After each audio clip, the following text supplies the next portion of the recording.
to get a news update, my brother, Tunto Spoon. You want to know what is happening, Morocco, Tunto Spoon. Politicians want to make their decision, just Tunto Spoon. You want to know what's happening in the ministry, Tunto Spoon. Yeah, Tunto Spoon. Yeah, Tunto Spoon. You from Fonjema, Maryland, Tunto Spoon. Yeah, Tunto Spoon. If you eat keep on gradually, my brother, Tunto Spoon. You got a Spoon TV, you got a Spoon Radio, Tunto Spoon. Yeah, Tunto Spoon. You wanna get a news update, Tunto Spoon. What? Yeah, Rastafari.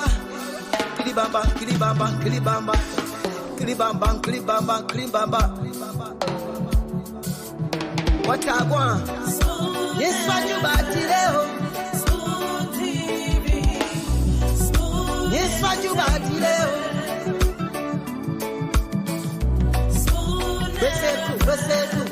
Spoon TV.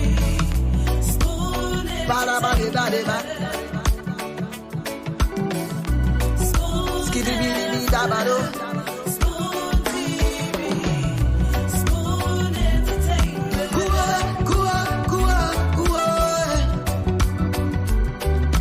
Bese kua, kudileo. Kudileo. Tunto Spoon. Yes, what you want. Tunto Spoon. Yes, what you want. Batileo. Spoon television. Yes, what you want. Batileo. Spoon radio station. Yeah. Spoon television.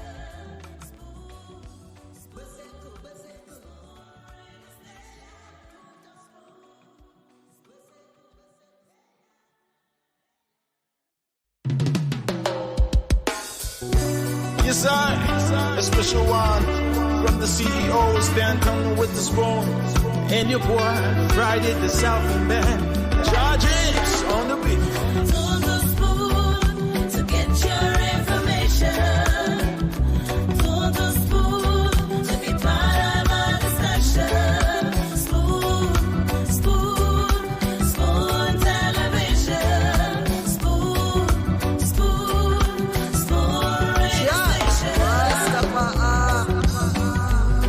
Spoon gonna tell you what is happening in Liberia. Spoon gonna tell you what is happening in Monrovia. Spoon gonna tell you what is happening in Africa. Just Tunto Spoon, you will know. If the children crying for starvation, just Tunto Spoon. You want to get a news update, my brother, Tunto Spoon. You want to know what is happening, Morocco, Tunto Spoon. Politicians want to make their decision, just Tunto Spoon. You want to know what's happening in the ministry, Tunto Spoon. Yeah, Tunto Spoon.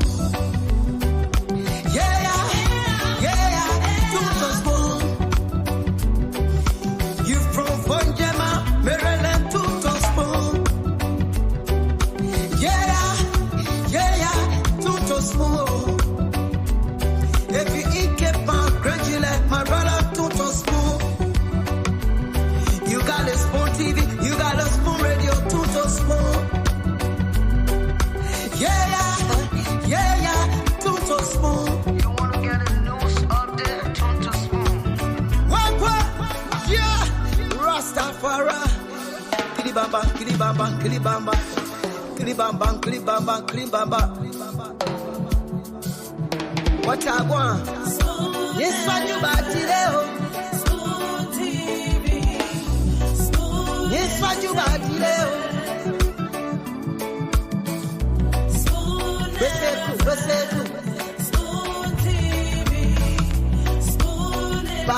ba. Skiddy biddy da ba do.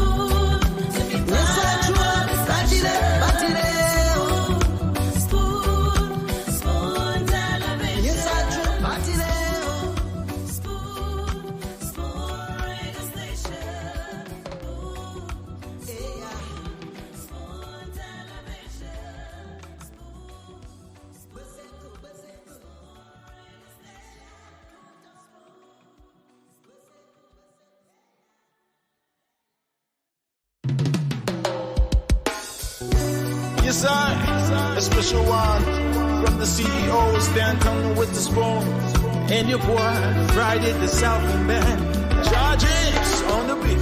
On the spoon to get your information.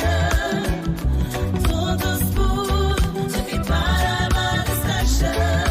Spoon, spoon, spoon television. Spoon, spoon, spoon Spoon gonna tell you what is happening in Liberia. Spoon gonna tell you what is happening in Monrovia. Spoon gonna tell you what is happening in Africa.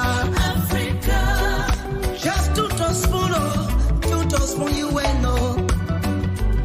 If the children crying for starvation, just to spoon. You want to get a news update, my brother, to spoon. You want to know what is happening in Moravia, to spoon. Politicians want to make their decision, just to spoon. You want to know what's happening in the ministry, to spoon. To spoon. To spoon. You from Bonjama, Maryland, to spoon. To spoon. If you eat kepa, gradually, my brother, to spoon. You got a spoon TV, you got a spoon radio, to spoon. To spoon. You wanna get a news update, to spoon. What? Yeah, Rastafari. Kilibamba, kilibamba, kilibamba, kilibamba, kilibamba, kilibamba. What I want? Yes, when you bati leo. Spoon TV. Spoon. Yes, when you bati leo. Spoon. Besetu. Spoon TV. Spoon. Bada bada bada. Spoon. Skiddy biddy da bado. Spoon TV. Spoon entertainment.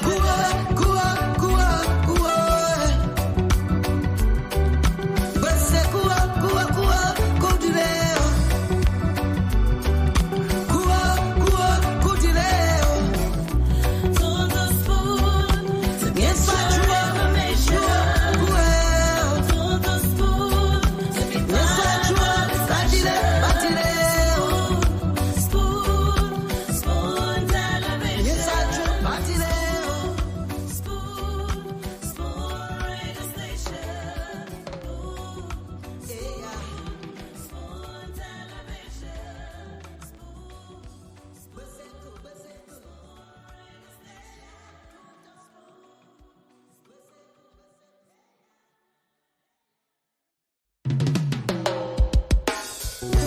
Yes, I, a special one from the CEOs, Dan Conan with the spoon, and your boy, Friday the Southern Band, charges on the beat. On the spoon to get your information. On the spoon to be part of our discussion.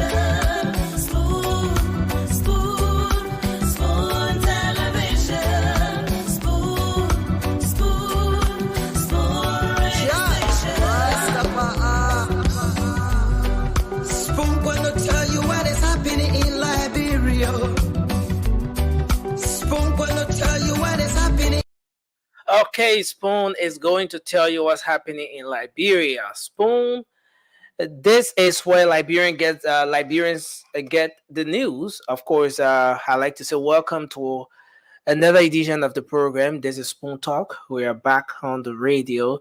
We're live across the Spoon Network, Spoon 107.5 FM, Fabric 101.1, Super 95.5 FM, and other frequencies across Liberia. Many thanks to our partner radio stations across the country that are always relaying the program. Thanks to Trust FM in Bomi County. Thanks to Gibi FM in Kakatama, Gibi County. Many thanks to our folks in Grand Crew County, southeastern Liberia, Train Radio for always relaying the show, and Premier FM in Central Liberia as well. Thanks to our folks online, as usual, we are streaming across the internet.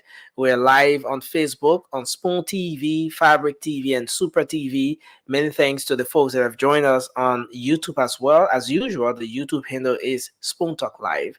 I'd like to say welcome to all of you. Thanks for joining us tonight on another edition of the program, Liberia's premier talk show on radio and online. This is Spoon Talk.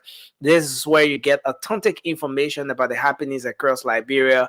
This is where the news makers get to break the news and the policy makers get to engage with the ordinary people across the country. Regardless of where you are, Spoon Talk has absolutely no borders. That's why the folks across Liberia can tune into the program using their FM radio, or folks across the world can also join us here every night by just going online, searching for Spoon FM, or searching for Spoon TV online on Facebook, Fabric TV, and Super TV. And we have the folks on YouTube joining us as well every night. I'd like to say welcome. Thanks for joining us. It's an amazing way to start another edition of the program here tonight. And I'd like to say welcome to everyone. James on the beat. To the spoon to get your information. To the spoon to be part of a discussion. Okay, so just to start the show, kindly do us a favor. Television. Go to your Facebook, share the program as you join us tonight. If you're following via YouTube, give the program a thumbs up. And let's have a great show tonight. It's going to be a fascinating conversation. See you and the rest of the team are gearing up to come on. As usual, lots of information to unleash to the Liberian people here tonight. So just get glued to your radio. Tell someone, and so tell another someone to join us tonight on the program. My name is Nelson Colette, and we're beaming to you live as usual from Congo Town. So again, welcome to the show. Let me welcome everyone, and as usual, we'll open the lines and give you the time to be able to express yourselves, to talk about the different issues that are of concern to you. What is it you want to talk about? Is it about education? Is it about health? Is it about sanitation? Is it about the economic situation in the country? Just whatever it is that you want to talk about, you have the time to do just that. And we afford you now the opportunity to go ahead and express yourselves, talk about the different issues that are of concern to you here tonight on the program Spoon Talk. And so I'm about to activate the lines so we get to talk tonight. So we talk about the issues, we talk about the happenings across the country, those different issues that are of concern to you.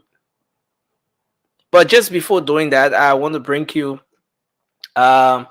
some of the training issues here. Let me bring you some of the training issues. What are some of the issues making it up in the news? As you may be aware, there has been conversations around the issue that has to do with the Western Cluster situation in the country. The Liberian Senate set up a committee an ad hoc committee headed by Senator Amara Conan, and that committee has been going into the entire process from the very get-go, taking a look at the deal that was signed between the contract between the government of Liberia and the Western Cluster. The committee was able to present a report, and the Liberian Senate has been having a debate on that report today. Well, and senators have been having diverse views with respect to how this whole deal, this whole contract was being signed, the different components of the contract, the conduct of the company itself, Western Cluster, as to how she's proceeding with respect to living up to some of the portions of the very contract and the agreement signed. And so the committee had several hearings, and so there was a debate today. Well, after the committee presented her report with some recommendations, and senators had different views with respect to what was happening. The likes of Senator Albert Chie, the pro temp emeritus, and Senator Blebo Brown, and a few other senators felt that, look, Senator Creighton Duncan, for example, they thought that the whole thing about Western Cluster should not be a discussion. Senator Daba Vabla and most other senators expressed that uh, the deal does not in any way benefit the Liberian people, and as such, the government of Liberia uh, needs to cancel that entire contract. And Senator Chair at some point referred to the entire the contract as a fly by night contract signed with the government of Liberia, or some fly by night companies coming to the country and signing contracts with the government of Liberia, and unfortunately not living up to it. And so while there were other senators on the flip side who thought that the Senate should not be, in the first place, uh, dragging her feet when it comes to exercising her oversight responsibility. Senator Yaya Nimley of Grangeda County, for example, thought that, look, this is unfortunate. He referred to the Senate as impotent. He thought that the Senate is has so much power, but is not exercising that power.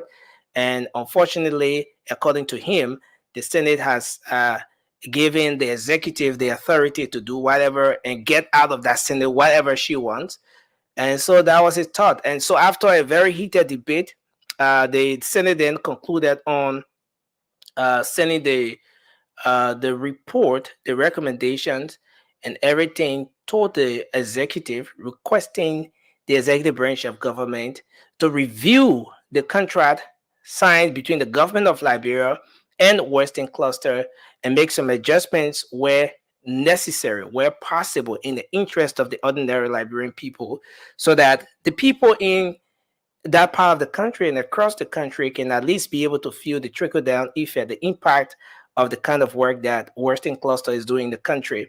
Well, the CTN and MedTech, the GDMS contract, is another thing that was hugely debated on today at the level of the Liberian Senate.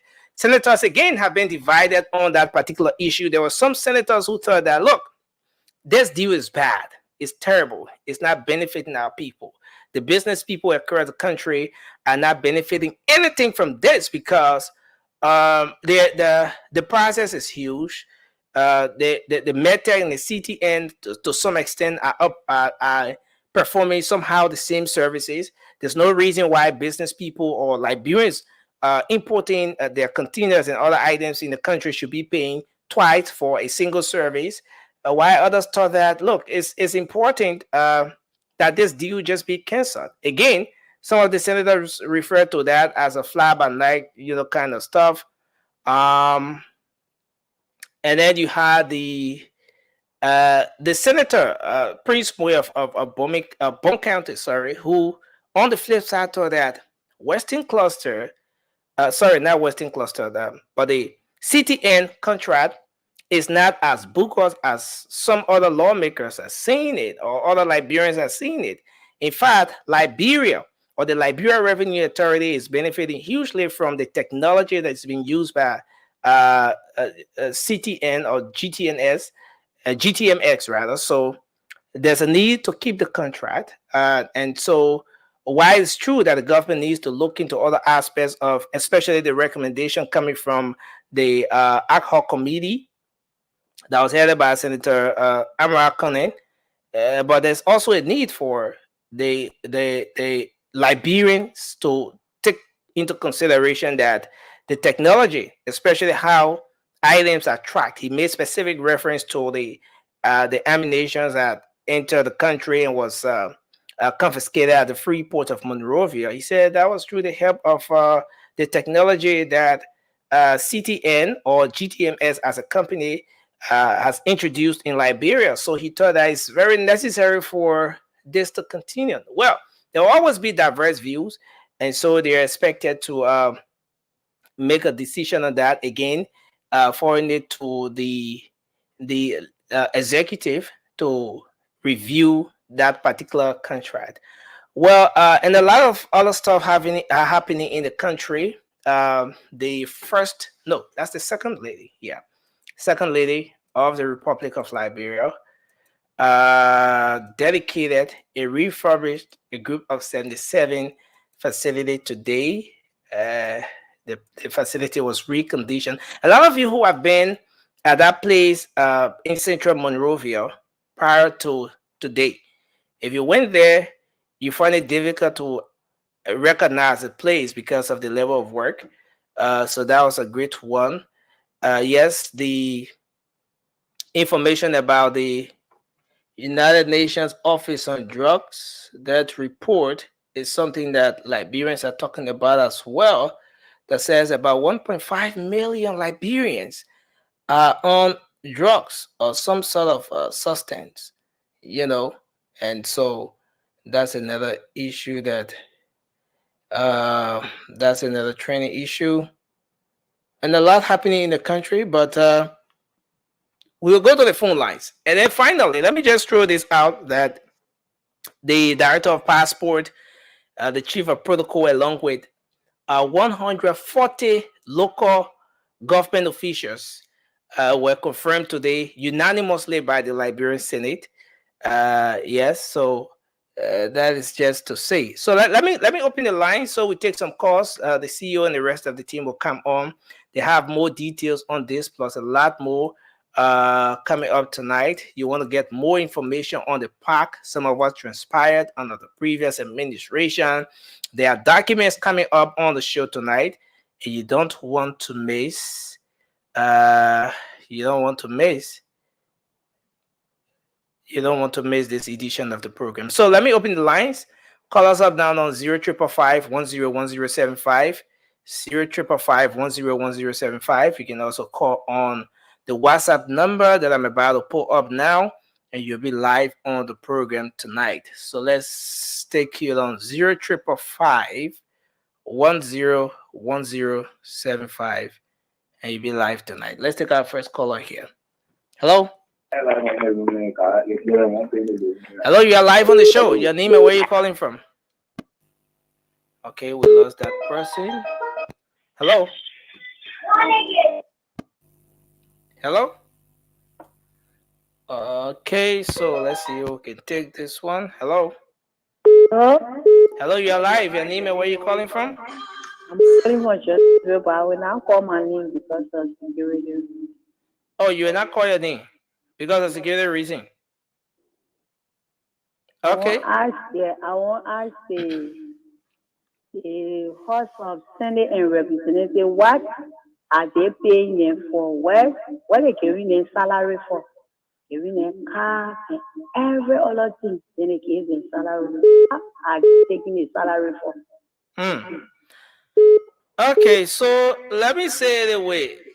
Though I'm not answering for them, but the people working now and the lawmakers, the representatives, but they giving them salary and buying car, buying gas, buying everything for them. So what are they doing with their salary?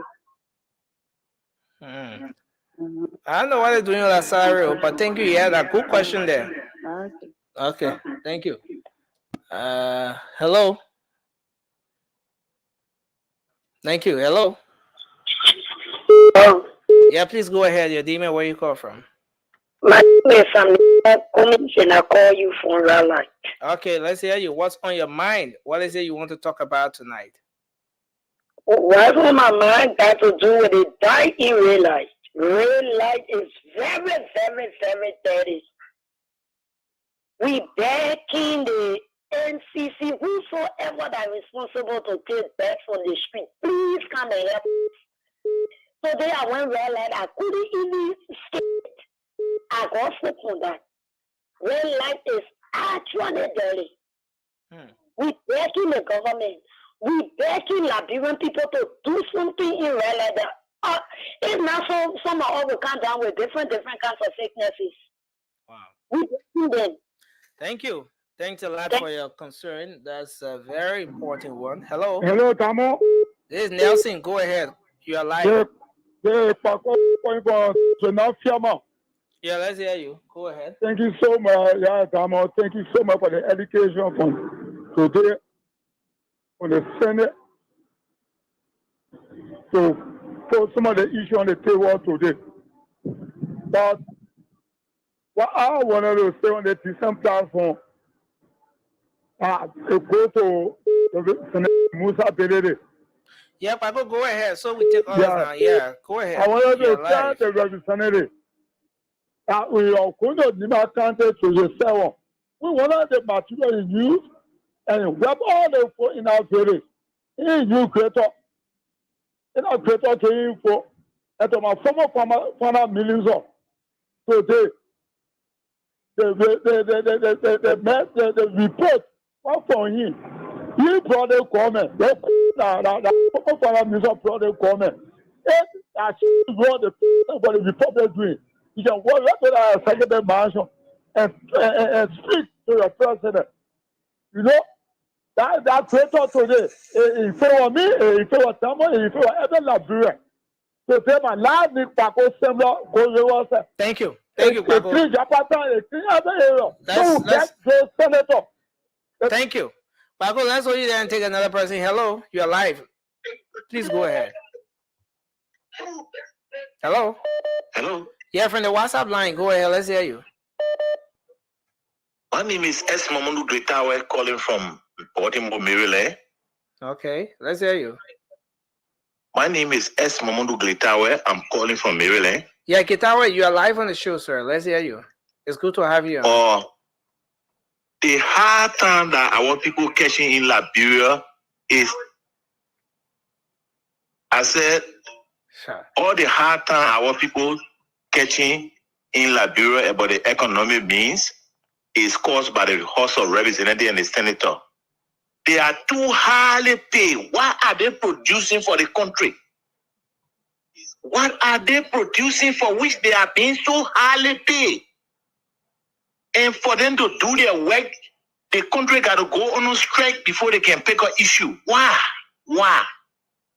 What are they doing? You're not producing nothing. You're not contributing to the country, but then all the small money that is supposed to take to open the schools and all for the train to start moving, they're eating everything.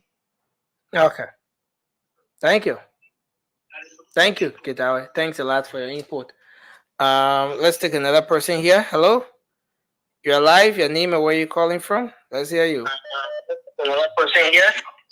Yeah, hello, Nancy. Yes, sir. Let's hear you.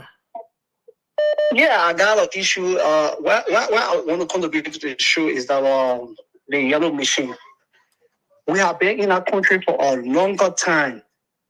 People walk away with 50 million, 35 million, 16 billion. So even the president bring 285 or 83 machine. It's not a development of our country. So do you think it will be necessary for people to just take 80 million and just eat it and sell it at bringing machine? So those people are playing politics with the machine issue. I found concern with developing the country. So the machine must come to this country and the room will open, the computer should go in the country to develop our country. The second thing I have here about that man called Yeke Koruba. Yega Koluba, he's not looking at his history, but rather flying all around the place, causing a lot of stupid noise. Oh no. Hello, sorry.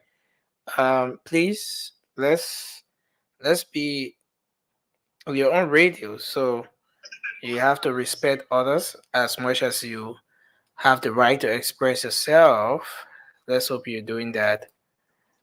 Respecting the views of others and respecting this very platform. Hello, you're alive. Let's hear you. Hello.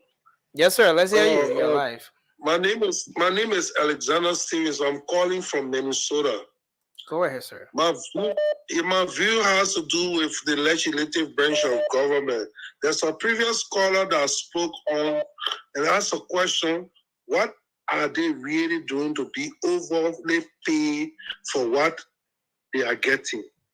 I mean, it raises so much great concern. I asked the same question. What problem are they solving for the Liberian people that they are overly paid the way they are paid? Are they really better? They better than the Liberians, the common Liberians that are suffering? They can't even introduce a health bill that Liberians will have insurance to go to hospital. They can't even do anything. Somebody that Yeke Koluba go in the house, Foko go in the house and start making booger noise everywhere, all over the place. They can't even introduce a bill. Thank you. What are the reason of being in the house? Thank you very much. We really want to understand that. Thanks a lot for your input. Thank you. Okay. Let's go back and take another person here. Hashim Family. I didn't follow up the show. Hashim, welcome to the show. It's good to have you on. Yeah, how you doing, Dexter? Yes, sir. Let's hear you. Yeah. Thank you for the show. I listened to the senator yesterday. I think he's in the denial. Because how will you say those 85 machines, they bring it in, they don't have nobody to operate. They don't have Liberians in Liberia that want to learn how to do something and get a job. Because I heard him saying, oh, they're bringing this machine, who will operate? They have Liberians who that don't have work to do. They can train them and tell them show them how to use that machine. That's providing job for them. Thank you. All right. Thank you. Let's see if we can take another person here. Then we'll go to the local line. Hello. Hello. Nancy, hello. Hello. You're live. Let's hear you. Yeah, I'm Garrison calling from Rogers, Minnesota. Yeah, I appreciate the talk show. I appreciate Spoon. But one thing is lagging for Spoon or the panelists, some panelists. Journalism is about educating, informing, and disseminating information. It's not only criticizing government when government is in a wrong direction. You make suggestions, you educate the people, you inform the people. It's not only criticizing government, but all alone, since the city of this new government, I see most of the panelists on the show, they are very critical, but they don't inform the people of the good things that the people are doing. Though you are criticizing, but at least explain to the people the road government is moving in, whether it's bad or good. But when they get critical, getting sensitive information, if there's making the people to go against the government, I do. Wow. Thank you. Thanks a lot. Thanks a lot for your contribution on the show tonight. Wow. Okay, let's take this person. Hello. Yeah, Nelson, how you doing? Yes, sir. We okay. Let's hear you. All right, this is Bud. I'm calling from the state of Iowa to be specific instead of rapid. Okay. Let me tell the Liberian people and the senators, the representatives. You see, it takes a man with courage as a man to do something that your people like or that they will like. Mr. Bogai is not stealing money to carry anywhere. 285 pieces of yellow machines. We've been in Liberia from 1847 up to present. Todman, let me start it on Todman. Todman was the president of the Republic of Liberia that's supposed to develop Liberia. Todman saw Ofui Boigny right there in Ivory Coast. Todman saw Nigeria that he Todman gave birth to. Todman saw Africa that he Todman gave birth to. Todman saw Ghana that he Todman gave birth to. Todman saw South Africa that he Todman gave birth to. And all of these countries have been developed. The 285 yellow machines. Any representatives or senators that opposed to that yellow machine, they will be put out 2029. Thank you. We will preach against them. I'm serious because it means that they don't like development. They don't like their pocket. Thank you very much. Let's government so that they can do better. Thank you. Thank you. Thank you very much. Let's go to the local lines and take some calls now. So 0555-101075. Let's come back here. Hello. You're live. Your name and where you call from? Hello. Yes, you're live. Let's hear you. Yes, Conan. Good evening. Yes, sir. Good evening. It's good to have you on. What's on your mind? I'm going to come to this evening. What's on my mind is I pray for this government to succeed, and I pray for the fathers to succeed. Once the fathers succeed, the nation succeeds. One person succeeds, the nation succeeds.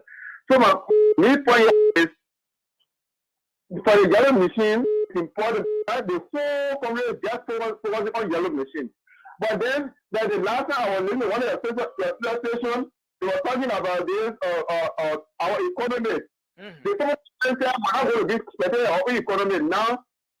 Let's raise this issue about the foreigner area are taking over our economy. Like, we will have certain things to do, but the foreigner in the areas, they are taking the best, they bring the retail, even ice cream, selling, cement selling, paint selling, the Chinese, the Fulani, they go to all the businesses. So as time got little small and put this thing to the rightful point that will be raised to the nation, that the nation will be able to you know, I'm okay, and then that is like raised, upon our economy because foreigner like money and Indian or put out a tell loan. You think like no, we can't tell loan to do better in our nation. We don't do it. But it's not happening because the person in the middle of the believe that we are not competent and still to even pay money back. It's not good. So I'm going to call him to go. Thank you. Thank you very much. Thanks a lot. Let's hold you there and take another person. Hello. You're live. Your name and where you call from. I'm on the line. You said? Yeah, concerning the yellow machine. Liberians, we love development, and development will come to this country by fire, by force. If you let them know, they will come. Because those past leaders that build houses out of this country, they build their houses, none of us going live inside. Their children there. They bring development now to our country, so we that suffering in the country to get at least something out of the country. So any representative or senator that stand before the God will not even agree to it. Thank you very much. Hello, you're live. Your name and where you call from? Hello? Hello? Yeah, please go ahead. Let's hear you. Good evening. Good evening, sir. So good for I'm calling from Baji Plenty. Yeah, go ahead. Good morning to the panelists. Maybe my burning issue on my mouth tonight get to the yellow machine. Maybe and I know the kind of human being we are in Liberia. So I want the question what they ask yellow me. So they know the source of the machine or they know are they the one who pay the money or what? I thought they want development in the country. The government, they did not ask you for father for you to pay. Now the people that are doing it, but yesterday they will not have you caution Mr. Judge where you taking the money for today, cause the hospital what you're paying. So do all kind of the machine is coming today for you. Can they keep out? But I will never see the kind of thing before. But I like the way our president is proceeding. Thank you. Tell you in the house, that house standing according to the genome because they there for themselves. They're not us. They're not able to carry them. Thank you very much. They can come. Even we call them, they can come. But after we put them out, they're not for all again. Thank you very much for your input. We appreciate you a whole lot, sir. CEO, welcome to the show, sir. Nelson Colette, thank you very much. How you doing today? How are people doing? How Liberia is doing today? How my Yeah. people doing? Oh, we doing all right. Is that's a song, right? I know Ray Martin always sing that song. How my Oh people yeah. doing? Oh, We listen, I doing had the all Lord to right. come on the show. Mommy will be moderating today, and you're already late. I want to welcome every one of you. Sion, welcome Lorena Ghetto. Who is Lorena? Is that the Lorena at the station that her last name Ghetto? No, no. Yeah, but Lorena This always giving me hard time. I mean, Lorena, leave me alone, man. uh this Lorena is an ardent follower of the show. Yeah, she She's always in the giving me US. hard time. Huh? She's in the US. Yeah, but she always giving me hard time. Seriously. I try to find her parents and guardians to let her complain. Yeah, I gotta find her parents and guardians to ready and tell them that you please tell her to leave me alone. Lorena, how you doing? What about Temple's Dempster? Dara's Camo. I want to welcome James Kokaya. Again, we're going to welcome Peter Tua, Robert Kennedy, and Jay Carter. We want to welcome Charles Russell. Charlie, what's up, Charlie? Kwawu Glora Vocal Mobile. Armstrong, is that Armstrong Binder? Raymond Smo, Melvin Salif, Michael Bakara. Oh man, they pure name from Bon Cantepa. You gotta say it is a double you to pronounce it. Bill Carson always forcing with Acedo. I don't know this man. He doesn't like Acedo. Ningama, I'm a man from beyond MTN. Ningama Dempster, what's up, Chief? We want to welcome Bakri Abraham.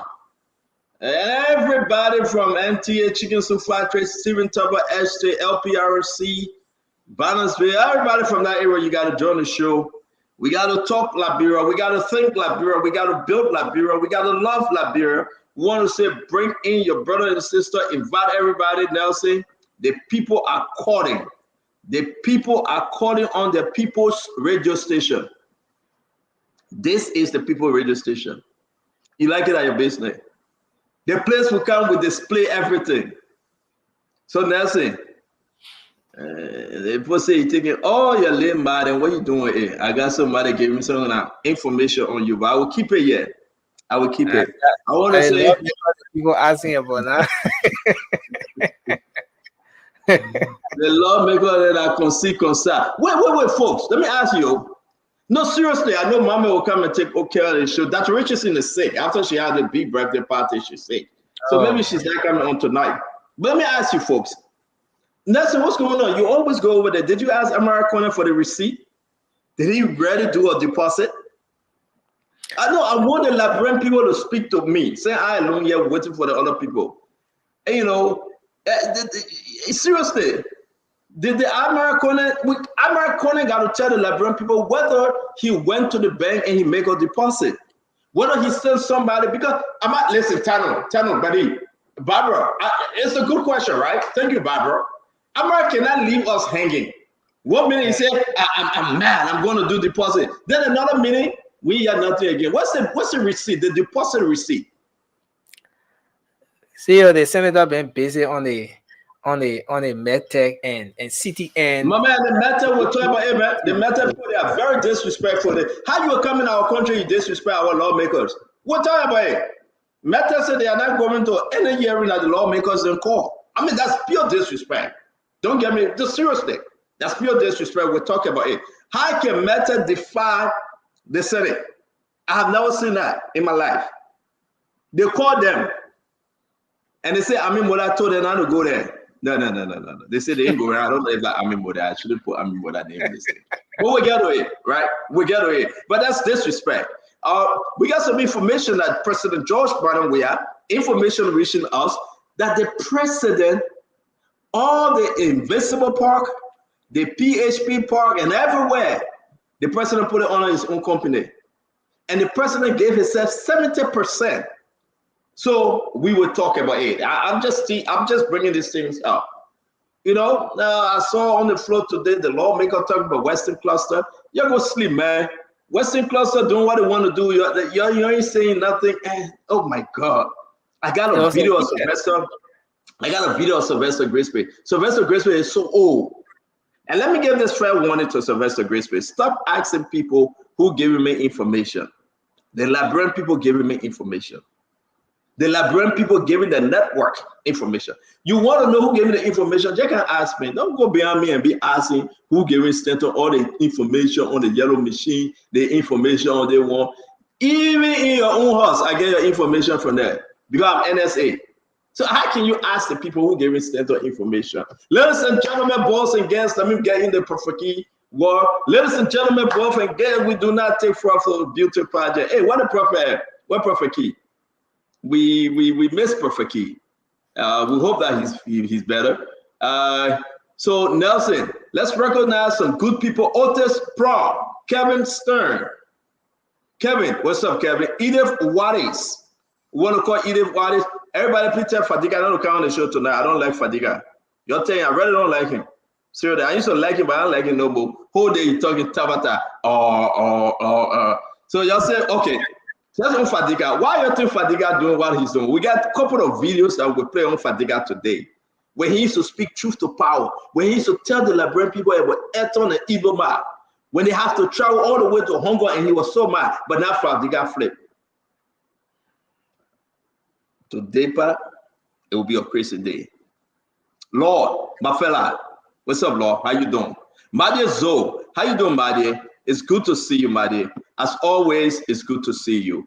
Let's call some name. Abraham Amaradona. But yeah, I know we are here, Richard. Richard, we are here. I'm here too because of you are here. Daniel Buzizi. One of the Jackson, Eric Kwamini, Ruth Goba, Avin Davin. I want to say Thomas Kaha. Want to welcome Tedawell. Hey, but the team moving fast. I can see a Kotu. I think that's the name. Sam Weddy Sear, Joseph Clark, Caroline Wohi. I want to welcome Seku, Ayoba Fofana, Alexander Babi. I'm sorry if I mess your name up. You know, listen, I would do the Pierre Campbell. Sam, what's up, Sam? Sylvester Carter Segwe, Edo Cody, Keata Wea, Ruth Goba, I call your name Satamba from Lofa. Avin Mamen, we want to welcome you. G. Golson, William Lowell. Let's welcome everybody. Al Hossein, UJ Fadika. The man that changed your background. Right now, if you see Fadiga in that background, he's to a girlfriend place. It's somewhere in Congo town. Whenever you see Fadiga, you'll see the label, his girlfriend's son. I think the picking at 9-year-old, the picking at 9 or 10-year-old, you will soon come behind him. Anytime you see Fadiga in that position, he's to a girlfriend place. And the girl name is Patient. I'm in the conference. Where you go? I even did no money Patient. Okay, so they're putting the order. I'm in the conference room. You are not in the conference room. That's not how. You the conference room? Yeah, show me the conference room. Do a 360. Prove me wrong today. Your girlfriend get conference room in your house then.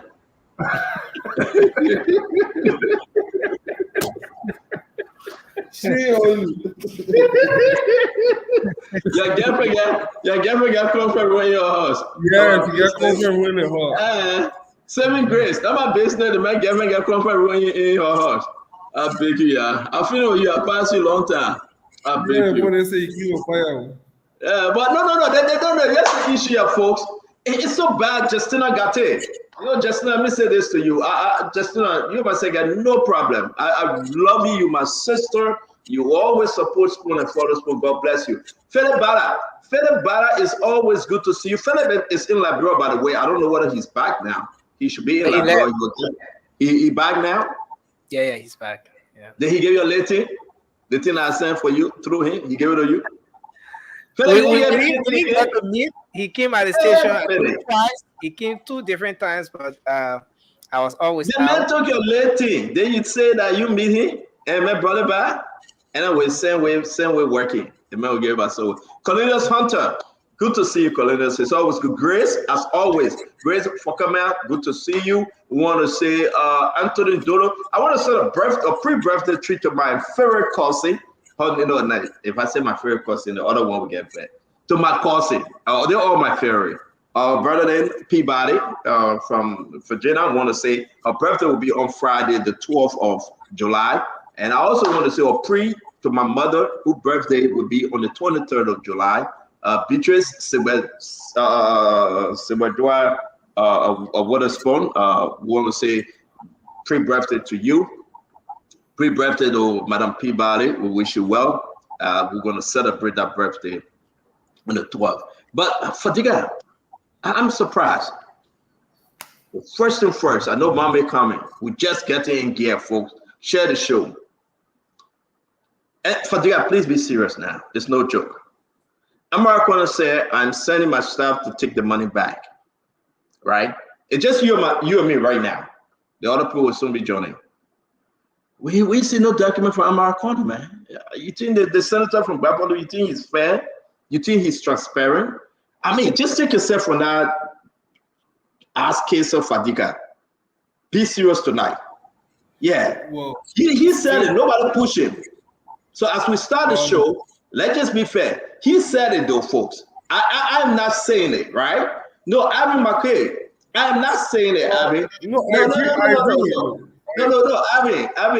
We talking about Kev Hassan. Leave Kev Hassan, please. Let's focus on today's show. I'm saying to you, he said it, Josephine. He said, I will take the money back. If he chooses not to, don't you think it's fair for him to let us know that he changed his mind like they always do? Fatiga, talk to me. And we'll open the phone line. I think Senator Conan's problem, one, based on what I got to find out these few days, is that there isn't any DSA for senators. So I think the senator is struck because it's easy to make the pronouncement. Sending that money back has so many procedural, because that money is a little money for Senator Conan to send back. I don't want to believe that he don't want to send it back. What it's It's not a question. It's not what I'm saying. Another senator, this is what I get from another senator. The process in putting the money back can be very tricky. You do not just walk to the central bank and say, oh, I got X, Y, and I want to send it. It has to go through this, and that is what goes wrong. I don't believe that the senator skipping though, the conference room get no internet back. You skipping. Can you make some adjustment? You skipping. You skipping more. No. Okay, Nelson, who's skipping, Nelson? Nelson, can you unmute? Who's skipping? I think it's from Fadiga because I see even the. That's all I'm saying. Fadiga let her argue with me. We watching you. You skipping. I mean, your girlfriend. Yeah, you better now because you got to now to pay our internet bill, please. But let me say this, Nelson. On a serious note, I think the senator owe it to the people of Bapadu and Liberians at large. He should. And I want you to open the phone line. I think it was some procedural error that he has to follow. I don't think there is a DSA line. So I think we agree with what you are saying. But Fadiga, you skipping, man. Fadiga, you skipping. You making the show slow. You skipping. Do that. Yeah, do that. I'm begging you. Do that. But let me say this though. If you think that the senator said he was going to take the money back, and he realized that there's no reason to take the money back, don't you think the senator should appear or get on Facebook and give us reason why he think that he didn't return the money? Nelson, while we wait for the other people, please open the phone line. Let's ask Liberian only on this one. The senator should speak and tell the Liberian people whether he returned the money or he didn't. We got a lot to discuss today. Joe, the conversation will be speaking to Chokon Kui, I think that's the name. concerning those parks that the president outsourced. He leased the park, the PHP, the invisible park, to an individual or another company. That our sources say the company is linked to President Weah, the former president, and he getting 70% of the proceeds. And on the agreement that we'll be sharing with you, he is giving back to the government 30%. Which company that came from nowhere to receive 70%? All the stores and everything, anything the park want to generate, 70% go to President Weah, the former president company. Now, the company belongs to the former president. We want to know. We want to know whether the company belongs to the former president. We want to know why the arrangement took, and the arrangement also brought in Jefferson Koji, the former city mayor. We got all the documents we'll be sharing with you. It is important for you to understand that even when President Weah was leaving, he was still hustling. That's what the document said, not me. So we will try to call Chokonkui, I think that's the name, the former Minister of State with our portfolio, that he can give clarity on this issue because it's big, it's troubling. When I read the document, folks, I hold my head. I say, even the CC government still hustling. The invisible part, the PHP, and all the part, Joe, we are giving to one company. And that company, they are saying it tied to the former president. And they are getting 70% of everything. So let's open the phone line. Don't tell me about the park yet. Let's say whether we should wait for Amara Conan to show us a receipt, or whether he's just, you know what, I'm not going to do anything. Open the phone line. Let's ask the Liberian people. I think he should. I think he should. I think Amara Conan should give us a receipt or tell us that he didn't return the money. 0555-101075, 0555-101075. We take our first call. Hello. Put my number up. Call me. Yeah, put my number up. Okay. Hello. Please go ahead. Yeah, how you doing? Yes, we are live. Your name and where you call from? Okay, I'm John Dennis, and I call from the rehab belt. Okay. Hey, John. What's up, John? How you doing? The situation with the statement. He has a problem, and that problem is because once you are a statement, anything you do is almost a policy issue. So I think he has an integrity issue. He should have come back to us and say, well, my Liberian people, I didn't return the money because of XYZ. But he just kept mute, ate the money, and that was all. Thank you. So thank you. Let's take another call. Thank you very much. Thank you very much for your answer. Let's take another one. Hello. Hello. Hello. Good evening.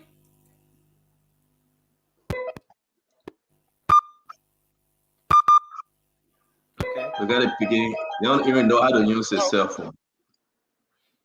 Hello. Hello. Yeah, hello. Okay, you are live. Let's hear you. Your name and where you call from.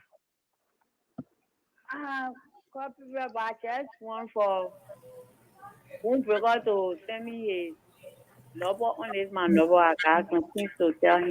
Give her my number. Give her my number right now. Give it to her right now. Give it to her right now, please. 609-649-4206. Nelson, give it to her, please. I love information. That's it. You want me to read the number out to you? That's it. All right, Nelson, take her number. Okay. Are you seeing the number? Take the number, Nelson. We need that. We need that information. I can't see her number. But tell her you can't see it unless she send it to you. Hello? Yeah, hello, good afternoon. Good afternoon, my friend. Your name and where you joining us from? My name is Mormon Johnson, calling from Pennsylvania as usual. Momo, do you think Amara Conan should be fair enough? Let us know whether he returned the money or not. My brother, Amara Conan didn't return that money. This is an allegation, and everybody, every human being, every human being, always try to clear out allegations. So if Amara Conan was going to return that particular money, your office was going to know because. Yeah, but what's the allegation? Yeah, Mama, let me see you now. The messenger will return the money. We just ask him for receipt. Is it a bad thing to ask him? No, it's not a bad thing, but he hasn't returned it yet. So you're saying that he have not. So can he tell the Liberian people that he didn't return it? He need to.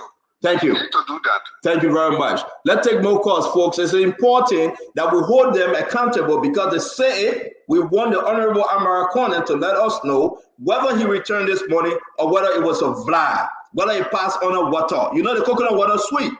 So maybe he passed on a water. So Amara Conan need to tell us what he did with the money. Did he follow Snow? Did he follow Darius DeLone? Did he follow Yombly Kanga Lawrence? This money issue, Amara Conan need to tell the Liberian people. Nelson, my Pekin, my son, my brother. Let's open the phone line. Let's listen to our fellow Liberian people. Your name, where you joining us from, please? This is Montgomery Conan from Pennsylvania. Talk to me. Amara Conan should tell us or what? Did he return the money? I don't think so. Senator Conan is one person I have respect for. Yeah. If what he said he was going to return that money, if the money had gone by in the Crawford, at least he was going to have one of his officers, maybe a chief of staff to accomplish it, or maybe call National Radio say, well, I said it, I have done it. But his silence, actually raises some concern in the minds of. Thank you very much. So he got to let us know. Thank you. Let me take the next call. Your name, my friend, and where you joining us from? Amen. You got to talk into the phone. Turn your volume down, please. Let me take this person. Hello, your name and where you joining us from? My name is Vincent. I'm calling you from Texas. Vincent, what's going on with Amara Conan? Can you tell us what he did with the money? Did he return it or he did it? Well, I can't say he returned it. I can't say he did it. But if the fact proves that the money is a budgetary allotment, he owe no definition to tell her whether. But he said you are going to return it. Yeah, but if it's a budgetary allotment, we can't hold. But can you come back and tell that I now know that it's a budgetary allotment, so I didn't return it? At least can you do that? He doesn't need to come back and tell her it's a budgetary allotment. But he said you were going to return it, though. He said. So basically, hold on, my brother. That you and myself talking now. Hold on. He said, thank you very much. Thank you. He said, I sent my staff to carry the money back. Then Yombly said, no, this is not DSA. That your money, Amara. Can Amara now tell us, oh, I now know that my staff didn't carry back? Is it a bad question to ask him? No, it's not a bad question to ask him, but at the same time, it's not a bad question. If we can't hold him accountable for not sending the money back, say it's a budgetary allotment. If it's not a budgetary allotment, then he got to come by and explain that to the Liberian people of Bapadu. Explain that to the Liberian people that it's a budgetary allotment, so I didn't care send it back. You cannot have it both ways. It's good that you call, man. Thank you very much. Let's get this person, your name and where you joining us from. My name is Morris Johnson. I'm calling from North Carolina. Mr. Johnson, talk to us. You're on Spoon. Yeah, I think he needs to tell the Liberian people whether he turn the money back or he receiving the money. That's all you need to do. It's very simple. Man, and listen, to the last caller, I respect his opinion. He feel that Amara Conan owed nothing to the Liberian people. Beautiful. But I said, thank you very much. Let me take another call. Your name and where you joining us from? Hello, this is Henry calling you from South Dakota. Talk to me, my brother.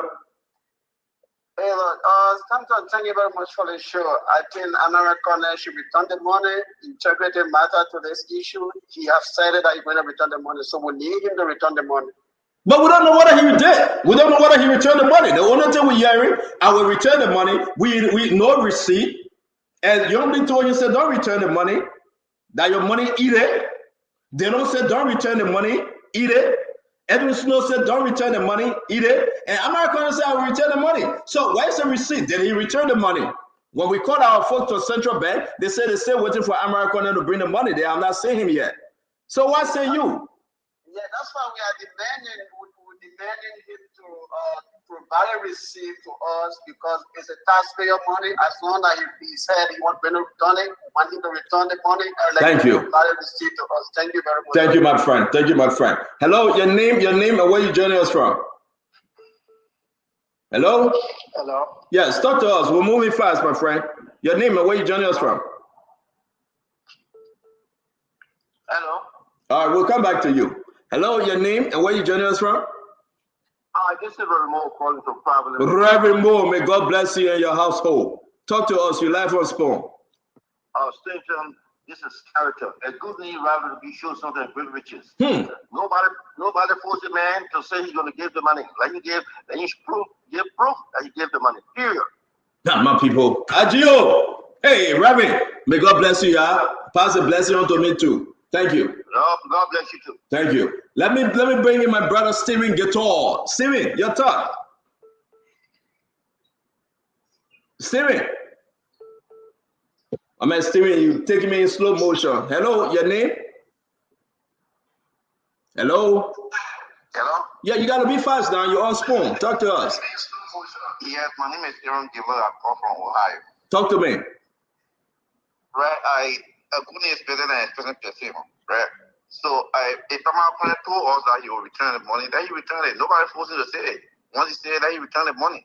Thank you very much. Thank you. Folks, let's go back to Liberia. We have taken a lot of international call. We're about to start the show. We're waiting for the lead moderator for tonight. Mame, the Bapalu Bor Abula Mame will be moderating the show. I know my brother, how you call him, Fadiga, is a friend like hell. He doesn't want Mame to moderate, but Mame will moderate today. And we want to take some calls, 5 more from Liberia. So Amara gave us the receipt. We want to see the receipt. We cannot trust Amara. You know, I like Amara. But you cannot say one thing and do another thing. The people have spoken. They said they want to see the receipt, Amar. And you know, so let's go to it. Go ahead. Let's take the call. Okay. So I have this person. Hello, you're live. Your name and where are you calling from? Okay, you're speaking with Mason from ELW Rehab. Yeah, Mason, please go ahead. Let's hear you quickly.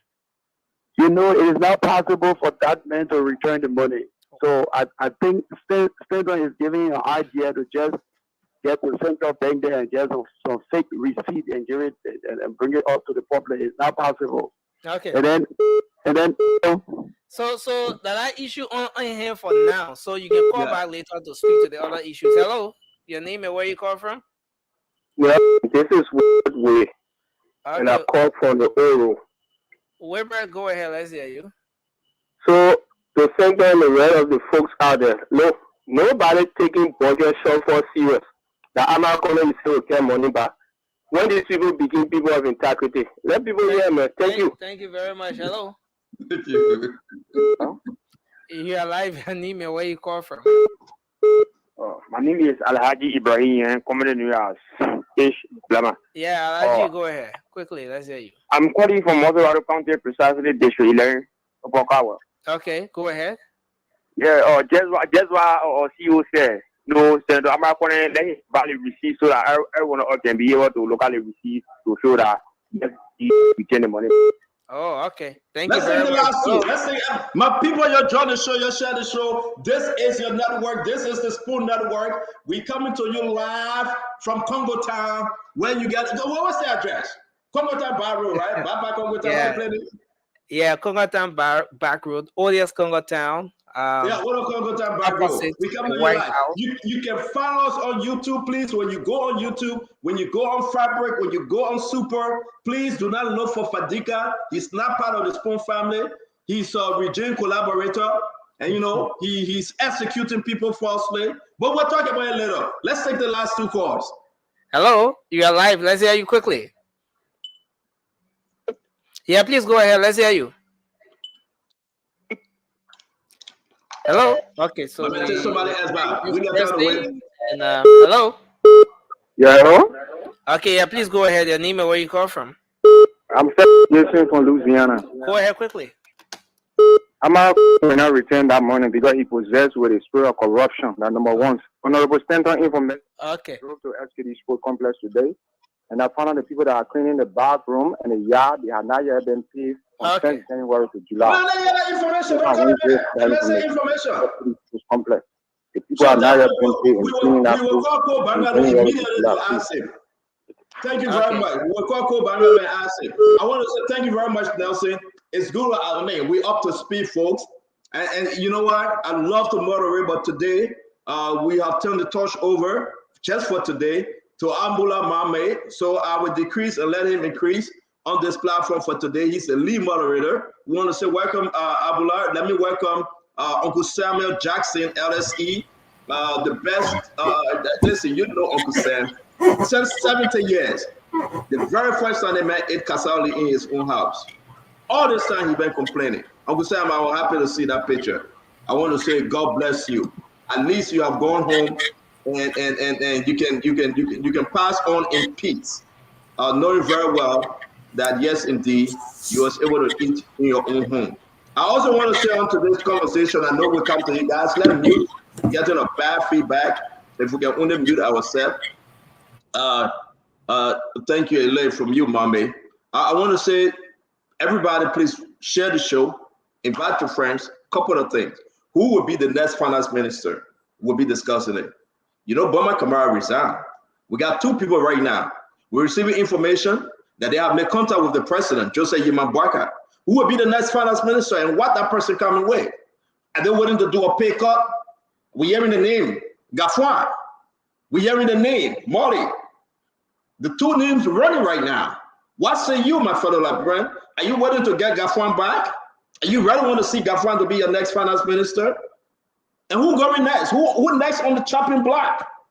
Who is Jose Yimambwaka eyeing to resign, to ask them, say, I need your resignation? Listen, it's 6 months. You got to go. We are hearing that the president is upbeat.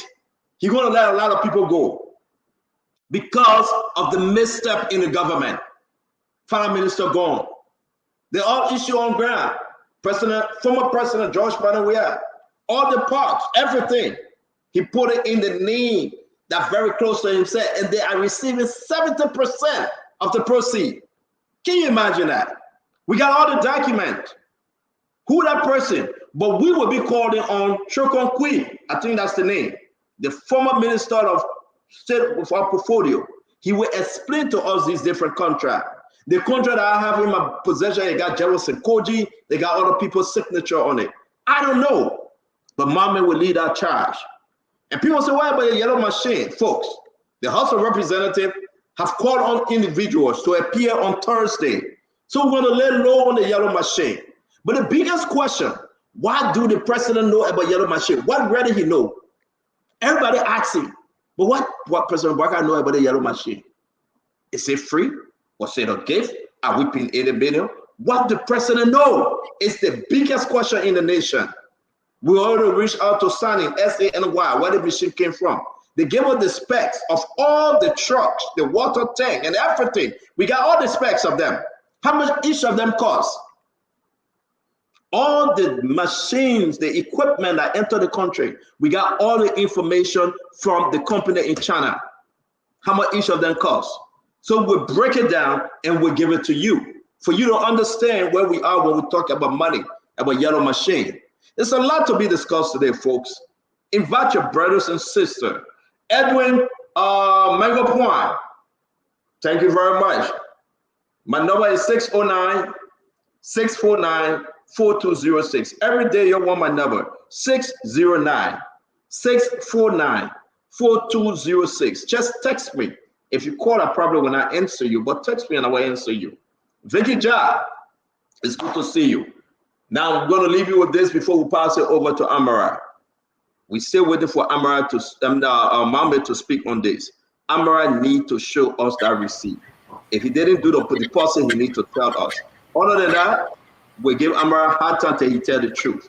He must go on Facebook and write whether he turned the money over or not. Ladies and gentlemen, till we come back again to talk, we turn the show over to Ambula. Ambula, your stuff is bad, my brother. What's happening? It's very bad.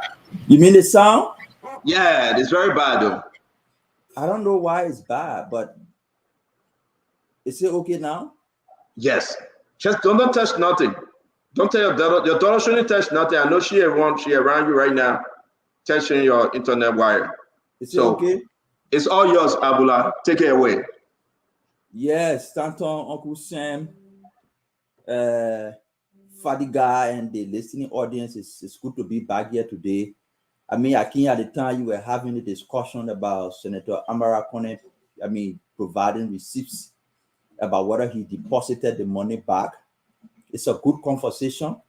I think the senator should provide more than just receipt for a particular payment. He should provide a full account of his stewardship as Bapolu senator for the last 6 months. That would be a comprehensive report including finances, including, legislative activities, committee work. We need a comprehensive report. Just providing a deposit or not a deposit receipt is not sufficient of a report of a senator. So we need a comprehensive report that says how much you receive over the period of time, how much you spend, what are the activities you were involved with as senator over the last 6 months, what are the legislations you passed, what are the potential impact of those legislation on your people, what the way forward, in the next 6 months of the year. Those are the comprehensive report we're looking forward to seeing, and hopefully, he can make it available. I know he got the capacity to do it. Whether there is an intention to do it, I don't know, but that is the expectation we have, and we're hopefully looking forward to seeing whether he can live up to that expectation. But more than him, the other lawmakers can see reason to also do so. But we need comprehensive report. Just report on a single transaction is not sufficient for me. We need comprehensive report. That's what I would say on that issue. But we have a lot of talking points today, like Stanton highlighted. I know maybe he decided to make me the lead moderator because he doesn't want me to talk a lot. So he passed it over. He put me in the position where I will be asking questions. I will not be talking. I don't know why he did that, but I trust Fadiga. I trust my brother Paul. I know Uncle Saint Jackson he will dance around on some of the issue because it bothered him. Man, we are take all the parking the parks in the country, put it on 2 people's name, and put in the concession that they can flip it anytime or even asking the government. But we'll go into those details. But yeah, Sam, you just came in. Fadiga spoke about what his views are. We're talking about the need for a comprehensive report. Uncle Sam, what's your opinion on that before we go forward to the next topic? With full disclosure, Amra is like as a son to me, and I was a consultant to the Ministry of Finance in 2014 during Ebola. We worked very closely together. I believe he's a man of integrity. He's not a perfect man.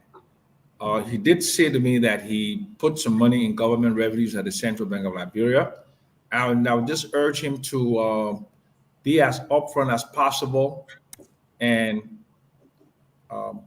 provide that receipt and put it in the public domain as quickly as possible. I beg you, I beg you, please, this is where it gets interesting. Are you confirming that Amra told you that he already made a deposit of that amount? He did. Yes, he did. Yes. Okay, so we can establish that there is a deposit.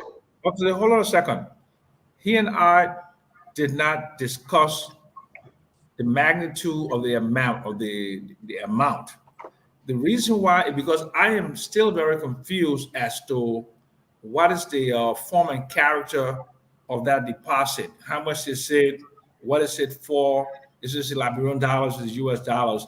And being that he's a friend of mine, it would be unfair for me to interrogate him like I'm a journalist. We are not. Our relationship is much deeper. Yeah, but I understand, and I'm not the one moderating, but I think Mommy will give me a chance to ask you. Yeah. I care less about the purpose of the money. I care less about the retreat we passed that, and the Liberian people just want to know one thing: did he deposit the money? Yeah, and you confirm it. He did say that he deposited the money and he has his receipt. And I believe that he does. Thank you. Thank you. So, Paul Kennedy. Yeah, so good evening to the Liberian people. Mame, maybe I should sit little and listening because I just got on. I really don't have the gist of what you are discussing. So for now, just listening and. No, we'll tell you. I mean, we definitely tell you. Okay. I didn't want to be wasting your time. No, there's a conversation about Senator Conan's commitment to paying the money back that he promised to pay. I took a line to say we need a comprehensive report. It's not just about one transaction. We need a full report. Sam Jackson is saying, oh, yes, I spoke with him. He told me he made that commitment and he lived up to the commitment. I don't know whether it's the Facebook post or was a direct communication between them, but he said that. So they just asking. Oh, direct communication. We are speaking on a regular basis. Okay. We are very close friends. Thank you. Yeah, so that was the conversation we're having. So go ahead. So thank you, Mame. Listen, the bar, the scope the scope of expectation of the Liberian legislature have been set to the lowest possible. And it is good that we see people trying to lift it up to maybe a more reasonable or accountable body, which I give honor to anyone who seeks to do that, but don't expect much out of it right now. I think we're pushing too far. From a legislature that normally does not, everybody just go to work, come back, get money, and go home, to be sitting here telling them, listen, we need a scope of operation, we need a strategic plan, we need to give comprehensive report on 6 months, 1 year, and 3 years, and 5 years, and 9 years. We need you to tell us a work plan of how you improve each county. If that will come maybe 4 or 5 or maybe 10 years from now. I didn't think any one of the legislature members who took money from this retreat was going to give that money back. I didn't think so. I mean, I stand to be corrected, and I'll be looking to see when that individual, whoever they are, go back to make that payment. Then before I can believe in myself that yes, somebody, because to be honest, it was their legal money. They put the money there, it was approved, and they took it, right? To be telling them to bring it back means that they got to go back to rewrite some of the laws they wrote that protect themselves. We've been having this argument before. The legislature has a protective cloud. They write a lot of things that give them the leverage to do too many things. Paul, it's not our argument. Only one question we asked the people in Liberia today, and they're answering honestly. If he returned the money, like he said he was going to return this money, just prove it. Show us a receipt. We pass whether it's legal, we pass whether it's illegal, we do all of that. But Conan now said, among them all, among the 30 senators, including him, he said, I will return my portion. Did he return it? His friend, Uncle Sam, said, yes, he did. Conan, can you give us a receipt? Because senators saying you did it. The CBL, our sources saying you did it. Conan prove everybody wrong. Show us the receipt. But Stanton, you are my friend. Just call him and ask him whether he paid the money and let him give you the confidence of the payment he made. That's as simple as it is. Paul, let I get Paul's opinion. Paul believe that the senators receive legal money. I mean, they should not. But did he return the money, or he just want to lie and say, I care less no more? I mean, that is his opinion. Until they can change the law, the money is legal. I mean, if they want to prevent it, they can prevent it by changing the law. Mommy, thank you. That's my point. That's my point there. No problem. Let's go to Dr. Brooklyn. We were having a conversation about the need to, live up to the commitment that Senator Conan made to pay back the money. All right, so first I agree with Paul. It's legal. But everything that is legal is not profitable. You know, there's two kinds of authority. There's legal authority and there's moral authority. In a time like this, when our economy is still struggling and most of our people are still poor, and the issue has swelled to the top, for people in the top echelons who are our big time leaders to return that little bit of money is the right thing to do. No, they've done nothing illegal, but it's the right thing to do. So return the money, especially if you say you're going to do so, then just do it promptly and do it publicly, and that settles it. So then you don't leave room for speculation and innuendos and all those things. They return the money. The people we're talking about are the wealthiest people, among the wealthiest people in Liberia. Return the money and move forward. So I'm not sure why it's even dragging out. No, it's not illegal to take the money, but it would be a good thing to return it. Thank you. Isaac Do. You muted. Yeah, Sarah, no, not further on the money issue from the lawmakers. Let me say hi to everyone. Good to be back. A lot to discuss, a lot in our country. But on the issue of the lawmakers, and again, I don't want to keep talking about that lawmaker stuff 101. The fact that a budget is passed, people sign on it, The vice president signed on it, the speaker did, the president signed on it to become law of our country. Everything in there is legal. I mean, people taking money and carrying it back because they discuss it in public. It's just for me. I don't see. That alone conforms to my own personality. That's is one of the reasons how I get to support someone for a political office. If you were a bad person 3 years ago, at the time you did not want to be any representative, and only change few months later when you decide to be representative to be good, then you are not my kind. That's the same thing with the lawmakers. You approve the thing, you sign it, you let it go, you take it. As soon as I carry it back. That thing a waste of our time here. The only thing they can do, there will be next budget coming, try to do the right thing, try to take the right things off and we move on. But don't come next year again, you take it, and you run it back. Oh, I saw the thing, I will get the water back. That is waste of our time. Total waste of our time, not carry on. Anyway, and I think those who are even doing this thing, taking it and carrying it back, even the real deal, they are the real deal. I would call them the real hypocrites because they are people who just want to do things by public sentiment. And they will never do those things if they are not showing in the public. If you want to take who's just worth it, I would think those who take it because they stood by their decision are real, and those who will just take it and run back because people cut them are actually not real. Thank you, Azi. So we can move to the next topic. The next topic is the finance minister. Boyman Kamara has resigned. The information is confirmed by Spoon. Other newspapers are reporting it as well. But there's a vacuum. Who takes over? Who takes the charge? The economy is stagnated. You can't really feel the impact significantly of what's happening. Vendors are complaining about delay in payments. LRA is reporting budget performing in terms of revenue beyond the projected revenue forecast. But yet, there are complaints from the Ministry of Finance that folks are not receiving their disbursement, folks are not receiving their checks. There's a leadership vacuum, and in that midst, the finance minister resigned. Who takes charge? What are the criteria you're looking at? What do you say to the president? What are the parameters he should be looking for? What are the characteristics of the person he should see to make the next finance minister? What are the tasks ahead? Let's start with you, Fadiga. Moment, there's so many qualified librarians out there that I believe that can fill in that void. Augustine Gavwan is one person. He has a history. He been finance minister before, like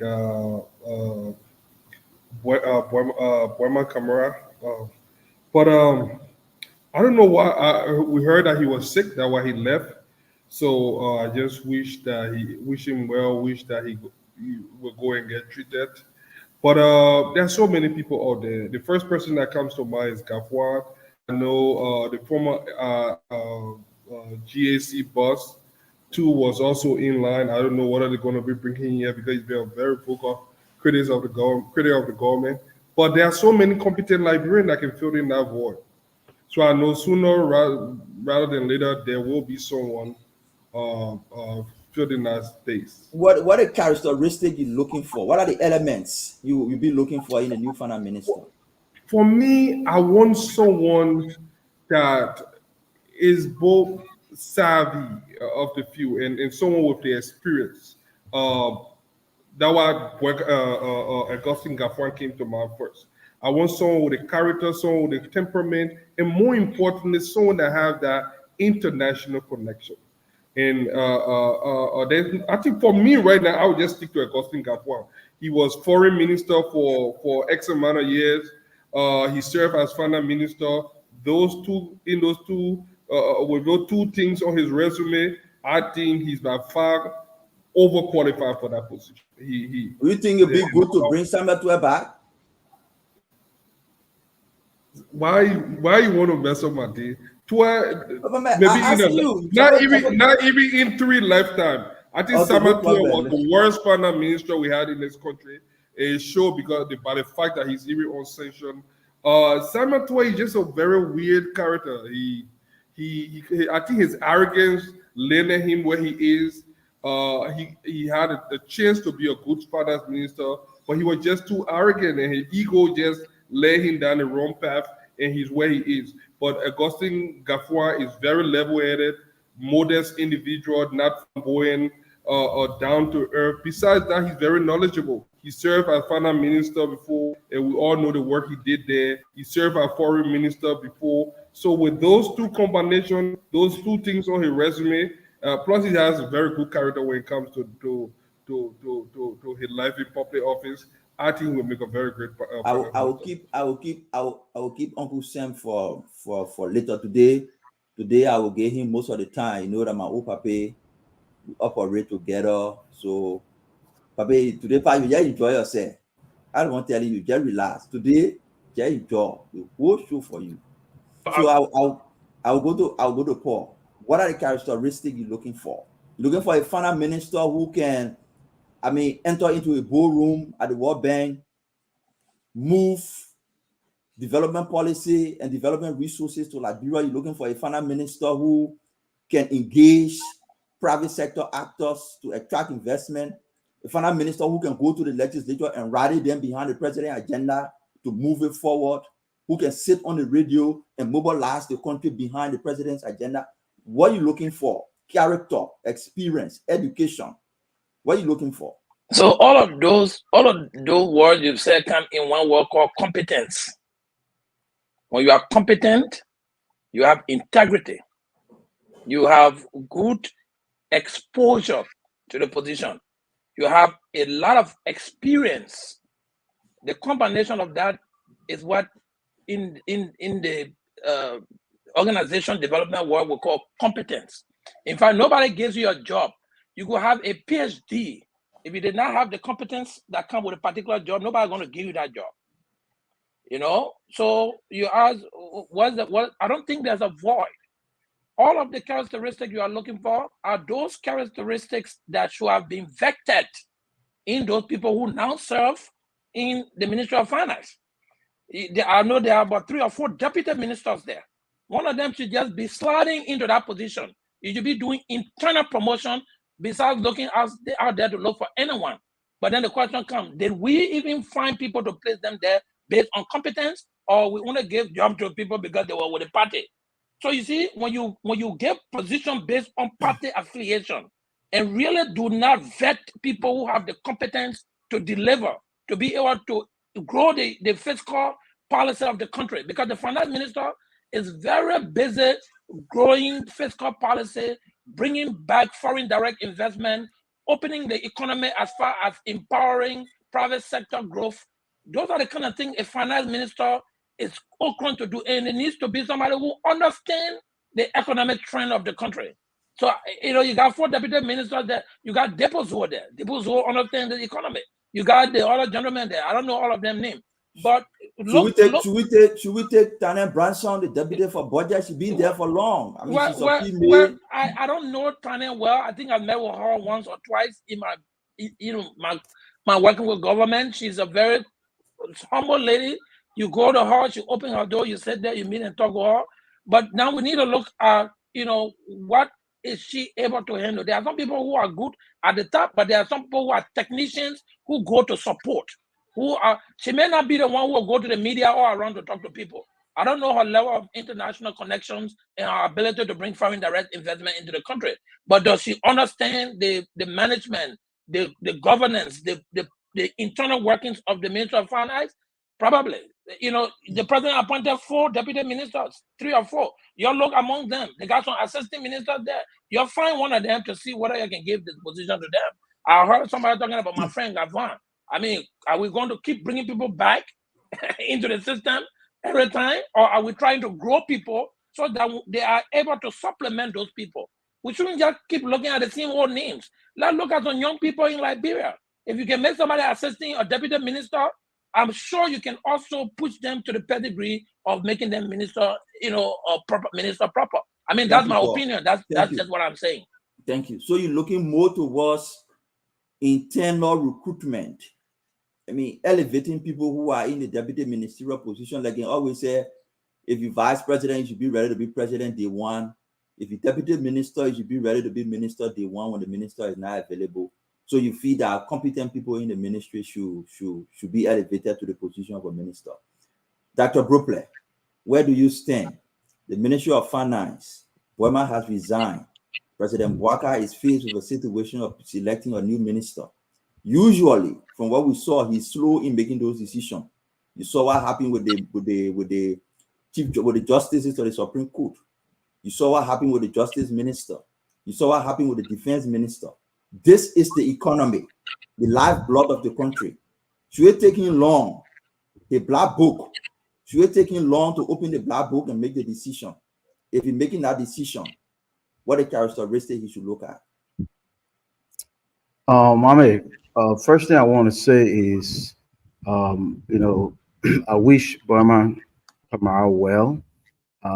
We hear that he hasn't been well, so I pray it's okay. He and his family. He's a smart man, and I wish him well. For me, the Minister of Finance and Development Planning should not just be a manager. That ministry needs a leader. A leader can be a manager, but a manager is not always a leader. So the characteristic I will look for, somebody who can mobilize people, good people, and resources for the nation. Somebody who can motivate others, make you want to come to work and do your best work for not just that agency, but for the country. Somebody who notices people, nurtures people, name people, and make you feel every day when you come in and leave that you've done feeling and your contribution is meaningful to your agency and the country. Also need somebody who can manage the nation's scarce resources. Somebody who can say boldly to the nation that we are in a time of austerity and I will resist wasteful spending. So do not send all these stuff here for all this money you're asking for if it's not going to have direct effect on the masses of the people. We need somebody who can do that. I think John Davis could be that person. John is smart. John has a track of successful leadership, and I think John is daring. The minister of finance development. I want to add this footnote. We always, I think, forget the development planning part. This person must come with a development plan. The money is maximized when it follows a plan. Don't just come and try to take over and now I'm going to bureaucratically manage this place. No, have a plan. Share with Liberia. Here is a synopsis of the development plan. Now we will move resources so that we can enable this plan to come to fruition. I think that person will make a good leader. And that person, John Davis, would be one of my recommendations. I could be that person too, but I upset people a lot when I leave because I try to get results and people get mad. So no, I'll take myself. I'll put John Davis in. I think John would do excellent. I mean, you raise good point about having a leader and not just a manager. I mean, that's a very good one. And the issue about development planning is a major component of the Ministry of Finance that been I don't know whether it's mistake or just because of lack of attention or lack of capacity, but it has actually been not coming forth as we expect it to be. Development planning has not been coming forth. Even look at the National Development Plan, the way it's being outsourced. There's always role for consultants to review, to guide, to give their opinions, but to entirely submit the development planning to a group of consultants. I have a different view with that. I know there are important role consultants can play into that process and must play into that process to make the development plan effective, third-party opinions, but to just submit it to them, I think we need to talk more about that. But as a goal, the economy is currently at the crossroad. President Boakai is now known for making swift decisions. We saw it in different instances. Who will you recommend? What are the characteristics? You think Samura Wulokoli, you think Samuel Tue should come back and lead the process? All right, well, thank you. It's a good discussion. But let's put this in context and not just run like a yellow machine. First off, let's determine, why did Wama Kamara resign? Wama Kamara did not wake up in the morning, wash his face and resign. Something led him to resign. Let's first put it in context. Why did he resign? Credible information that we got, including has been reported by Front Page Africa, is that there is this disagreement between Wama Kamara and the president with his team against the Yellow Machine whole saga. He believes, I'm on the show. Yeah, guys, when we're not speaking, can we mute, please? Right, he believes that episode will land the government into international troubles, including sanctions and a lot of backlash if it goes through. So he has pushed back against it. Because of that, he was asked to resign. Let's first agree on that. Number two, every appointed official, including the finance minister, is appointed to implement the president's agenda. What is the president's agenda on the economy? That no matter who you bring will be implemented. We need to put this in context. If even we bring Jesus Christ as finance minister, what agenda will Jesus Christ be implementing? You were in the opposition for 6 years. You were in campaign. You had an agenda. What is that agenda? If we know and have an idea, then we can look at characteristics and other qualifications of who can succeed. But in as much as this is a scattered agenda with no pathway to anything, no matter who you bring, there will be a problem. Having said that, this is not the UN 150 million in the economy, yes. This is Liberia on its own now. So you need a person that recognizes that Liberia's economic activities is solely on resources and monies managed to be collected government. In my mind, you need someone who is apolitical. Forget about the politics of the day and ensure you are there to put things into your mind, how the economy expands and get better.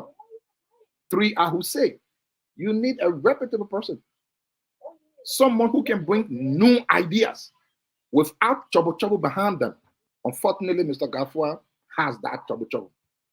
Someone who has that connection with international, firms, international places, and other persons. Integrity matters a lot, and a person who will not come to want to compare what they do to what someone did will be a good choice for us. But until then, especially without the economic agenda of this president, I'm sorry, even Jesus will fail.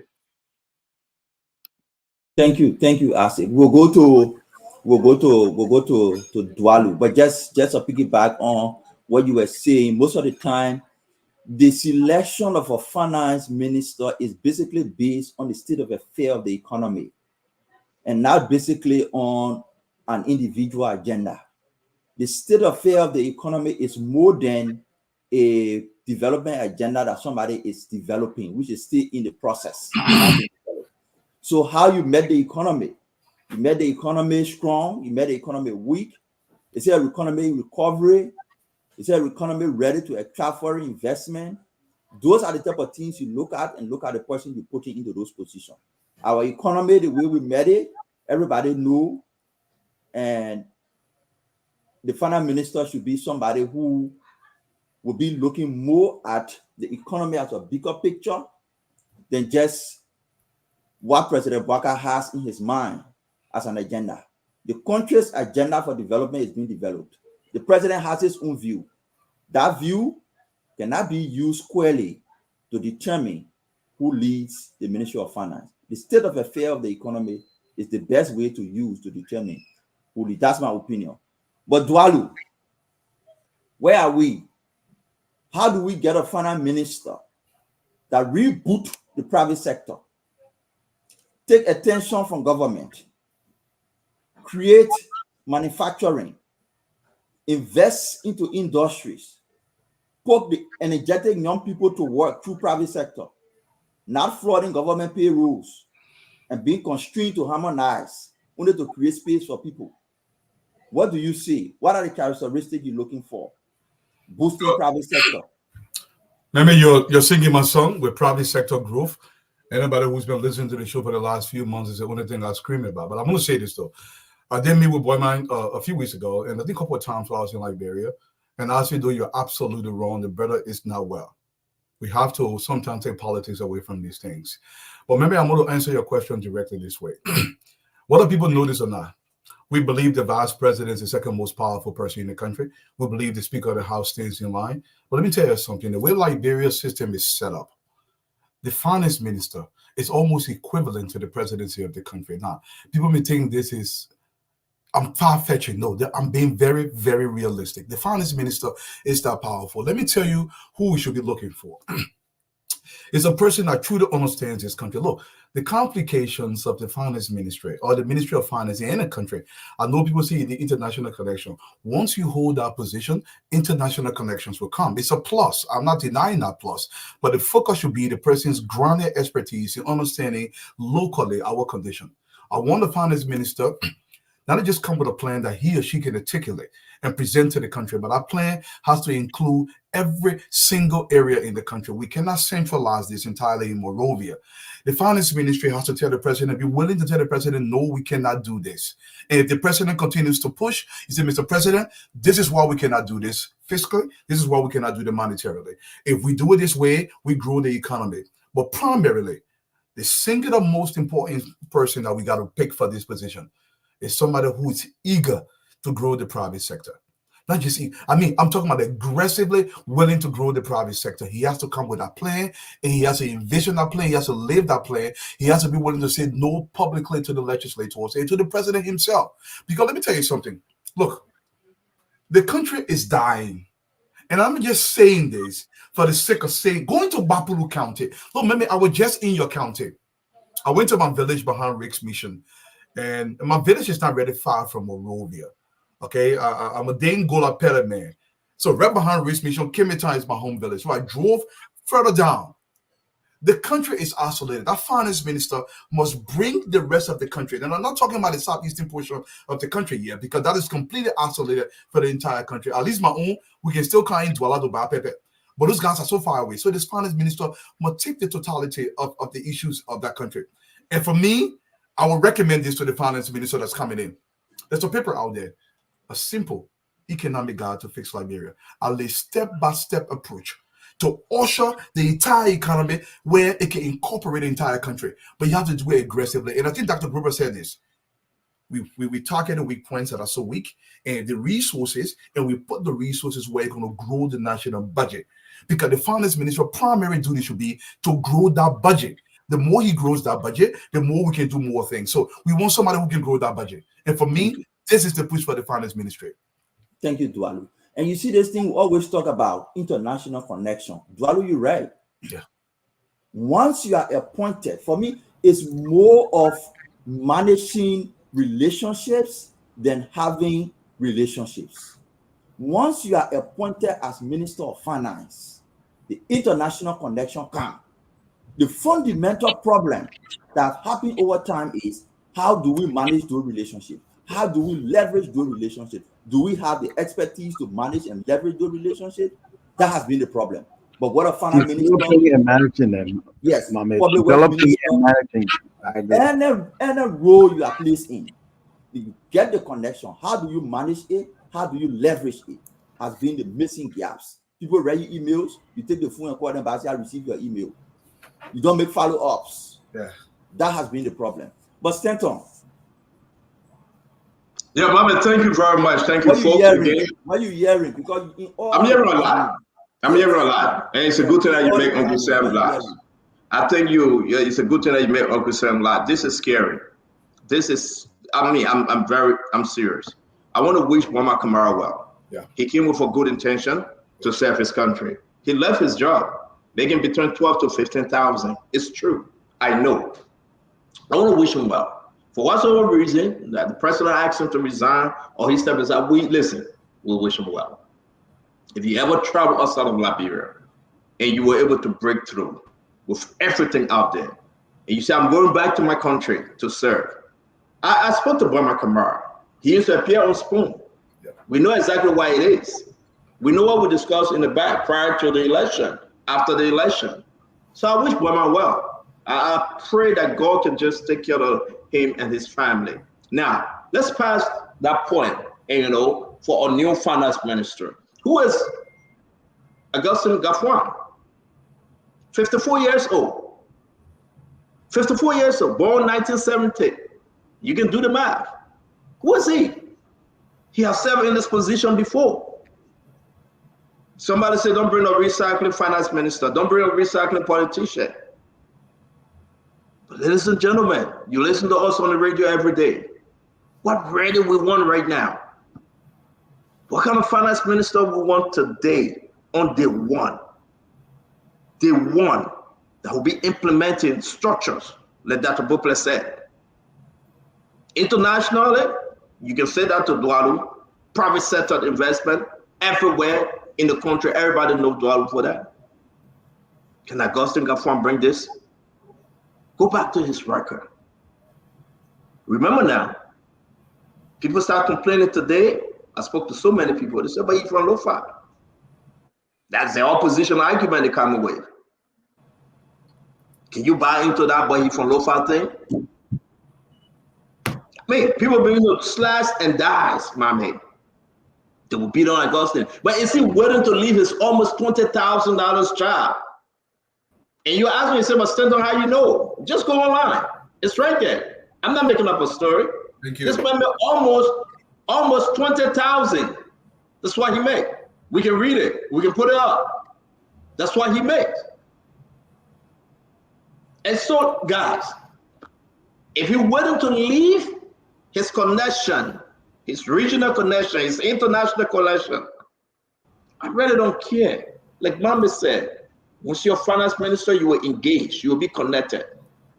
But actually, today, my fellow Liberian, what's the message from the president to that finance minister? What the president expects of his finance minister? Will this finance minister sign an agreement to bring in yellow machine 285 without seeing anything? Will this finance minister be a yes sir finance minister, kiss ass finance minister? Do we need an aggressive finance minister that will argue and make the case for the Liberian people? Now let's talk about this, folks. When Sylvester Grisper called the finance minister and said, I need $1.2 million from this sector, make it available, and the finance minister said, yes, sir, without asking question, then you will go back to answer to argument. Why within 6 months, Muammar Kamara resigned? Health reason, we believe it. But what about the other laws in the market? IMF told you, say, don't sign onto that yellow machine. What about other engagement? The lawmakers asking for money, ministers asking for money, the kickback, the different way in which they want the money that is so corrupt that Muammar Kamara said, you know what, I'm tired with this thing, I gotta go. I spoke to folks in the executive mansion, spoke to folks from finance ministry. It's troubling. I'm not in a position to pour everything out there. They will speak when they are ready to speak. But President Joseph Yima Boakai, to bring in a new finance minister just within 6 months, is troubling. There must be the reason. And this finance minister that is coming, what do we expect? Will he now say, you know what, I call on my 4 deputies or how many there are, we have to do things differently. I call on Bill McGill. I call on Zobon, I call on Tenant Bronsky, I call on all of them. We will not settle for kickback. The entities and ministry that need the money, the allocation, let's give it to them. Protem will not be calling me to make funds available. The hospital dying and will take money from JFK to please the lawmakers for the 5,000 cars. We need a finance minister to have fighting spirit, mommy. A finance minister that will prioritize the people interest, not just the president interest. So my argument today, whether it's Gafuan, whosoever the president want to bring in as finance minister, we need to examine and re-examine that person. The day Gafuan was working 2010 or whatsoever it was, 2011, those years over. You're talking about almost 15 years. New dimension, new things, new IMF, new World Bank. New things have come, has happened. But I want to ask, is there anyone out there? Is there any new person out there? Why are we going back to the old people? Yeah, Paul Kennedy asking, why are we recycling? I need a finance minister for fighting spirit. I need a finance minister that will say no to the senators. I need a finance minister that will say, you need to wait, Mr. Minister. We got to take care of the people's need. Look at the hospital. Look at the school. Look at the roads. Look at this. And yes, it's a serious issue. I need a finance minister that can say, Mr. President, if you want me to resign today, I will resign, but I cannot give Sylvester Grace Pay the $2 million he's asking for just for you to get things. That is not, no, Mr. President. We need to take care of the needs of the people of Liberia. A finance minister that said, listen, we are not getting our returns from Asara Mita on the MDA. We are not getting our return from Western Cluster. We are not getting our return from Big Mountain. We need this money. We need to increase our budget. We need to increase our revenue. We can do it if we put our foot down. That's the finance minister I need, my man. I don't need just a bluff finance minister that will drive the most expensive $150,000 car, fly every weekend, and just say yes, sir, to everything the president or Sylvester Grace may say. I don't need a finance minister. So right now, I cannot tell you today who the president should be, because I am looking at everybody across the aisle. I think they are afraid. I think they need to come and speak up. I think they should fight for the people of Liberia, because the president say, love Liberia, think Liberia, together let's build Liberia. Other than that, I ain't see anyone yet, my man. I ain't see anyone. I turn the table to you. Paul Kennedy is looking towards having a finance minister that comes from within, institutional knowledge, institutional memory, to rise up to the occasion. Dr. Brooklyn is looking for a leader. He feels that the task of managing the economy is more than just being a manager and an economist. He's looking for a leader who can mobilize people, bring them together. Asedo is looking for somebody who is able to look into the president's vision, who is able to take the president's vision. He wants the president's vision to be on the table first before you can use it as a measure to select your finance minister. Dwalu is looking for somebody who is private sector driven, who can mobilize private sector resources, create jobs, grow the economy. He's thinking about not focusing so much on how we divide the small power, but how we use the small power to create more powers. Stentor is looking for an infighter, somebody who can go in and fight for the people, somebody who can go in and put their feet down for social services. Where you stand? Okay, thank you very much, colleagues. I really appreciate this conversation. I have a totally different take. And the reason I have a totally different take is because I look at the country as an economist. I look at the economist from the private sector, and I basically have a good idea what the problems are in this country. The problem in this country is abject poverty, deep abject poverty, extreme poverty, debilitating poverty, poverty that is corrosive, and it has contaminated the minds of the people that we have developed a Liberian psyche mire in poverty. In the post-war dispensation, Anthony Sayer came in from the Bretton Woods Institution, and her job was to do what debt forgiveness to the indebted country, poor country initiative, and what have you. Liberia was at that time an emergency relief country, and then of course after HIPIC, we graduated to development. But there has been no finance minister in the post-war, or even before the post-war, who basically understands what the position is. And one of you talk about the development planning part of the finance. The biggest mistake Ellen Johnson Sirleaf made was to merge development planning into the Ministry of Finance, where fiscal imperatives, which is like 90% what a finance minister does in Liberia, at the total neglect of development planning, which has improved the lives of those people on the oil market. And I live in Gay Town. I see them in the mud. I see them with $20, $15 worth of inventory, selling things that, they don't even make $1,500 a day, but they have to use that same money to go feed their family, send their children to school, when they get sick, to buy medicine, and housing inadequacy, just the poverty. We need a finance minister who understands how to do something about this raging inequality that is destabilizing to Liberia, where you have less than 1% of the population responsible for an inordinate amount of the income and wealth of the country.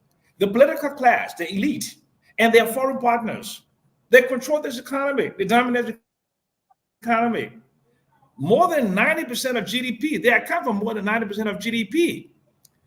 That inequality is horizontal, and I'm being very academic today too. It's horizontal inequality.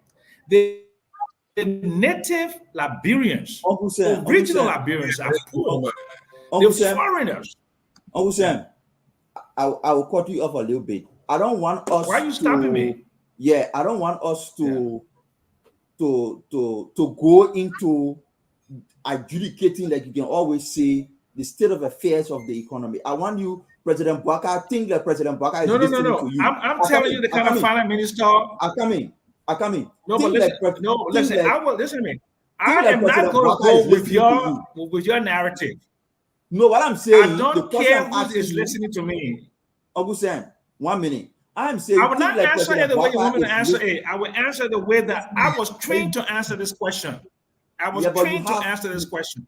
Yeah, you have time. So I'm saying, I'm suggesting to you. I don't have limited time, but you said you'll make me last so I will have the opportunity. Yes. I'm suggesting to you. I'm saying to you. I'm suggesting to you, President Bwaka is sitting now and listening to Sam Justin, an economist, LSE. He's been around before. He has worked with different presidents. He has written papers about the country. The challenges of the country are there. Bwaka is thinking about making a decision on the finance minister. What are the characteristics you want him to consider in making that decision based on what you know as the state of affairs of the economy? I told you in a very strong term, I want a finance minister who understands the plight of the people, the abject poverty that exists, the debilitating poverty that exists in this country. Because the role of the finance minister is mixed with development planning. I don't want a disbursing officer or fiscal officer. I want somebody who can look at the macroeconomy, that can make a determination as the level of inequality in this country, the abject poverty in this country, and put together a plan to not alleviate, but to improve the standard of living of the Liberian people. That's where I stand.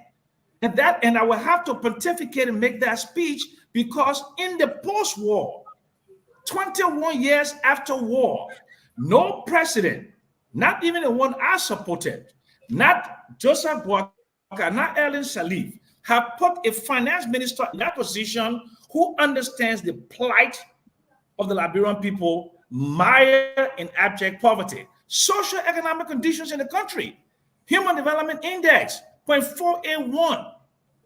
13 out of 187 countries. In terms of GDP, okay? The 5th poorest country in the world. That's a finance minister must understand that condition of the people of Liberia and what to do about the debilitating abject poverty in the country. Not somebody that knows how to toe a political line, not somebody that knows how to go to Bretton Woods and make a fiery speech, but somebody who can say, look, we got 5 million people in this country. More than 50% of people in the population live in abject poverty. This is my plan to reduce poverty by such a percentage, and this is how I'm going to catalyze and mobilize domestic resource mobilization, domestic capital formation, foreign direct investment, and use donor support to improve the lives of Liberians. That's what a finance and development planning minister is supposed to do. Improve the lives of people, not to go to the capital and negotiate with people there on how to improve, how to feather their nest so they can pass legislation, how to go out and appease a president because you don't want to get fired. Do something about the abject poverty. And no president has done this in post-war, and those finance minister has had that compassion. We need a compassionate finance minister who will see the poor in volatile market, in the oil market, in the mud, and say, by the time I leave this position, I would take a significant number of these people from the current condition and give them a modicum of decency. That's what the finance and development planning minister. I can ask. Joe, I can find that person, and I can tell you. Uncle Sam, I want just 30 seconds. I don't want us to spend time on this. It's only seeing finance minister issue. Just 30 seconds. What will you say about somebody who say, let's look for a female finance minister? That's ridiculous. How does that play around? I mean, how does it sink in with you? Qualified, competent, experience, but let's give the Ministry of Finance, I mean, a gender facing. What would you say about that? Just 30 seconds. How does it sink in with you, starting with Fadiga? I think it's completely asinine. Thank you. It's completely asinine to make gender the basis for appointing a finance minister with the characteristics that I just laid out with the empathy. I don't think gender should play a role. I think the heart. You said, you asked me whether gender should play a role. You said a female. I said gender should not play a role. It's not a basis. But you said people want a female. They want a female. So they want a female, that's gender. That's the definition of gender. That's the definition of gender. And I said gender or sexual orientation or what have you should play no part in the finance minister. The finance minister, I want him to have his or him or her to have a heart to understand the abject poverty that lives in this country, and the fact that we, the original inhabitants of this country, are extremely poor. Thank you, Uncle Sam. Fadiga, how does it sink in with you? Somebody said, let's find a finance minister, qualified, competent, experienced, but let's give it a female face. What do you see? How does it sink in with you? 30 seconds. Anytime you want to select people based on what a gender, race, or anything, it kind of sounds very odd to me. I think we should look for a competent finance minister regardless of sex. And I agree with Uncle Sam. I don't think that would be a basis. But if we do have a female, I think it will strike. Look, globally, we live in a global sphere now that people are pushing women, to head these institutions. But for a finance minister that will work for Liberia, I don't think that should be the sole basis we should rely on to make that person a finance minister. Thank you, Paul. How does it sink in with you? Qualified, competent, experienced, relevant to the job, but you give you a gender facing. What do you say? If you put 2 qualified, competent, experienced candidates before me, one of them is a woman and one of them is a guy, I will take the woman first because of character. Most of the corrupt finance ministers in Liberia have been men, right? Most of them. And I like the facing Uncle Sam just gave it, that the abject poverty, the perpetuality of poverty. You know who feels that most? Women are the one who feel the effect of poverty more. They fetch the water. They go through the time of healthcare challenges. They go through all of the challenges that they face. And women are very meticulous and character conscious. If you have two competent people standing before me, come from the best schools with the best competency and exposure, I will give the job to a woman or a man any day without even thinking. Thank you, Paul. So when you go for an interview and they get qualified woman there to go for you, they will just drop you and tell the woman, you're happy about that. But I'm going to ask you to just 30 seconds. I will get a job to the woman. Thank you. Our sisters are not on the show today, but because of additional qualities that come with their life being. I got it. Yeah, the sisters are not on the show today. But I'm not doing it because of that. I'm doing it because 30 seconds. 30 yeah, seconds. I think the selection should be gender-based blind. I don't think gender should play a part into. I mean, if the president can close the eye and just put it on the person that is the best fit, fine.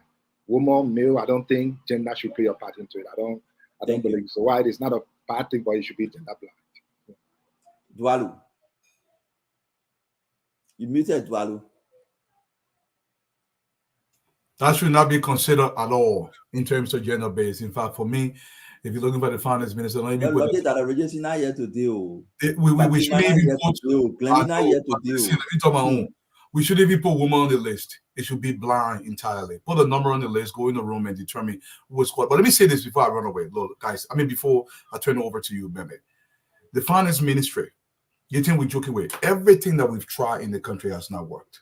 There is only one true time tested way to transform that country. It's private sector growth. I'm not saying this. This is empirical. Look around the globe. Every single study points to that. We have to have a finance minister that is vigorous in his approach, is a taskful. He has a vision, and he will be unrelenting to achieve that vision. If we don't grow the economy, one of the biggest things I fear is this: when the young men in Abo in Liberia open, right now it's very closed. If it's open and the finance ministry and whoever is leading this country does not recognize that we have to put money in these men's pocket, and the finance ministry can be a tool to do that. Look, I've advocated several years.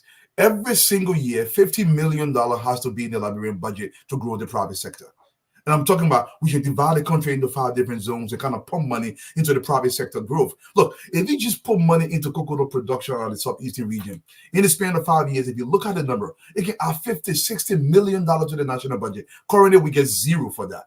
So you have to think in that way where whatever finance minister comes to bear, he has to have that vision, but he has to be unrelenting on his vision and be aggressive. It can't be about just paying people. The money got to work for us. Thank you, Dwalo. So, Stanton. Yeah. Brandy is not here. Dr. Regency is not here. Fatima not here. Ente Jumama not here. I just took one of the comments from one of the commenters. I'm like, what will you say? Qualified, competent, experienced? Yeah, I don't think they should worry about whether it's female or male. It should be about credential, what the person going to bring. It should be about the knowledge, their experience. If anybody sit here today and say, I want a woman that fly, they're talking to another girl out there that I get, they're trying to charm. To tell you the truth, I know who Paul Kennedy is talking to. I know he's not even home right now. So we'll let that fly. So we'll sit down and say, yeah, we'll close our eyes and bring women on the know. Let me say this. Let me serious for a minute. And you know I'm taking a job at Paul. But to tell you the truth, I ain't seen no one yet. I see that man with the balls or that woman that will come forth and say yes. Would change and say, I agree with Eduardo. These people have come, the crowd, they preach the Bible and say, yeah, we hold cemetery accountable for 60 million. Yes, we'll investigate. Folks, remember this. 3 days ago, some part of last week, before the resignation announcement came, we displayed to you guys a letter The Boyman Kamara said we're going to audit the finance ministry. You guys remember? We're going to call for an audit. Two audits, financial audit and personnel audit. Are you thinking what I'm thinking? This man's got out of the box and said we should audit now. He got to resign. I'm not trying to pull anything there. I think outside spoon talk. That's me. I speak to people. Listen, till you can come to realize when you talk about the national fishery, when you talk about the national road fund, when you talk about public work, when you talk about the different areas and different sectors that connect the finance minister, this is not a Johnny Just Camp job. No. This is something that President Bouakai is looking at very seriously. Apart from friendship, apart from high school friendship, CWA friendship, if the president missed this one, the country will be in a serious, serious detrimental issue. And we should say as it is. He should put, whether you're from Lofa or you're from Sando, he should put it aside. He should put aside whether you're my high school friend. No, he should put aside whether you work with me at LPMC or you work with me at CWA. He should put all those things aside. That's a CWA relationship. Now we are stuck with Grisby because of the CWA relationship. He should find the brightest and the funniest, somebody that put the people first, somebody that will advise the president and tell the president why it is up there. Before IMF gave you money, they would dig behind you. Before the World Bank come and give you money, the European Union, they would dig behind you. Who able right now to do the job? Who can do it right now? You're begging the lady, what's her name? This lady in Washington, D.C. Mommy. Yeah, you're begging her to come. The woman say, I ain't got money for me. They have already called Gafar. Gafar said, should I leave my almost $20,000 job and come and serve the people, and later on you guys beat me, and when I advise, you guys will not take my advice? You're running to Malu. Malu said, no, I don't want it. Who's going to take that job? In 6 months, they will probably take you to a mental home. I mean, let's be yeah, I will finish. This is a serious job that needs some serious-minded individual, not somebody that come to collect a paycheck. Thank you. This is a serious job that will put the Liberian people first, that will look at Mama Ability and say, you are dead wrong to bring 285 machines, and we have not seen a damn paper. No, today, Tuesday, I went to Bible study. Let me take that back. That will look at Grisby and say, you are wrong to go into an agreement for Putu Martin and bring in investors that we don't even know their offices. To bring Assad Mita into the executive mansion for us to pump the champagne. And if our people still living in tent and they are not paying what they agreed to pay to the government, you are dead wrong. We need that kind of finance minister. We don't need a recycling finance minister, just want to take paycheck and go to the executive mansion. I'm here to meet the president. I'm on the trip with the president. Those days are over. I have not seen that person yet, mommy. Maybe you know what? Maybe Paul don't want to say it.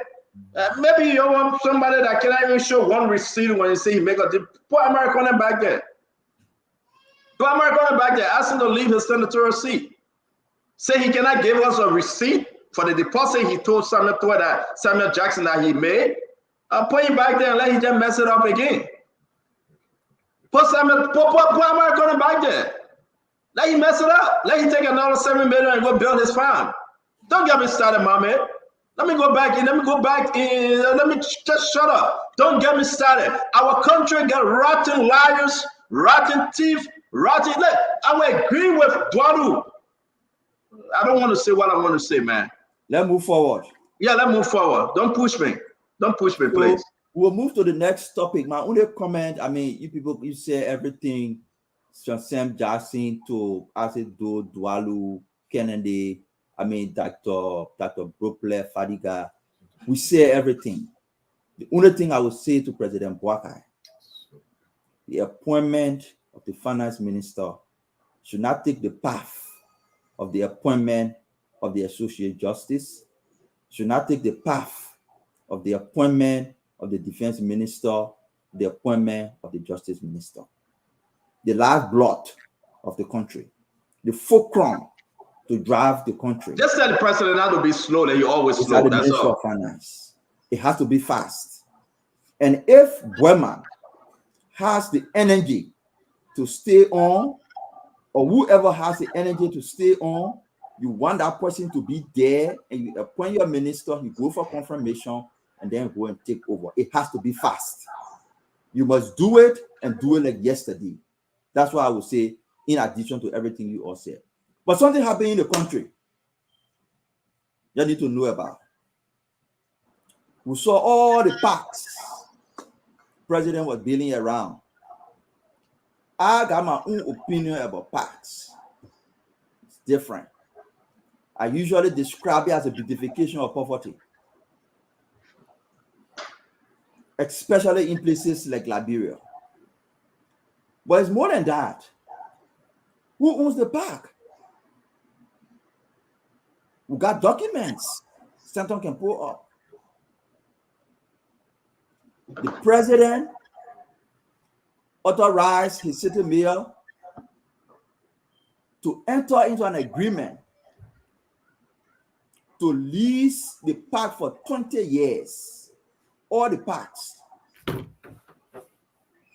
To lease it for 20 years to two of his friends. They created a company in 7 days' time. They created a company in August 20, on the 23rd of August. 7 days later, they awarded the contract to the company. 20 years to manage the park, but more than that, it gave them the authority to renegotiate and enter into new agreement. And the clause say without the approval or consent of the government. So this owner who name on the document is Wilfred Paul, 60%, Fatou Kroman, 40%.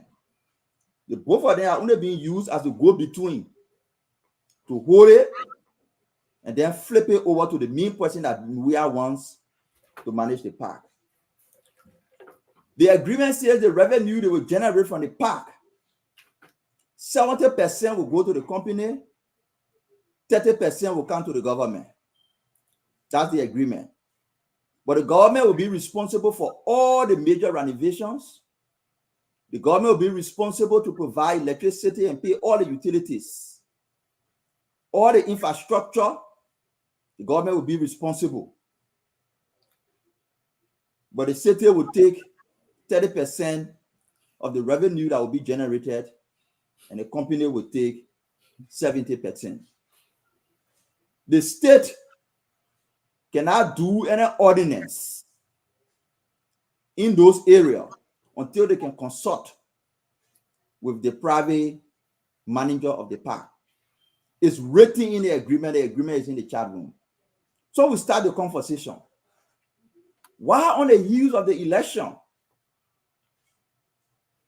the president is leasing the park for 20 years with these conditions within the agreement? What's the motive? What you hope to achieve?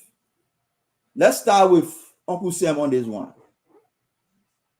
You just from LSE, you study urbanization, the development of cities.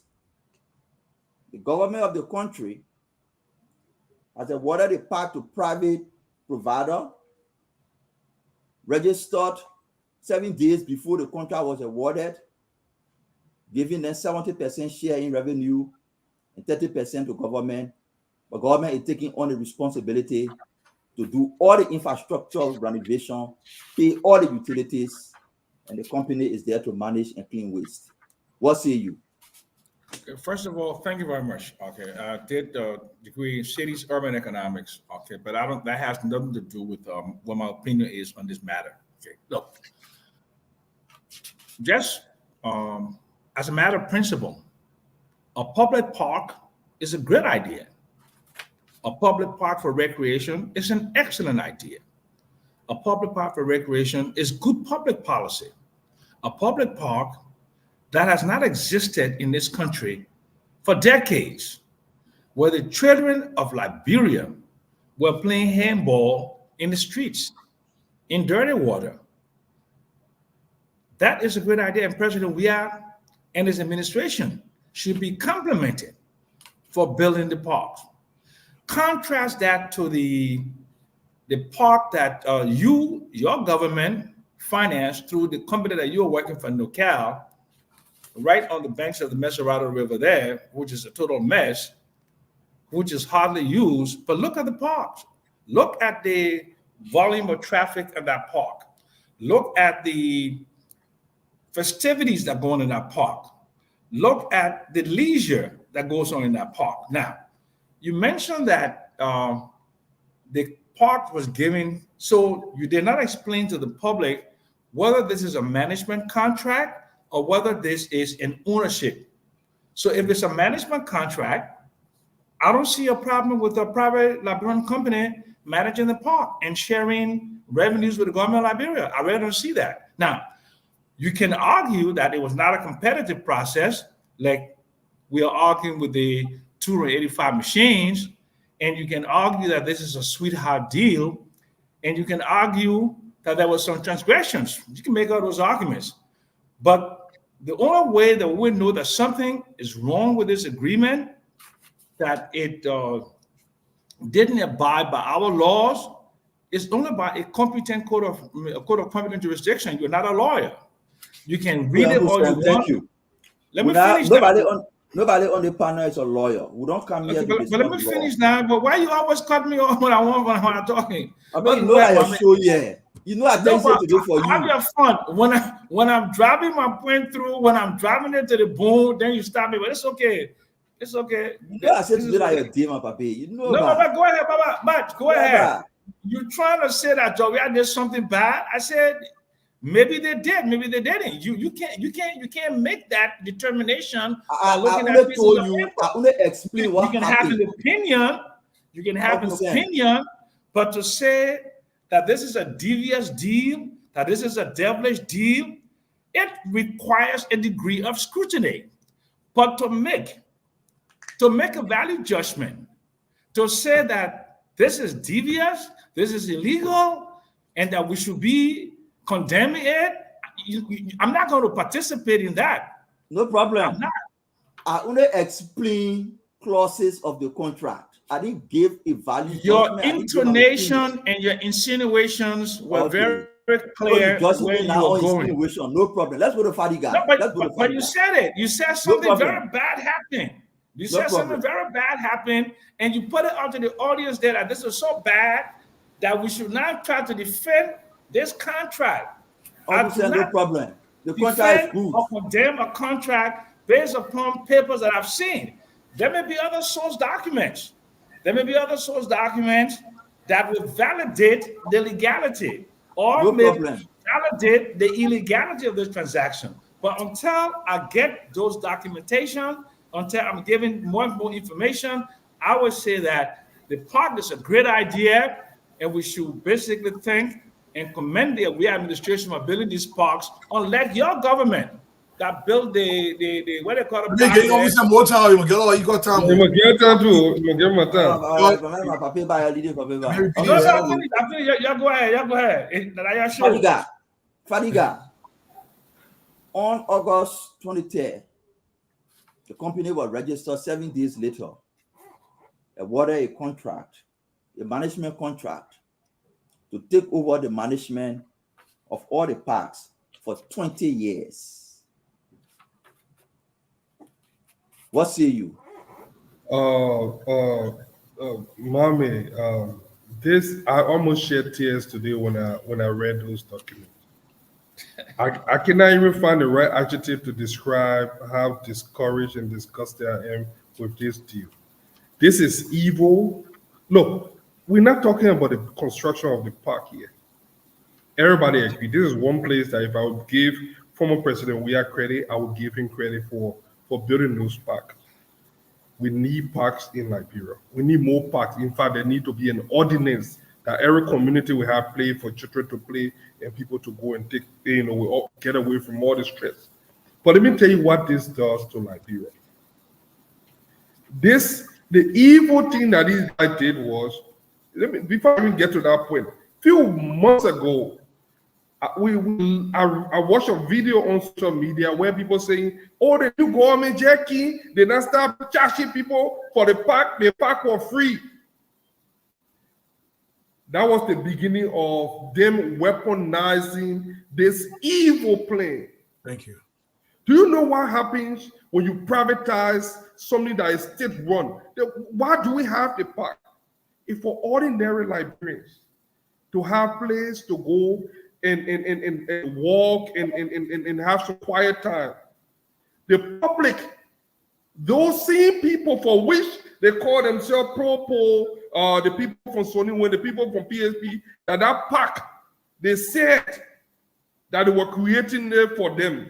Those same people have lost assets because they cannot even afford the 300 or 400 or whatever they are charging. Imagine that for 20 years.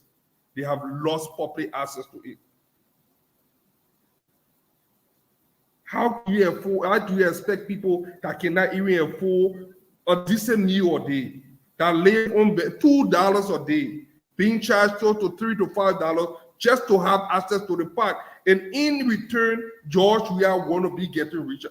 After looting the country, let me tell you, Mom, and let me tell you what the guys did. The park is just one thing that we've noticing. These guys have sat, they did not only loot the country, they are implanting themselves in every sector of this country. They are creating an environment so that they continue to make money while they sit and wreak havoc in this country.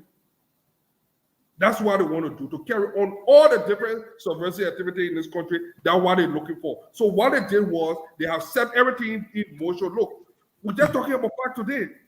Why? What's the need? What's the need of signing a 20-year agreement for a park? Why can't the government own these parks? Is he going to lease the market store too that he built? Pretty soon, some kind of company will need to check it too. If you start leasing park, we do not even have parks in the country. Not too many. I think besides these two, the two major ones that we have there, a small one in Pinsville and the area. These are the two major ones we have in the country. If you privatize it and lease it, the first thing here is you have created a disparity right there.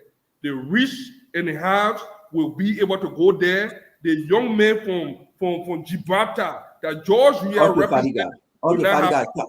Time is over. That is not evil. Then I don't know what evil is anymore. That is evil and barbaric. Then the government need to go shut that contract. Fadiga, thank you so much. It's evil. Stanton, you got all the documents. You've seen everything. Yes, sir. All the different exchanges. The one are public, the one are private, the one we cannot release. Yes. What do you see? Mabe, let me say this, and I hope Liberians listen. It's very bad. We applauded this president when he built the park, the invisible park. I call it 2 for 5. When rainy season, people go there to swim. When dry season, people go play basketball. We laughed. It was campaign season. The president went PHP. Beautiful park. I celebrated the president on that. He was saying, why are you doing it? I said, listen, the guy's going to go there. We're going to do a video. Beautiful park. Now, something about the CDC government. Whenever the telling you say there's a light at the tunnel, be careful, because you're going straight in the Atlantic Ocean. They always have something under the sleeves. Whether Uncle Sam that can travel to New York, travel to Atlanta, go to South Africa, go to Ghana, travel all over, like Koji would say, 17 continents.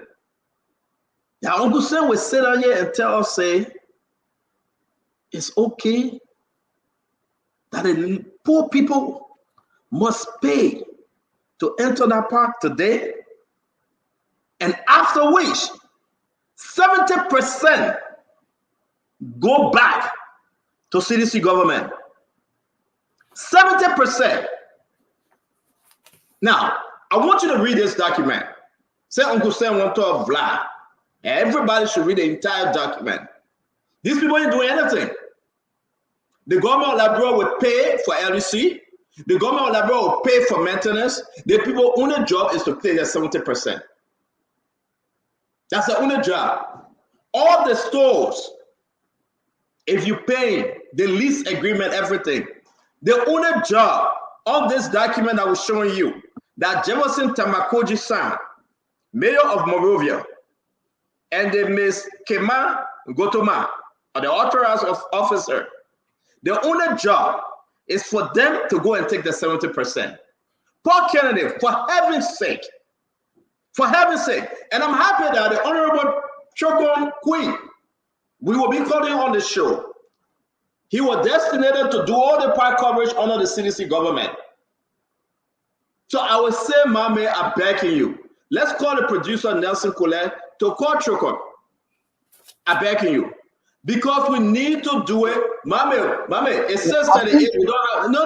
I said, rounds before you call. I said, but let's go into it. Let's call the man. I said that the men are engineering the part. Yeah, but in my mind, you want to hear from everybody around. But you said your boss man, former minister for state and our portfolio.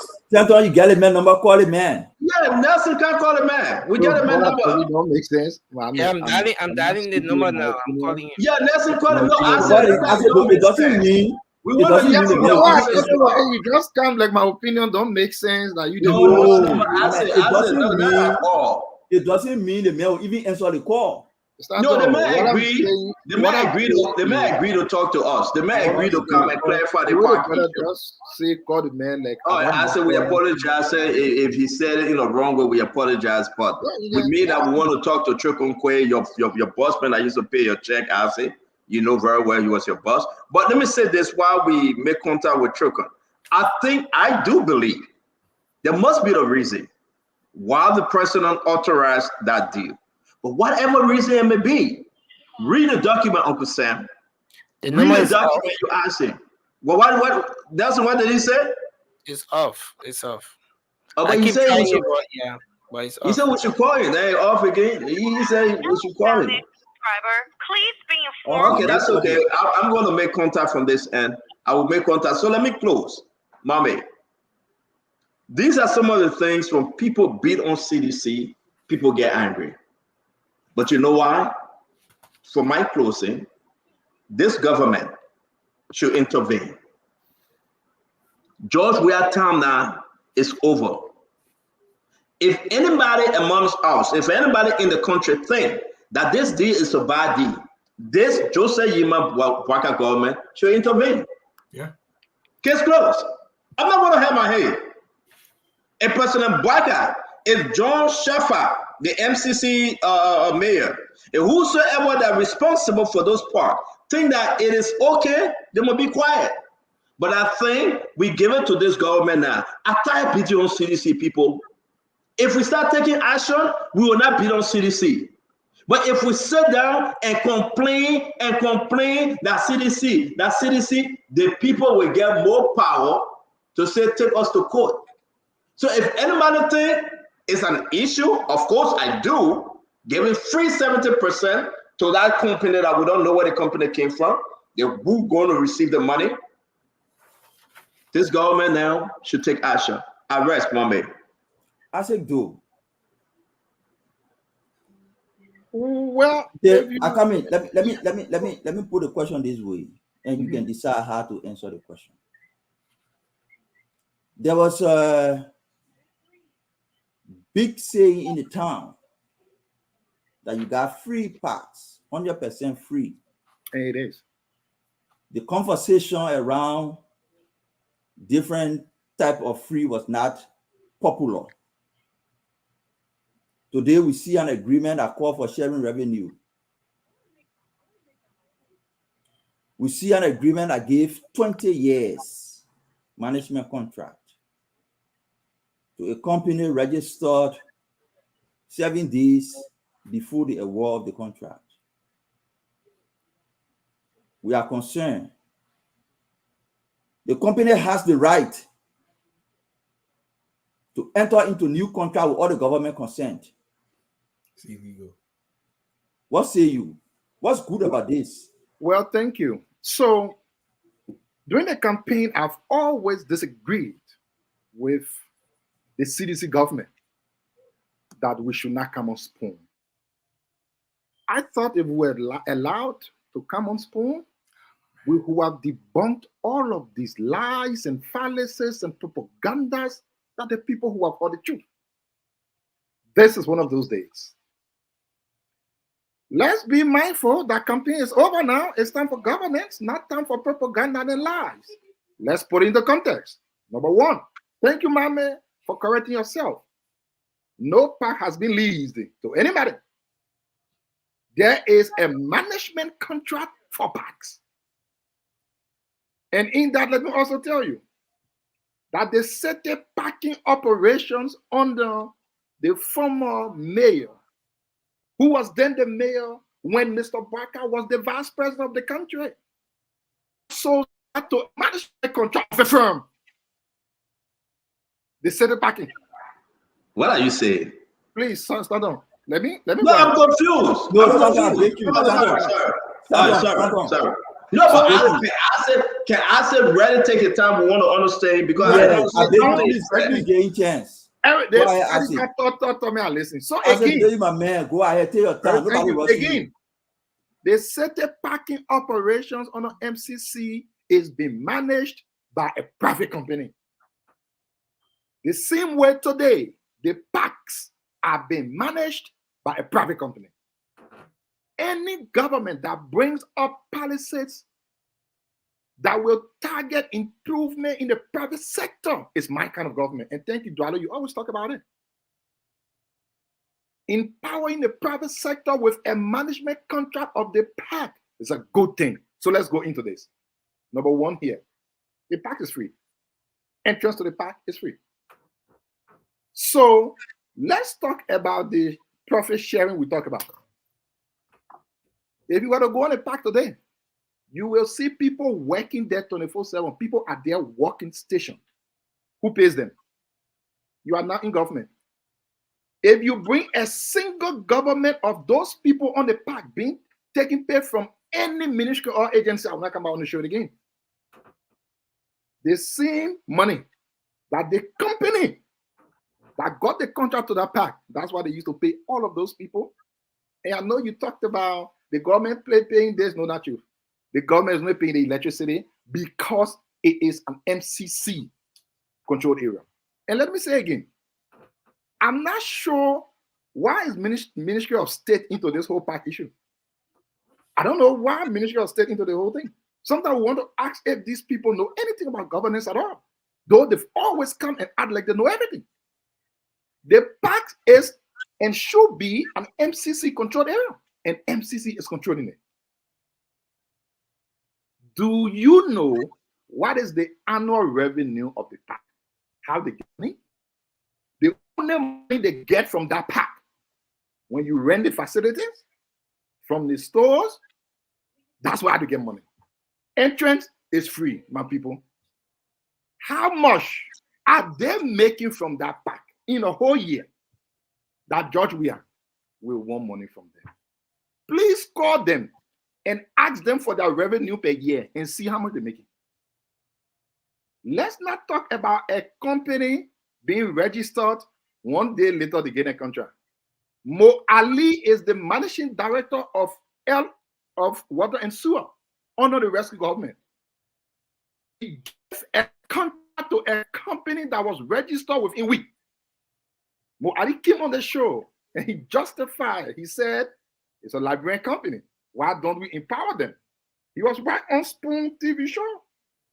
Oh, it was wrong during the weird time, but it is right during the broadcast time.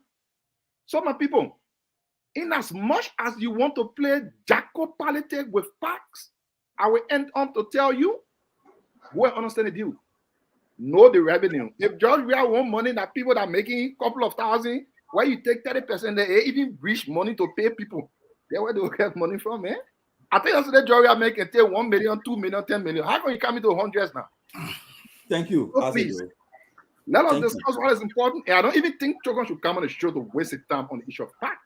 We are now discussing fact that people said that. No, but if you on a show and you don't want your guy to come on a show because it will be a waste of time, then you don't need to be on the show. Because no, then you don't need to be on the show. You sit there, you talk gibberish, you talking gibberish. The man that built the park, the man that was destined to run the park, you say, I don't think you should come to waste of time. If you think the show is a waste of time, don't be here either. No. You didn't explain properly. You don't know how the money was brought into the country. You don't know how the park was built. You don't know the agreement. You talk blah blah blah. Then you say, I don't think Choco should come. Go and hire Choco. I mean, this is the kind of thing you do as sedition. Then you cry in the back. So you think everything you told you to believe you? The parking operation is you think everything you told you. Do you want us to believe what you are saying? You were nowhere when those park was built. Listen to what I'm saying. You were nowhere when those park was built. People listening to it. No, I said, though, it's okay. It's okay. Right. But only thing is, you spend sometimes 3 hours on the show. You take your time, leave your job, leave your family. If you feel Chokonkuyi is better than you, that you can sit on the show. Anyway, it's a waste of time. And you can sit there because it's a waste of time. You know why you say it's not truth? Because the story here is true. That's something you guys receiving. Who receiving the okay? I said though. You said Choco shouldn't come. Who own the company? I said who own the company? The company that is managing the park. Who own that company? Who own the company? But you know. No, I say you say you know everything. Say you don't want to bring Choco. Who owns the company? Who the owner? We needed to come on the show. Take the show, man. Because this are the kind of things that are just pro that nobody comes to debunk all of these things on. I think it's okay. Let's move forward. Let's move forward. It's not a waste of time for anybody to come. It's not about. I say, please give me chance. You are talking. I didn't talk. I understand. Amen. You were not twist my voice. I am talking about this particular pack issue. Isaac, you want to talk about company register? Hold on, Ali agency. Can you meet the man, please? But I said that gives the moderator the respect now. Yeah, can you meet the man, please? I mean, it's not a waste of time. You always talk rudely at people. I say, let's get the moderator the time. I say, let's get the moderator the time, please. You have to respect your friends. I say, we will not continue. I say, we'll not continue with the interruption. Let's give the moderator the time, please. I say, let me too small. Let's listen to the moderator. Go ahead, my man. He always rude. Yeah, but it's okay now. You make your point. We'll come back to you. We have 4 other people that have asked. 4 other individuals have not spoken. I say, let's move ahead. Mommy, go ahead. I said, let be so. It will be so, but the brother need to respect his friends. No, but let's move on, man. We are all men here. Let be so. Mommy, go ahead. You moderated, mommy. Go ahead. So, yeah, you don't need to be that man. I will keep talking if you don't mute him. So the thing is, it is not a waste of time for anybody to come on Spoon and speak on an issue. Spoon is the biggest platform in the country. It provides opinion to thousands of people. It helps shift public opinion. Anybody coming to Spoon is not wasting their time. It's using their time and using it wisely to address issues of national concern. We that come here to talk, we're not wasting our time. Chokonkuyi is not better than anybody on the show to say he doesn't need to come here, and coming here will mean wasting his time. It will be a better use of his time if he can't speak to the issue. So Dwalu, we'll ask you a question. Stand on. Choco say he calling you. You should pick your call and answer him. All right. Right. You able to answer that, maybe? Yeah? I should go ahead? Yeah. If Stand get him on the line, let's get him first. Okay, let's get him first. Yeah, then from there we'll take his. He has listened to the show. Yeah, 1 minute. I missed a call. Let me call him. Let Dwalu be speaking while I call you. I just missed his call. Yeah. Thank you. So Dwalu, you listen to everything we said. Mm-hmm. What's your view? The park is leased for 20 years. The revenue sharing is 70-30. I will put all the evidence and show it to the public that the government responsibility is not only to pay electricity bill, but also to do infrastructure renovation. I will show the evidence. It's in the contract. So go ahead. I'm going to say this, though, Mehmet. My brother, Samuel Jackson, spoke. and he made his position. My brother Asi Doju spoke, he made his position. He's talking about how much you're even making. That is besides the point. I believe Mr. Jackson and Asi points are entirely asinine when it comes to this issue. Look, let me read Article 25, Article 26 of the Liberian Constitution. First of all, I'm going to say this to the President of the Republic. He has to go after this contract to the court and make it null and void. This is robbing the people of the Republic. I don't know one contract where somebody does everything and the person who does not do anything takes 70%, especially for a company that was created overnight. Let me say this. First of all, the contract is illegal. So it can be made null and void by the courts. And I believe it should go to the court. Article 25. Obligation of contract shall be guaranteed by the Republic, and no laws shall be passed which might impair this right. The mere fact that they can go outside the confines of the contract and say, listen, the government can involve or we can do contract differently, even though the initial contract with the government kind of isolates the government, that makes that entire contract illegal. I'll go to Article 26. It's a little bit lengthy, and I want to read it for the people. I'm going to say this. Where any person or any association alleges that any of the rights granted under this Constitution or any legislation or directives are constitutionally contravened, listen to that word, okay, that person or association may invoke the privilege and benefit of court direction, order, or writ, including a judgment of unconstitutionality. And anyone injured by an act of the government or any person acting under his authority, in this case, the previous city mayor, okay, I will say that, whether improperty, contract, or tort, or otherwise, shall have the right to bring suit for appropriate redress. All such suits brought against the government shall originate in the claims court. Appeal from judgment of the claims court can be directed to the Supreme Court. This contract is ridiculous. It is against the wishes of the people. It cannot be done in isolation. Honorable Bwaka, this is a way for these guys to undermine the current government. You remember a few years ago, probably got mentioned this. They will use the park as a tool to say, oh, I see what the government doing because they gave the management contract to people who have not managed parks before, especially that the entire management thing was actually registered 7 days prior before they gave it to the contract. Honorable Park, I would say this to you, make this contract null and void through the courts. This is unacceptable. This is robbing the Liberian people. That's what I'm going to say to that man. Thank you, Dwalu. Is he on the line? No, Mommy, go ahead. Go ahead. Okay. Dr. Brooklyn.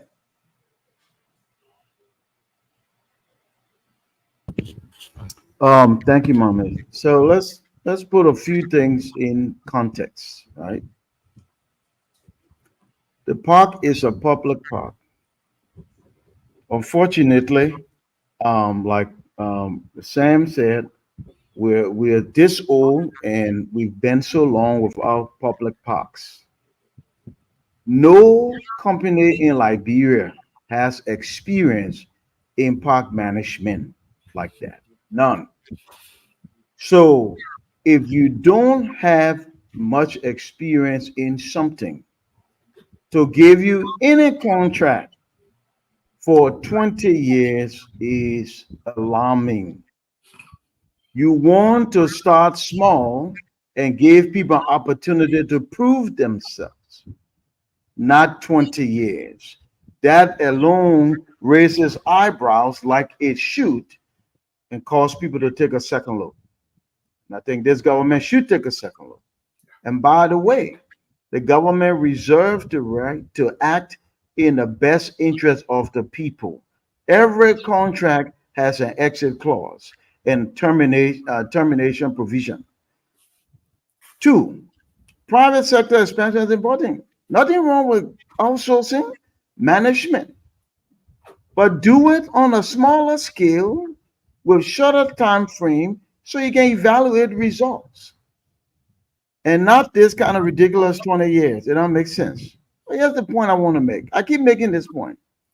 Nationalization has failed Liberia.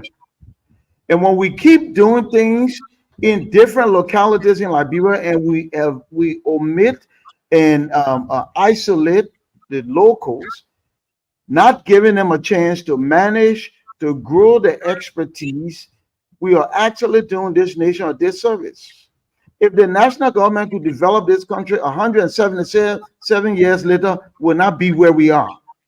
People build nations.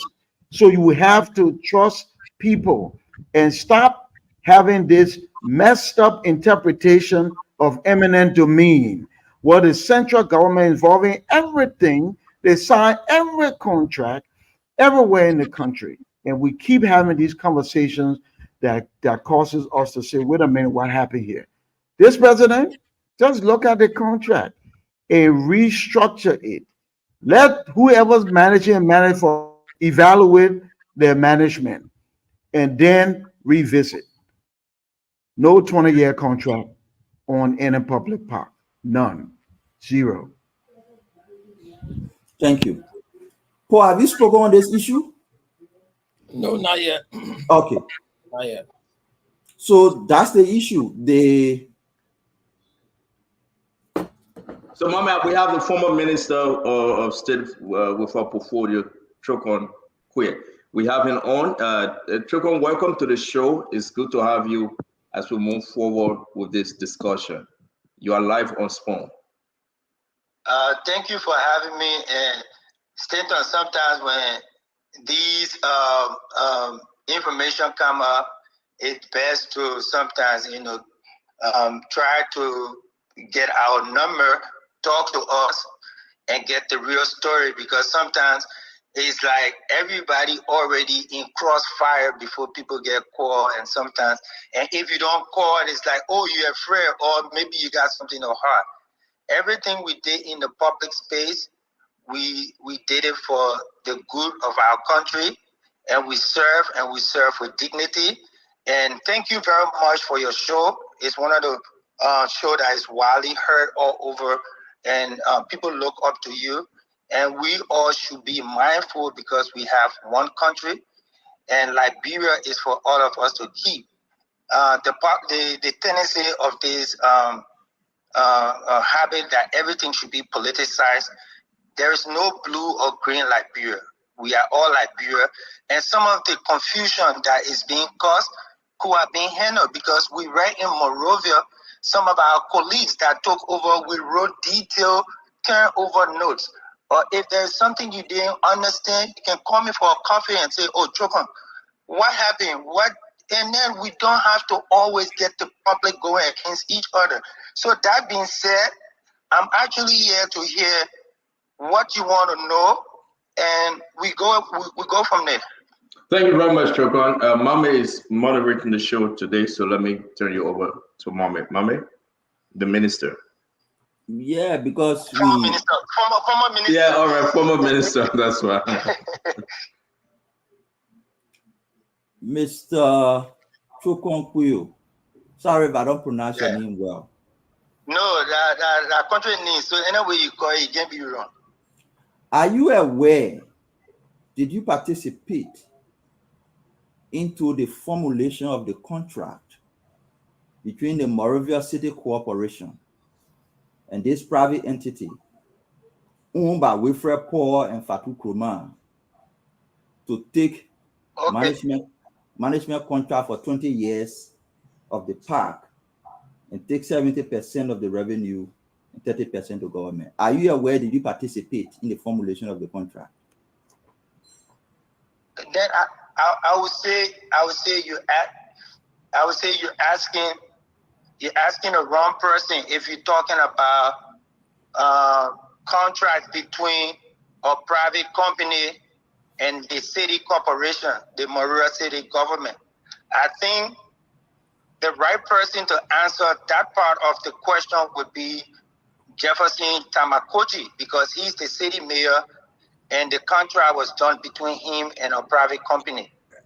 If you were to ask me what is the role that Ministry of State with our portfolio under the stewardship of the President, His Excellency George, we are playing in the formation of the parks, then I can come in to explain to you what happened, and when we constructed those parks, how those parks were turned over to the different people.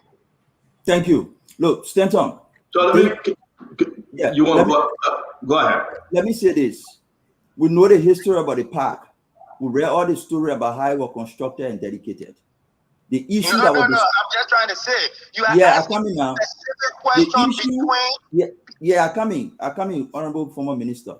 The issue that was discovered and under discussion on Spoon is not how the park was constructed. It's not how the park was turned over. What is under discussion is how the park was contracted. That 70% of revenue is going to the private company, 30% is going to government, is for 20 years. The company has the authority to give it out with all the consent of the state. The company will register 7 days. So let me ask. Can you allow me to ask a question? Answer the question, but when you ask a question, you don't ask question as though you asking me about a contract between the city and a private company, and you asking me to answer something that I did not participate in. Simple. Fair. Sugar, I agree. So you asking Sugar, me a I agree. question between Moravia City Corporation Sugar, don't say. Sugar, don't say no. Say no more. Say no more. Fair. I respect that because you wasn't involved. I respect that, but let me ask you. Let me ask you the. Yeah. Go ahead. Thank you. I agree because our conversation was based on this contract, but you had nothing to do with the contract because it's between Jefferson Koji, the Moravia City Corporation, and that company. Chukwan, the initial start, the vision of former President George Manning, we had to build parks in the city. Are all these parks free entry? Yes, and Senator, thanks for asking. When it comes to the formation and how this park was, the model that was used, I can answer to that. When the park started, it started as initial funding from the president. Invisible Park, the president gave $175,000 for us to start. It was something that he called and said, Toka, I want you to face a football field. Of his own money? Sorry to interrupt. Of his own money? From the start, yeah. Okay, all right. The first money that I received, it was $175,000 United States dollars of his personal money. And then at first, he thought that money could build the entire place. And I said, no, it was only for the turf. And that's when he asked that NASCOR, NPA, and Maritime should contribute funding for the parks. And that's how we built the parks. After the parks were built, when Invisible Park was initially opened, there is a guy by the name of Wesley. I will give you his full name. He was the one that was given the authority to manage the day-to-day activities of the park. So he recruited and they ran the park for the first year. After the park was being run and the model actually worked because the employees was recruited from the community. It was our community engagement. There is no way, and I will tell you, Stanton, call the CSA boss and call my colleagues and some of the workers that work with me at the Ministry of State for Presidential Affairs. At no time, the government of Liberia, even under my boss, His Excellency George Manawia, nor His Excellency Joseph Numa Boaka, that any funding from central government has been used on any maintenance company. They pay for those parks. How workers are being paid is squarely geared towards people going to rent the fields. Stanton, I want to be crystal clear here that there is no payment for any of the parks. And I want to be on record today. Call in Liberia, I was still on the phone. Anybody that entered the park is free. Please call Big Brother Mo Ali and let him call all his technical people. The sewer that is being taken from the parks are being paid for by the management company. It's not free. And I want to be on record. Even the dumping of the trash from the parks to go to Monrovia City Corporation dump site is paid for by the park. It's done through the private company. The government, and I want anybody to disprove what I'm saying. His Excellency Joseph Yuma Boaka has been president for 7 months now. I want the Ministry of State for Presidential Affairs to check the budget line to see if one person that worked for any of those parks are being paid by any government entity. That's no. So thank you, Trevor. Let me give the other. Let me and take you see. Okay, go ahead. Yeah, go ahead. Yeah, go ahead. Go ahead. We live in the West, and we have traveled all over. When those parks were being built, because for sustainability, it was very clear that it wouldn't have gone under any government entity. The parks are in the city. So whenever those parks were being built, it was turned over to the Monrovia City government as their personal property. The deeds for all those parks and everything is with the Monrovia City Corporation. So Jefferson Koji or the current city mayor will give you more detail. All that we did was give to the Liberian people the parks, and then when the parks were dedicated or when they were inaugurated, those parks were turned over to the Monrovia City government as their personal property. It's the same almost like if the government... So, Choco, I beg you, allow us to come in now because it's after 11, we wait all the time. Give us another 3 minutes. Choco, I want to give the guys a chance. The guys one question each. Please entertain their question. I understand where you're coming from. We talk largely on this whole park issue when we have you live in studio on another time. But let's just go back to the studio and give these guys one question each. I think you make it very clear. You turn the park over to Jefferson Koji, who he went into agreement with. It's none of your business. It didn't follow through. Am I correct? Yeah, the of the Republic built those parks, and by best practice is given to the city in which that park was built. Correct. In this case, the 3 parks were built in Monrovia.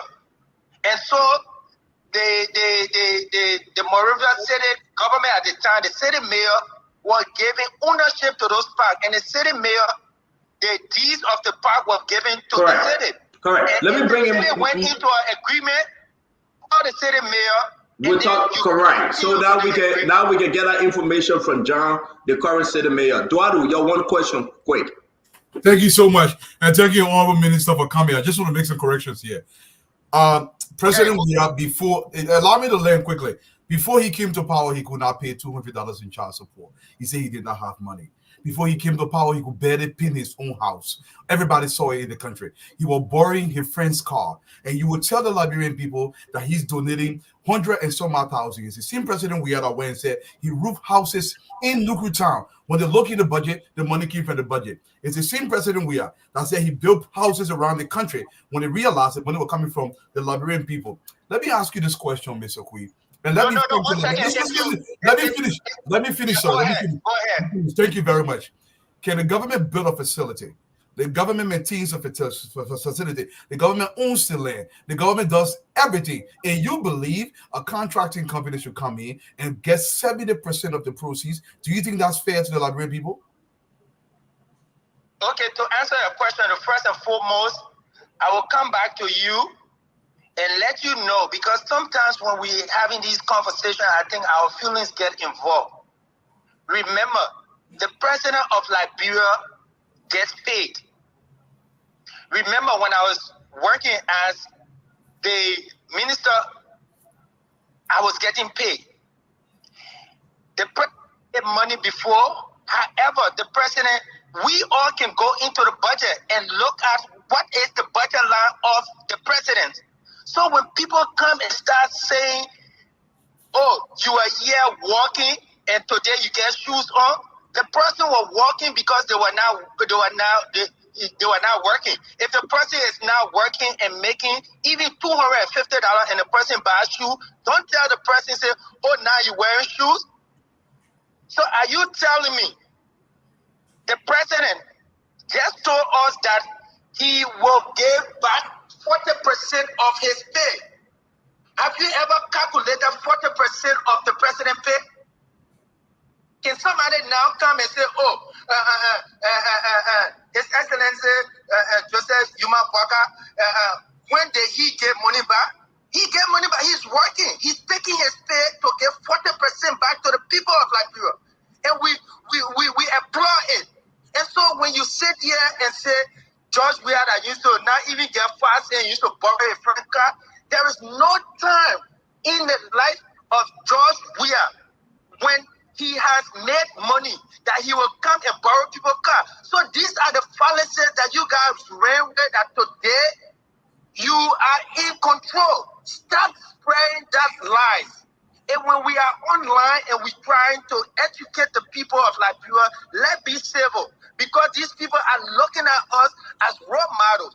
We should not always be telling people lies. There is no time. Mr. Queen, we need to answer the question, sir. Stop kowtowing and answer the question. Let me speak. For more than 18 years, there is no time we have ever traveled that he has not paid for everybody, even when he was not in government. So don't sit here and you don't know him and say he has always owned a car. So when you come and you try to find out stuff, let's stick to it. And we should not sit here and always get, and people wonder why the youth of Liberia are so much involved in militancy. It's because people like you, we are feeding people with anger all the time. We shouldn't do that. I think you're angry now, Mr. Queen. Answer the question. You just keep blabbing on. Eduardo, let he go ahead. Always got to come in. There is nowhere in the contract. You have the contract. There is nowhere in the contract that says 70%. The 70% they are talking about is only on the rent of the store. How much are those stores? And how much is 70%? And there is a revenue share between the city and the private company. How people getting paid over there? It's not the city. How toiletries go to the park? Have you been to the park? Have you ever went in a bathroom and you don't see toiletry? Do you know how it's being bought? Okay, thank you, Choko. Let's move to the next panelist. Yes, thank you very much. Let me bring in Dr. Bopler. Dr. Bopler, your one question. I'm sorry, Mommy. Let me do it from here because it's on my phone. Okay. Thank you, Dr. Bopler. Yeah, we just need to be brief. I'm looking at the time. Okay. We need to be brief. All right, thank you, Dr. Bopler. Thank you, and thank you, Mr. Minister, for being on tonight. I just want to say, this practice of having a president donate money to things is bad. Look at the rest of the world. There's a reason we pay for all of the president expenses. It's bad for many reasons. One, it sends the wrong message. You know, you want to be a philanthropist, wait until you get out of office. Then you spend all your money any kind of way. But when you're the president of the republic, every time you spend your money, it creates a conversation. So that's not a healthy practice. 175,000, that's a lot of money to spend. But that said, public park is a human capital investment. And so it's necessary. The park should be totally funded by the people's money. And we need to start to get to a bureau where we make this kind of investment. We all travel the world. We saw the other people places. They build park everywhere. They take the taxpayers' money and do that for recreation, for socialization, for human development, and all those things. So you build a park, you put it there, you turn it to Monroe City Corporation, and you fund it with the taxpayers' money. And then you don't have all of these issues with management. So the park is there now. It's a good thing. It's a great addition to Monrovia, to Liberia. I just think we need to revisit the management arrangement and the revenue sharing. Thank you. Okay, thank you, sir. I just wanted to speak on what you just said. When I said the initial contribution of the park was given in cash by the president, however, I also stated that NASCOP, NPA, and Maritime was the one that actually funded those parks because the park cost more than 175,000. And another thing we are saying, and those were their corporate social responsibility. And so these are things that has been that was spoken about like a billion times when the parks were being built. Now, if we come to the management aspect of it, we are saying let's look at the management company and the work they have done. I will ask you a question. Are you satisfied of how those parks are being managed? Invisible Park has gone 2 years. No government entity, not even a penny have come from government to pay for pin at any of those parks for maintenance. How much do those parks make? Those parks are free. You go there free. The only time you pay money is when you're having exclusive right. And even exclusive right, you pay 25, 35. The most you pay for a fee is $75. The smallest fee in Liberia, which is 11th Street, you pay $150 to even go, and the size of it is the smallest you can ever think of. Remember, because of the model that was put in place, today those parks has been sustained void of government resources. We are saying there is a burden on the national budget. However, we are sitting here and saying that if a private company is running an entity or a park that is free, I wish the private company would be even charging people to enter. But there was an agreement with the city that stated that under no terms should people pay. So their hands are tied. Now it's the rainy season. How many people are going to play game at the park? They have more than 200 plus workers. How would those people get paid? Let's put politics aside.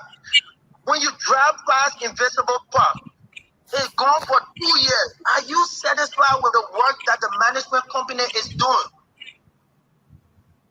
There is nowhere, nobody. And I want you to take your time to read whatever agreement there is. There is nowhere where the government is paying for maintenance, the government is paying for everything.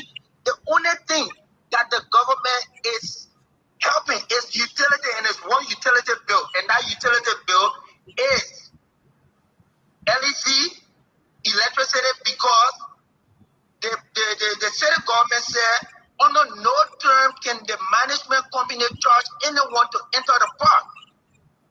And the cost for that is high. But how few are going in generators? Thank you, Chico. Let move on. I beg you. I'm kind of confused why we move to Paul Kennedy. Two things here. Chico, two things here. So Chico said, President Weah, the former president, said, I have 175,000 as a startup for the park. The former president had a desire to prepare the place for the young men and women that they should go and exercise and play.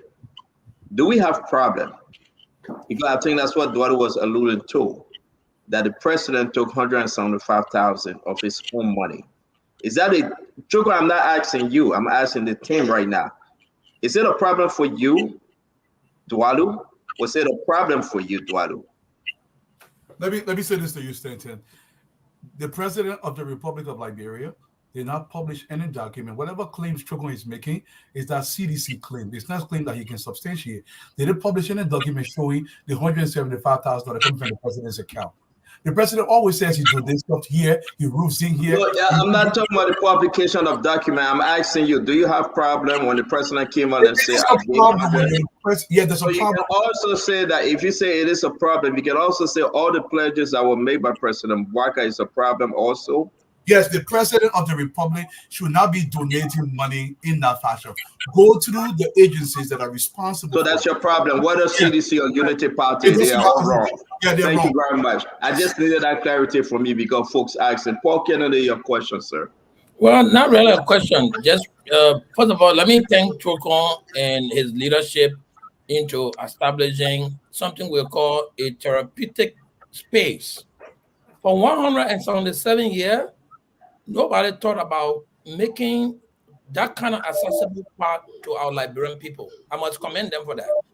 I have problem with the 20 years of the lease term, yes, but 30%, 35%, 70%, 30, 70, 35, 65, where government is doing absolutely nothing but paying electricity bill, I think is a fair share, because look at the buildings that are owned by government. Look at how they are poorly maintained.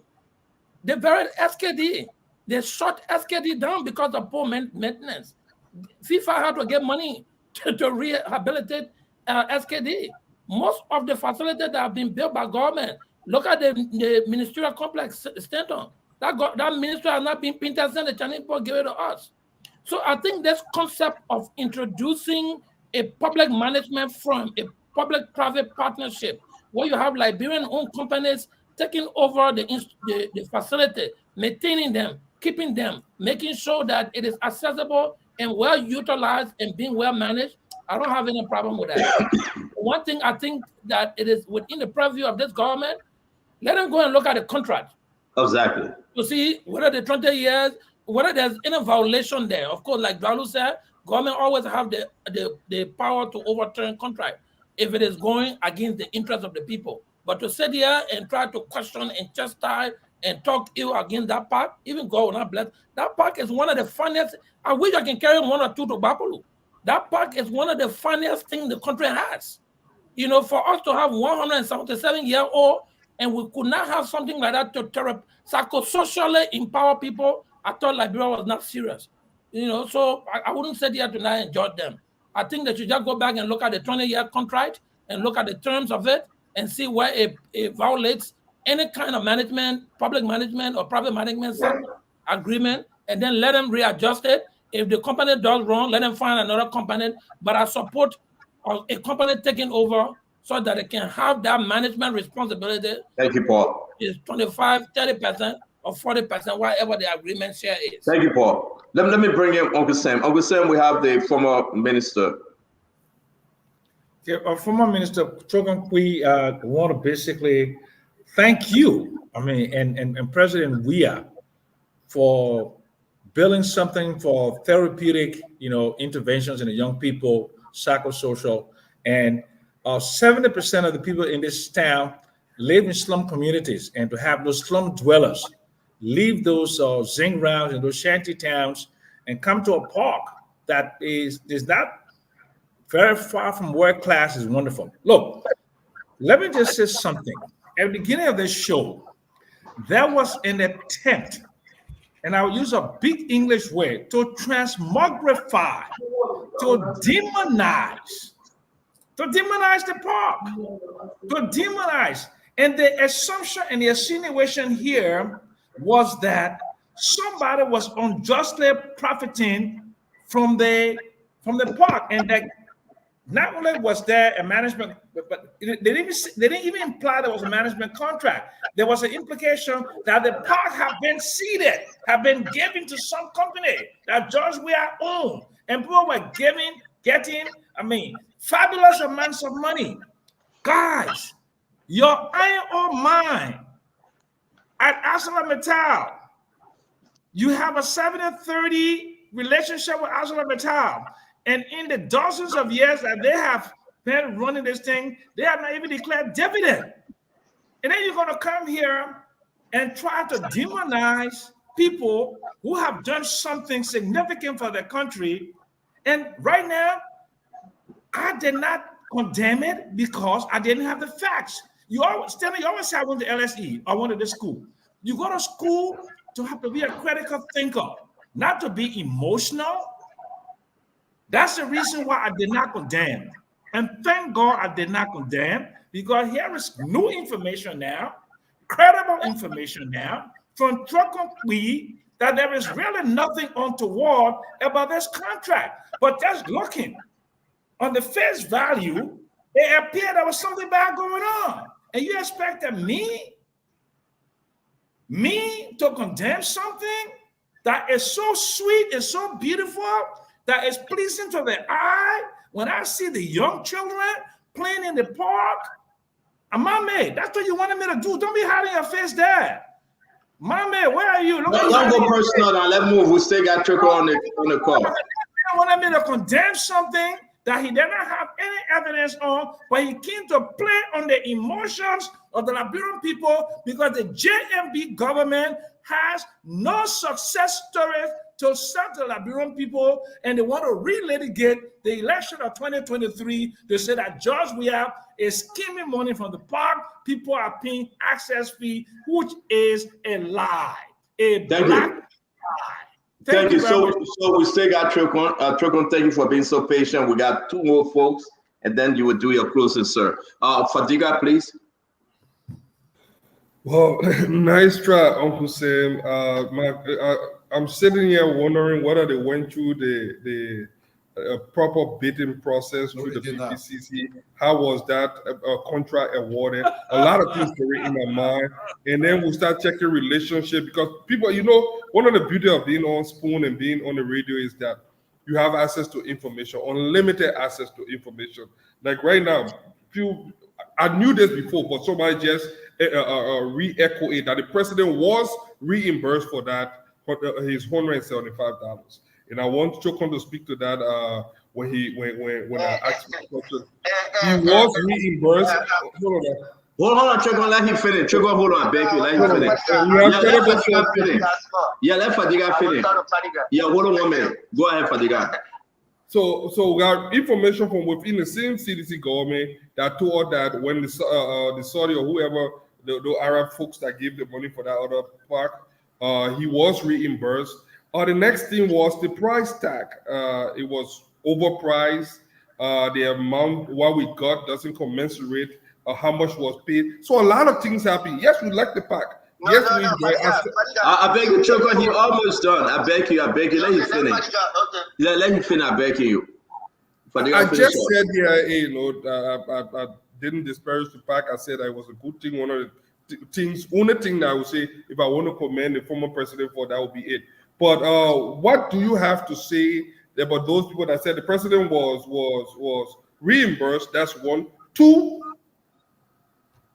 the contract did not go through the proper bidding process. So we have enough. Yeah, go ahead. I know we have not met personally, but from afar, I admire you sometimes when you take stand. But on this, before I came on, I heard you and the enthusiasm you were speaking with. I thought you had the information at your hand. But it's sad to say that now, at least with the facts given, I see your tone has changed, which is a good thing. However, I will tell you this. Invisible Park was built long in advance before the $5 million that was given by His Excellency Sheikh Mohammed was even given for PhD. And sometimes when we are moderating these things, we should check our facts. We should sometimes look when this fact started, when it was finished. And so for somebody to sit here and say that the UAE government paid back why would the UAE government pay back $175,000 of the president's personal money into a project that was never on his mind? Because we were driving and he said, I played football here when I was playing for IE. Talking, I want us to build a field there. That's how it started. It was not something, it was impromptu. It's not something like we plan in advance to say it was allotted in a budgetary fund. Now, if somebody said that, my question to the people, because when it comes to the contract, I've said your call, it would be best to call Jefferson Koji on the show. But I want to ask all Liberians, and I want to take this time now to speak to all of you in studio. Are you satisfied with the level of management when you drive past Invisible Park? When you go to PHP, have you ever asked? Because I want to be on air today, and I challenge. I want, because the CSA boss is one of the most knowledgeable person. He has been very engaging. I challenge any individual to tell me that a single person at the end of those parks is being paid by any government entity. What they make is what they are sustaining those parks. And it's very expensive to sustain those parks. One pint, because I have volunteered myself to always work on all those parks technically free. And I will do it until I die. Because you know what? The legacy of that particular project, our kids gonna do it. I don't have to be in government before I help. So let's take the last person. We know we will have you. We'll talk off air. Yeah, but we have you in studio at Biggie. I want to take the last person, but let me just do this. Let's be fair. Fadiga, I think your argument is a unique one. I just want to ask you. You said there was no bidding process. You were saying something in that line. They didn't bid and they just awarded this to somebody else. And you said the money was. Can you repeat what you said? My question was, they did not go through the PPCC. They did not go through the requisite bidding process. That contract was hand delivered to few. So it was a bad. It was a bad. Wait. Keep talking about is the park being? That is not a question yet. What I want to ask Chokon. I'm asking you to repeat because I want to ask Chokon a question. I beg you, Uncle, say your way. I'm asking Fadiga to repeat because I want to ask Chokon a question. Fadiga, let's be fair on Spontan. You are beating on Chokon Kwe. I have never met him in my life. You are beating on him. I'm not beating on him though. Hold on. Let me finish. And I want everybody to listen to Fadiga tonight, right? You said there was no bidding process. We didn't know where it came from. It was a bad deal. I didn't say that. No, man. Wait now. Let me finish. Let me finish. Fadiga, you see, if we can only speak what we know, when we say in Jade and bring it to the front, it will be better. But you're celebrating Yellow Machine. Where you don't find one damn bidding process. Right now, we're looking for paperwork, we can't find it. But you say you will raise $80 million to pay for those machines to come to the country. Yes. But yeah, we can't do that to Liberia. The same way you beat it on the George Manaware government, because you're saying there was no bidding process, they gave it to John Paul Peter.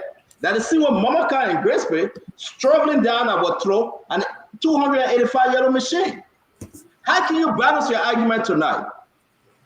How can you say that it was a bad deal? No, let me finish. And this is why we fall short. To the glory and the mercy of God. How can you say the deal with Chokon Kuya and the president put 175,000? We all crying wolf. But we are here celebrating a 285 Yellow Machine deal that we know where it's coming from, a terrorist Bin Laden, a terrorist Shaka Muku, whoever the person is.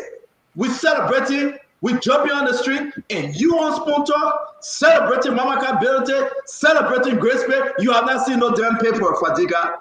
So let's move on. Now, I will appreciate a good part. Politics time is over. I don't know what Mami, I wanted Mami to ask this question. Politics time is over. But I do believe, Mami, I will rest and I will give it to you. Well, Mami asked you. Oh, no, sorry. It will be you asking though. Then Mami will take over because he moderating. It will be you. But I do believe, for all Liberians to hear me, if we blame Joya yesterday and say it was bad, we should have the guts to blame President Bwaka today and say the same thing is bad. Other than that, we got no moral right to condemn. Everybody that I sent on that part, Dr. Bople, that's a damn good part. the youth of the country. Once Strickland said they are not paying, they can walk in that place. I agree. Let me say this, and I'll close. Burlington County, go use the park. It's not free. Our church organization went to that park. Church, we pay. They ain't stopping you from going there with your one basketball to play. No. They ain't stopping you from going to sit down and look at the ocean. No. But if you're going to have a church event, if you're going to have an event, a school event, you must go to the township. You must pay. I will leave the rest to my mate. But I'm saying, Liberians, let's be fair. You cannot come on the show and say everything Mama Kabedite is doing, everything Graceway is doing is unique when it comes to the yellow machine. But what was done is wrong. I say I give it to you. I had to end this. I'm going to Bible study. I give it to you, Isaac. Well, thank you. Minister, thank you for Don't coming. go. What are you watching for? Your Man, handwork pray to God, man. Your handwork is being discussed nationally. I'm sure you must be a heck of a proud man right now. And let me say congratulations to you for a job well done. Those packs will go a long way in the history of our country. And I'm sure someone wanted to bring in their personal feelings about President Leah, what he can do, what he can do. I know we can really remember that President Black Eye was in no time, just a few months ago, living on loans alone. But then, very close to the election winning now, he could give 52 million or $52,000 to 5 victims. But again, jealousy and envy cannot take anything off. But, Minister, I just want to ask you this. We know the attempt of people to play politics on the path fell flat today. It was debunked and it's in a trash bin forever. What is the bad thing in giving a Liberian private company management right of a park? What is bad about it? I don't think it's a bad thing. And one of the things that we should look at, it's not about a Liberian company. It's about the kind of work that management company is doing. That's why I'm asking the question to all Liberians in TV, radio land. You have driven past any of those parks. Are you satisfied with the job that the management company is doing? And I will tell you today, and everybody that listening to me, and I want the public to chastise me if I'm wrong. Do you pay to enter any of those parks? The answer is no. So everything you're hearing here is politics. Everything that people say here is politics. This is the time that we celebrate what Liberia has. We go around and say, Liberia can meet in their own place. They can meet in their own road. Why are we celebrating today for the yellow machine? It's because we want Liberians to face their own road.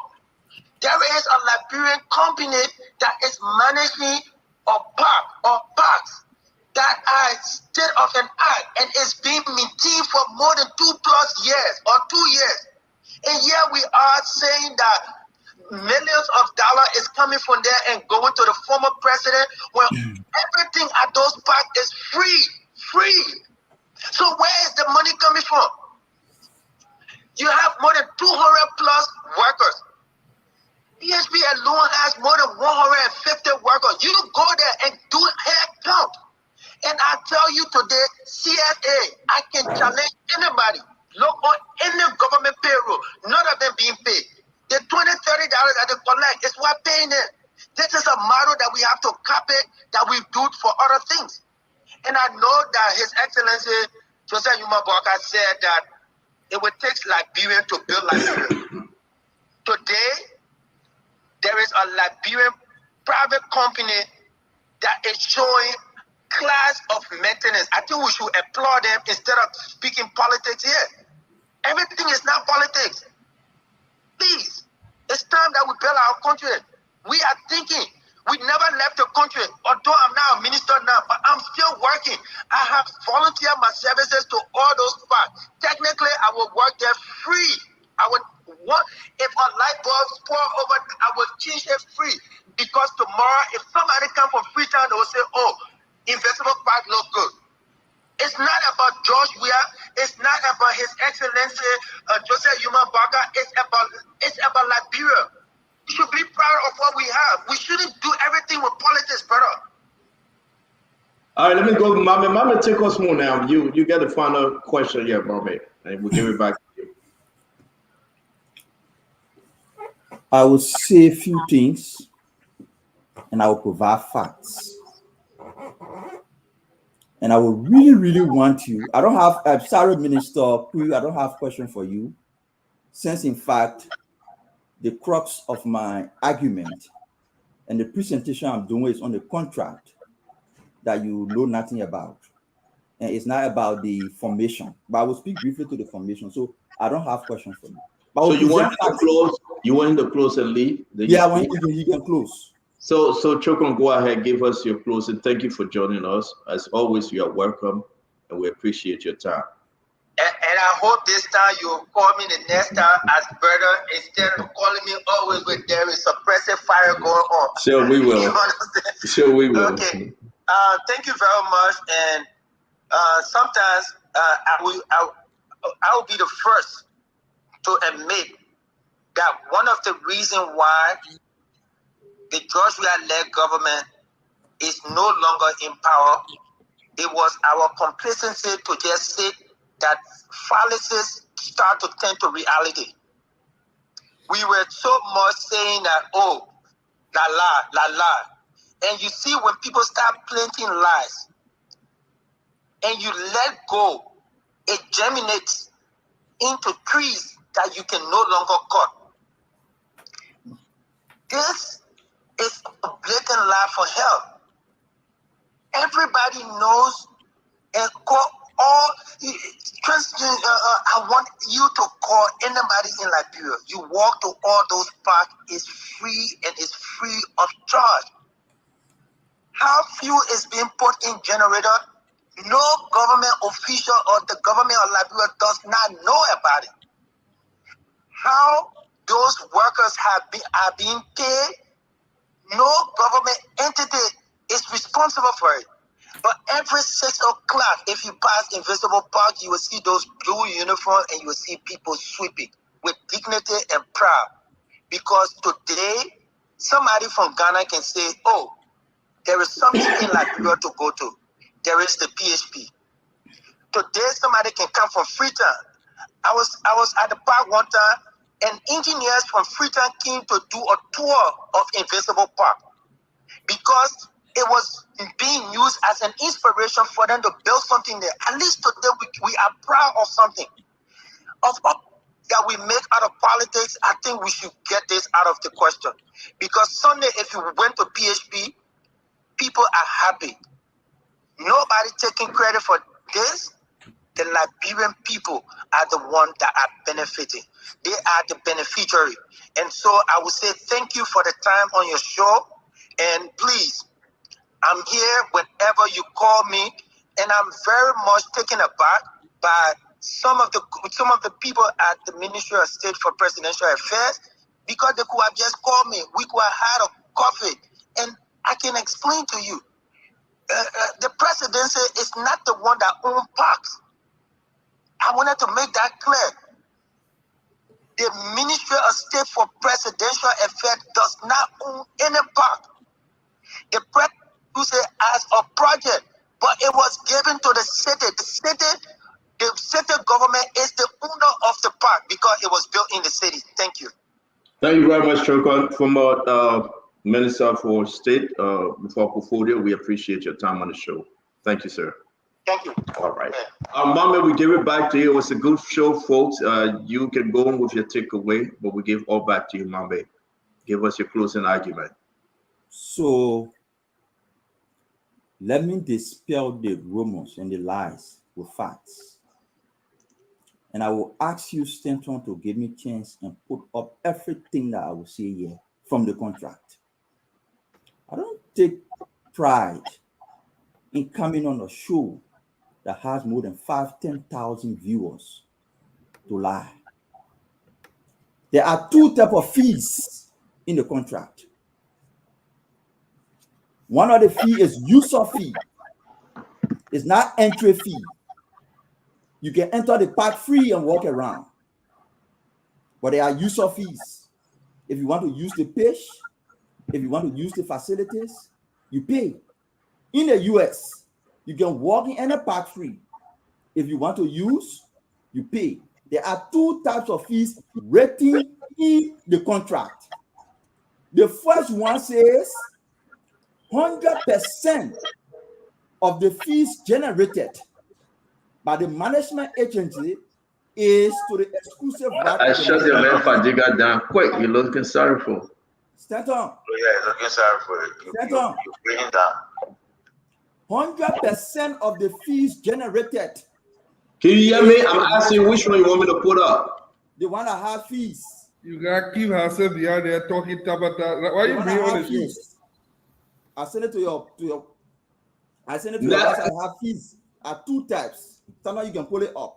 100% of that fee generated is for the management firm. To enter the park is free. The utilization comes with fee, and 100% of the fee generated is for the management firm. 70-30 is another fee in the contract. 70-30 is for rental of the stores, the shops that are built or to be built in the park. So those rental shops that people rent to put in goods is what they say, no, this is for the other report. We'll come to that later. Let me deal with the fee issues.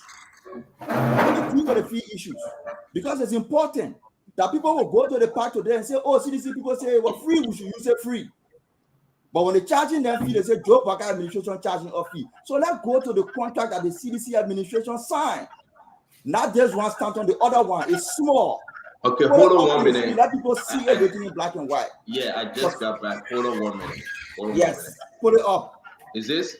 No, the next one. The next one. The next one. Yes. Thank you. The company further understand that the fees charged to individuals or group for the use of this park, that is 100% of the fee money paid by individual or group will go directly to the company. That's the first fee. The next one has to do with the rental of the shops that are there. It is the rental of the shop that the revenue sharing is 70-30. So that you can put it down. I just wanted to dispute. I just wanted to put the evidence up that the fees are being charged and the fee is 100% going to the management agency. To enter the park, you can walk in free. You can pass around free. To utilize the park, you must pay, and 100% of the fee goes to the management agency. If you want to rent a shop, 30% goes to the government, 70% goes to the shop. Go to the other report. What did the other report say about the 30%? Please put it up. Please put it up. No, the next one. The other report. Yes. We observe no evidence that the GOL 30% of the share revenue was collected and deposited into government account for the period under review. Take it down. That is the 30% on the revenue generated from the rental. So for somebody to just come and brag that is free of charge without explaining and giving distinction between the different prices and the way it is charged is disingenuous. I wanted to point that out. The second thing, they said the president paid for the park. The first one. Stanton, please put up that front page Africa news story that I sent you about George Weah paying for the renovation of horses in Clarendon and Vartown. Please put it up.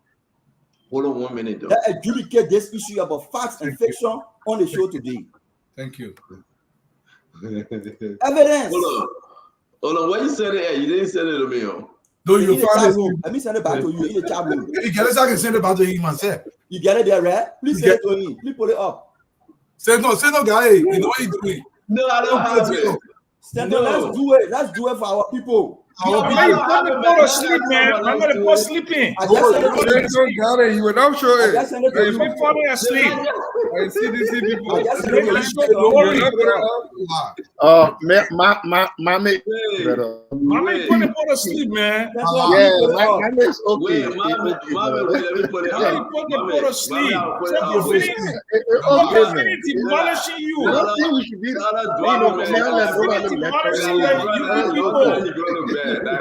Yeah, man. Time for the go to government. I want to drink my shadow. I'm talking to you. I'm talking to the thousands of Go people. to bed. Uncle said, go to bed. I'm talking to you. Y'all sit on your fatiga say. I want to drink my shot. All right, let me put it up. Wait 1 minute. Let me put it up. Put it up. The whole day, President, we are own money. When you go low, you come from the budget. Also lie. And money can go there. 175,000. It may not be a 200 chance of put your paying $175,000. But I don't understand your own argument. Yo. I same Jassy dollar represented the woman. Same Jassy dollar. Don't put me inside. Don't put me inside. I don't tell you. I'm tired of you. I'm gonna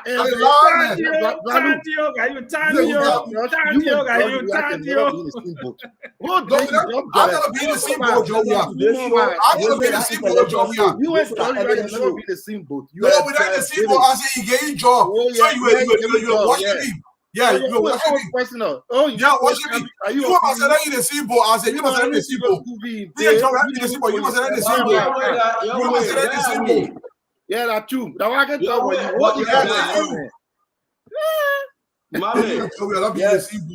All right. So let's go ahead. There you go, mommy. Go ahead, talk. It's up. There's just one thing. I say, let me talk. I'm going to sleep. Come on. I'm talking to you. I'm talking to you, Isaac. I'm not talking to you. I'm not talking to Saint Jassy. I'm not talking to Chokompuyu. I'm talking to the 10,000 people listening. Thank you. They story all the time that President, we are own money. Thank you. But we have never seen one day the check he disbursed from his account for these transactions. Let's go to Claratown. Yeah. George Weah announced that he was roofing all the horses in Claratown with his own money. Yes. Only did we realize later that there was a 1 million request from the Ministry of State that was disbursed and was used for that renovation. Thank you. Here is the story. When it came back, Eugene Nangwe was the Minister of Information. He said when they went to cabinet meeting, the cabinet told the president, don't use your own money, we'll use the state resources to do the job. Yeah. This story about we are own money, when you can provide no evidence that he disbursed money to you, but we can provide evidence that NASCAR disbursed money for the park. We can provide evidence that MPA disbursed money for the park. We can provide evidence that LPRC disbursed money for the park. We can provide evidence that Ministry of Finance disbursed money for the park. But you cannot provide evidence that we are gave you money for the park. Thank you. I wanted to disprove that. So there I don't think you have disproven that yet, though. Oh yeah, I mean, it left with the public to decide. No. Let that have the conversation, my man. You cannot just throw it and run, right? You can't do this, right? Okay. You say you want to disprove it. So now, let me play the devil advocate here. I know I'm going to get myself in trouble on this one. Who money was it that President Boaga donated to the folks, the 50,000 of the folks that got burned with the tank? Who money was it? I got absolutely no. No, you cannot say you get absolutely no. No, you can't do this.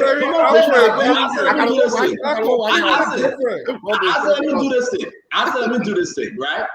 You cannot say I got no. So when it comes to this unity party, then you wash your hand. No. Like I told Fadika, the only thing that blessing every one of us, that CDC people decide not to talk. They decide to go sit down somewhere quiet. That's why you hear you say you washing your hand.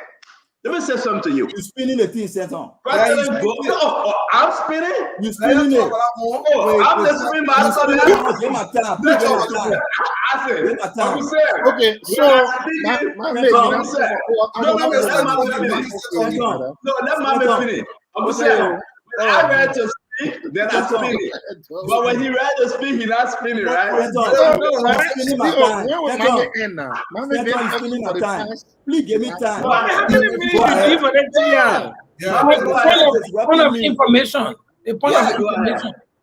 Mami. Yeah. But let me seek inquiry on the contract. When you read the 100% of group activities fee that will be collected will be given to the management.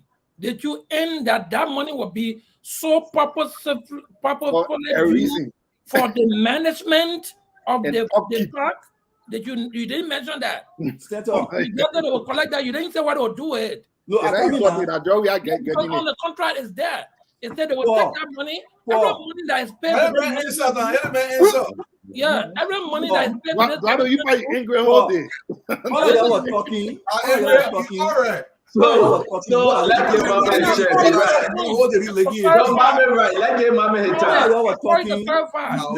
All of y'all were talking. Nobody interrupted y'all. No, I didn't interrupt. Mami, How long you want to take, Mami?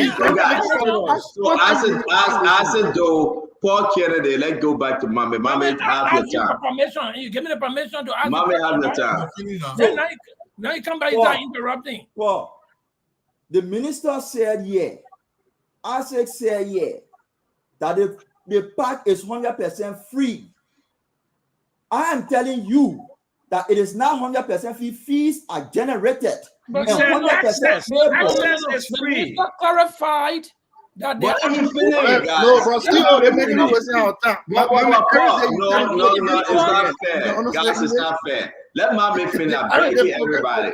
Yeah, Mami finish. Mami finish. All right, let Mami finish. Mami is the moderator. Let protect Mami. He's the moderator. He's been doing good. Go ahead, Mami. The minister said the park is free.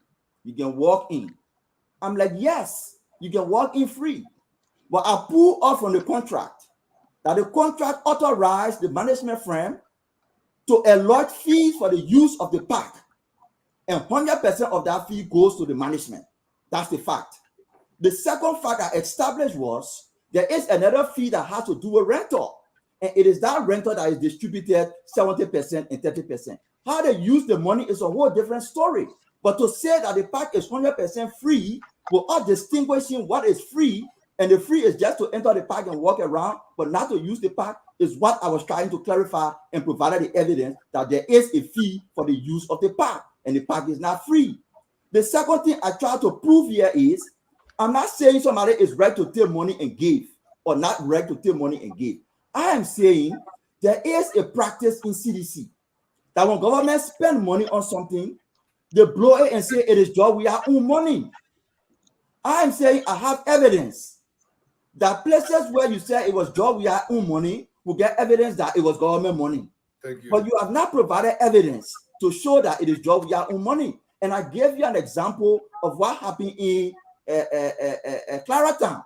He said it was his own money. Later on, we realized 1 million from government was spent on it. So to come here again and tell us that it was his own money to start the park, and can show all the check, you can show all the disbursement, I don't believe it was our own money.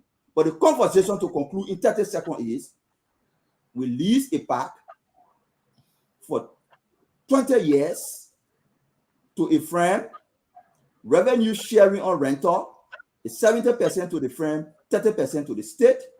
We rent a park that gave the authority to the management firm to lease it and go into any other agreement without reverting back to the state. That is wrong. On the issue of the park, I disagree with everybody on the show. And you can go ahead and stick to your position. Let me tell you this. Paul, I do not want anybody under the current circumstances in Bapolu to build a $1 million park and Bopolu doesn't have chair. There is no school in Bopolu, but we build park. I disagree. I disagree with a park in Claratown. In Claratown, there is no public school. In Claratown, there is no public hospital. You have more than 1 million people living in Claratown. No public hospital, no public school, public senior high school. But you build a park that costs more than $1 million. Information. No, let Mama finish. I beg you. So we come to you. Let you finish. I beg you. Mama finish. I have problem with a park in PHP, when in PHP there are no clinics, there are no schools, children are sitting on the floor. There is what we call the prioritization of development intervention. We are poor people, let's invest into issues that lift the people from poverty. Education, healthcare. You build park in Bapolu, where there is no school for children to play, I will not celebrate. You build park in Claratown, where there is no school for children to go to, I will not celebrate. It is called the beautification of poverty. Mommy agree with $22 million for a model. No, don't split it, man. You don't close. Let Uncle Sam go. No, Uncle Sam gonna go first. He's in Liberia. He want to get off. Uncle Sam. Man, not only that, I want to drink my little cheap brandy so I can go to sleep. So I beg you. Today, Trogon we demolish. He extinguished. He eliminated the bravado of the United States. Start drinking the drink. I think already start drinking it. Not drinking yet. You drinking it. I was still drinking. All right, no problem. Begin. Just relax yourself. Uncle Sam, do the closing now. Do the closing, Uncle Sam. So let me finish now. First of all, Stanton, I want to tell you thank you so much. Stanton, what you've done for the Liberian people. Stanton, I was popular during power time, but there was no internet. But they think that what they call Spoon TV. If I was a man, I was still chasing women. But man, I was not pregnant 25, 30 women in this country already. All the women look at me that star. What kind of thing you can say on air? Y'all wait. Reduce that old man win. Wait. But I'm a man now. One woman, one wife. Okay. You get no energy again. You gotta believe. So, but you gotta believe. Look at the other man here. What you probably have that. What they fire you for? You know? so stay down. Yeah. I want to tell you all. No, I mean, guys, believe me. The camaraderie. Look, a lot of people we will fight on spoon. We're fighting. No, this is business. We're expressing our opinion, and then we are all in the chat room. That we are friends. But friends, thank you so much. Mame, I want to tell you thank you so much. You did a great job of moderating today. Okay. And my brother, the man I stood on the yellow feet, you know. Thank you so much. Let God bless you. I love you a whole lot, brother. Devil dog. Thank you. And Mr. Fadiga, let me tell you something. Begin. The money that the people are eating for the yellow machine, you're not eating 1 cent. 1 cent you're not eating. For you to come every day to be back in the pool like Mamaka and Grace Bay, and you gapping in the Morovia here, don't do it, begin. It is many want for you to do PR for them. Let them give you some of that money, they're chopping from the yellow machine, begin. Okay, so you can move on Bella Casa, so you can go move to some kind of nice place. Those men are eating serious money, begin. They're eating serious money. Okay? So God bless you, Stanton. I love you. And thank you, God bless you. I will stay and listen to the rest Thank of you very much, Uncle Sam, for staying. Let me do this real quick. And it's important for us to announce. Joseph Koji was the city mayor. Go and talk to him. He will provide information more on the contract. Talk to John, the current city mayor. He will provide information. If they feel that the contract was illegally put in place, the government can go and make some amendment to that contract. Easy. But I will not sit there that we beat George Weah in an election. It is our government now to lead. It is our government to speak truth to the people. It is our government to hold ourselves accountable for the better Liberia. My brother Fat Adwalu, aspect in nursing, we say as evidenced by. As evidenced by you and Johnson Koji posting for the picture, for the photo, for the camera. That's your friend, Dwadu. Right there. You're hawking him. Put it in context. Oh, no. Wait. Don't interrupt me. Please. I just hate when Dwadu do this thing. I just hate it. I'm not making up straight. This is not AI. I don't want to do this show. Stanton, please. What would we? Please give me a chance. Tell the people now. Dwadu. Yeah. I'm moderating the show. Okay. Saint You Jackson. see how they call me up? I said, Yes. I was ready for the man in they call me up. Saint Jackson gave a closing. Mama coming to blast me now. No, you know your paper bar. No, the one shut me down, Uncle Sam. Saint Jackson gave a closing. He gone. I'm going. I hear. I'm going Kennedy, nowhere. Paul Kennedy, please get your closing. So I'm not closing. No, Senator, you're not. You close already. How many times you close? No, listen. No. You don't want me to close? Senator, how many times you close? You closed already.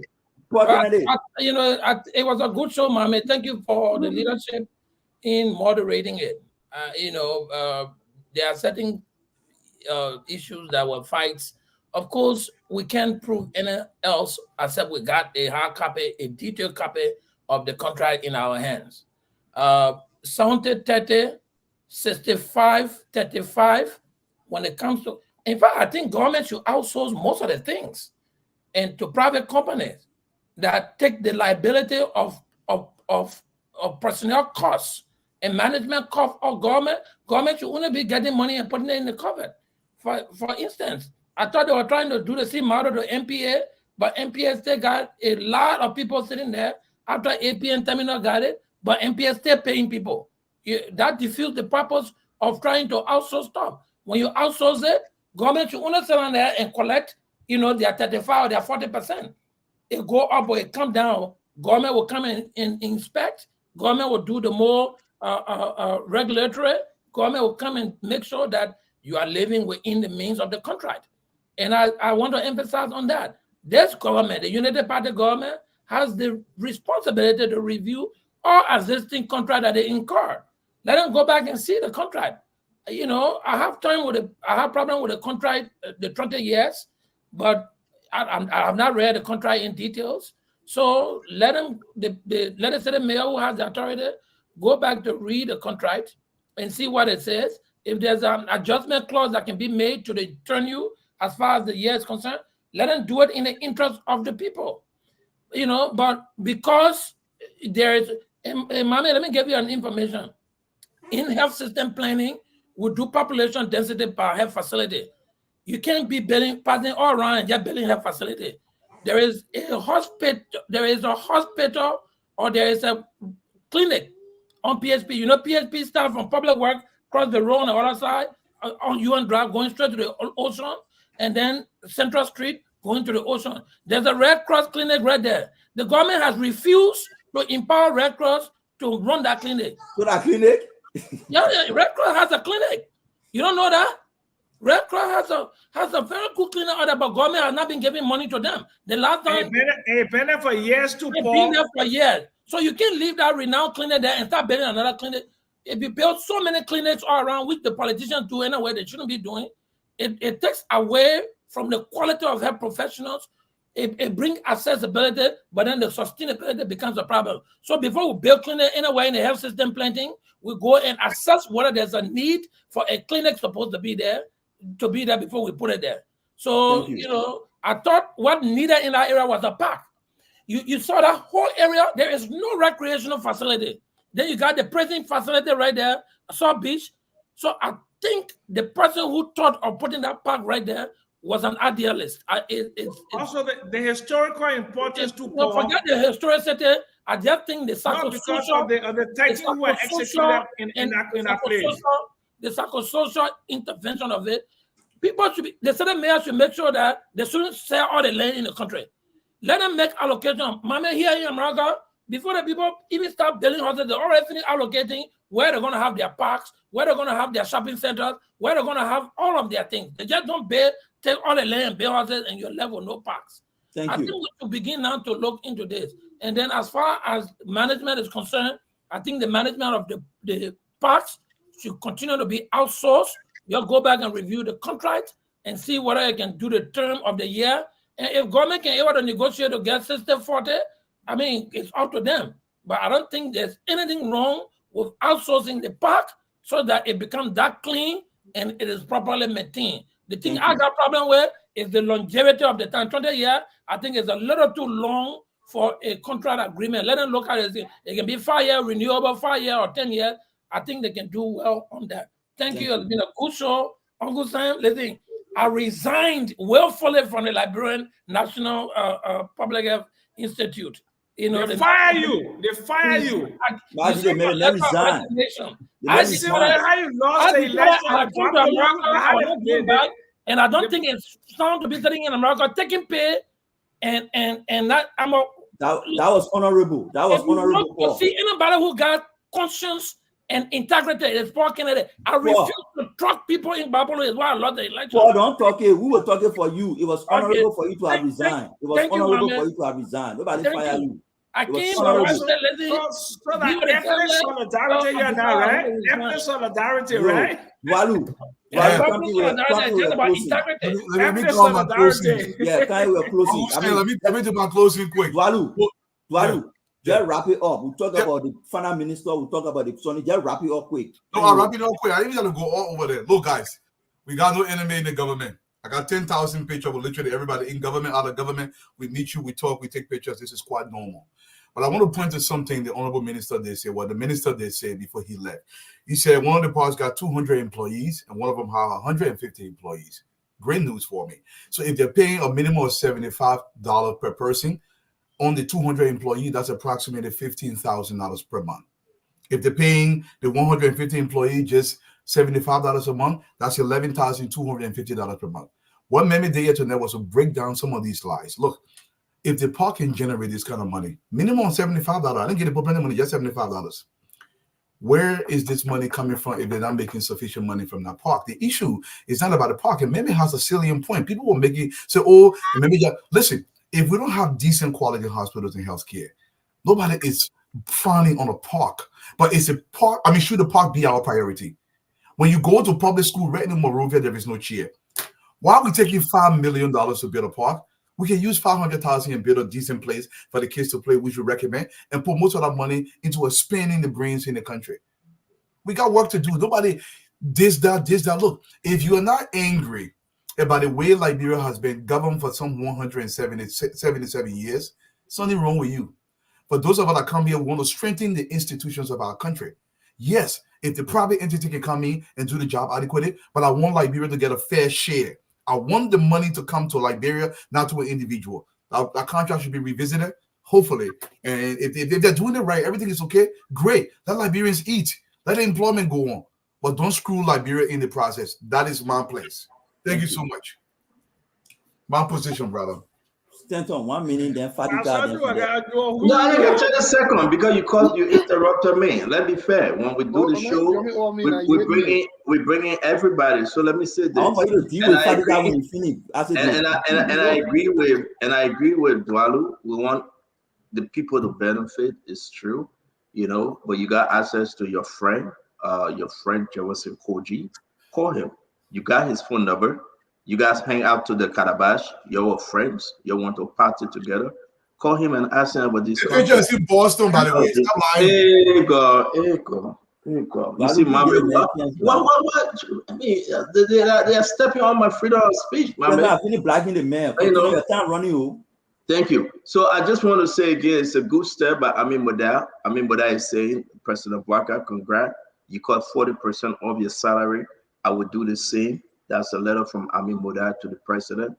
We hope other ministers and directors can do the same. That's a good thing. I want to also say over here, my man, Paul Kennedy's job and the director general job is up for sale.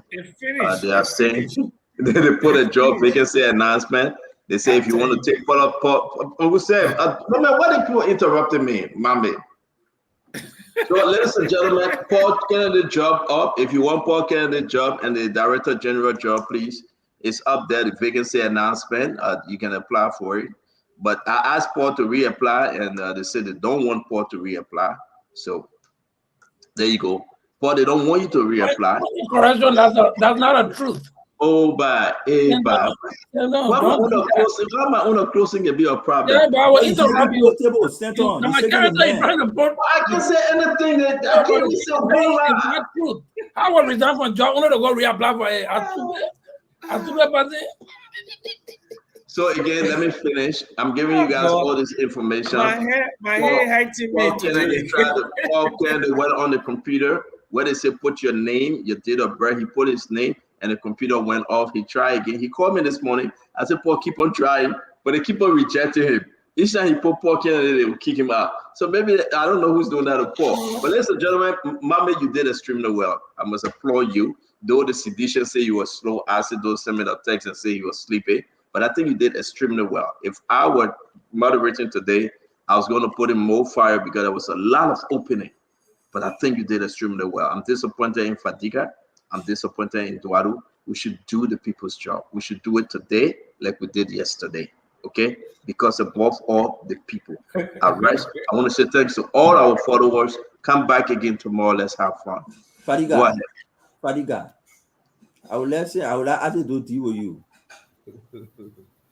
Well, I see you guys having fun, but the fact remains that we will continue to check those lies about people spending the public money, their personal money. They should be spending their personal money. But leave Joey alone. No, he a man now. No, but I don't leave Joey alone. Joey not personal, he a man too. He a man. Personal money, we can see it. For too long, they abused power in this town and they lied to the Liberian people with all these vain projects. I agree with Mommy that if we can have schools and better hospitals, then what's the need of a park? But it was a great show. At least we're able to present the facts.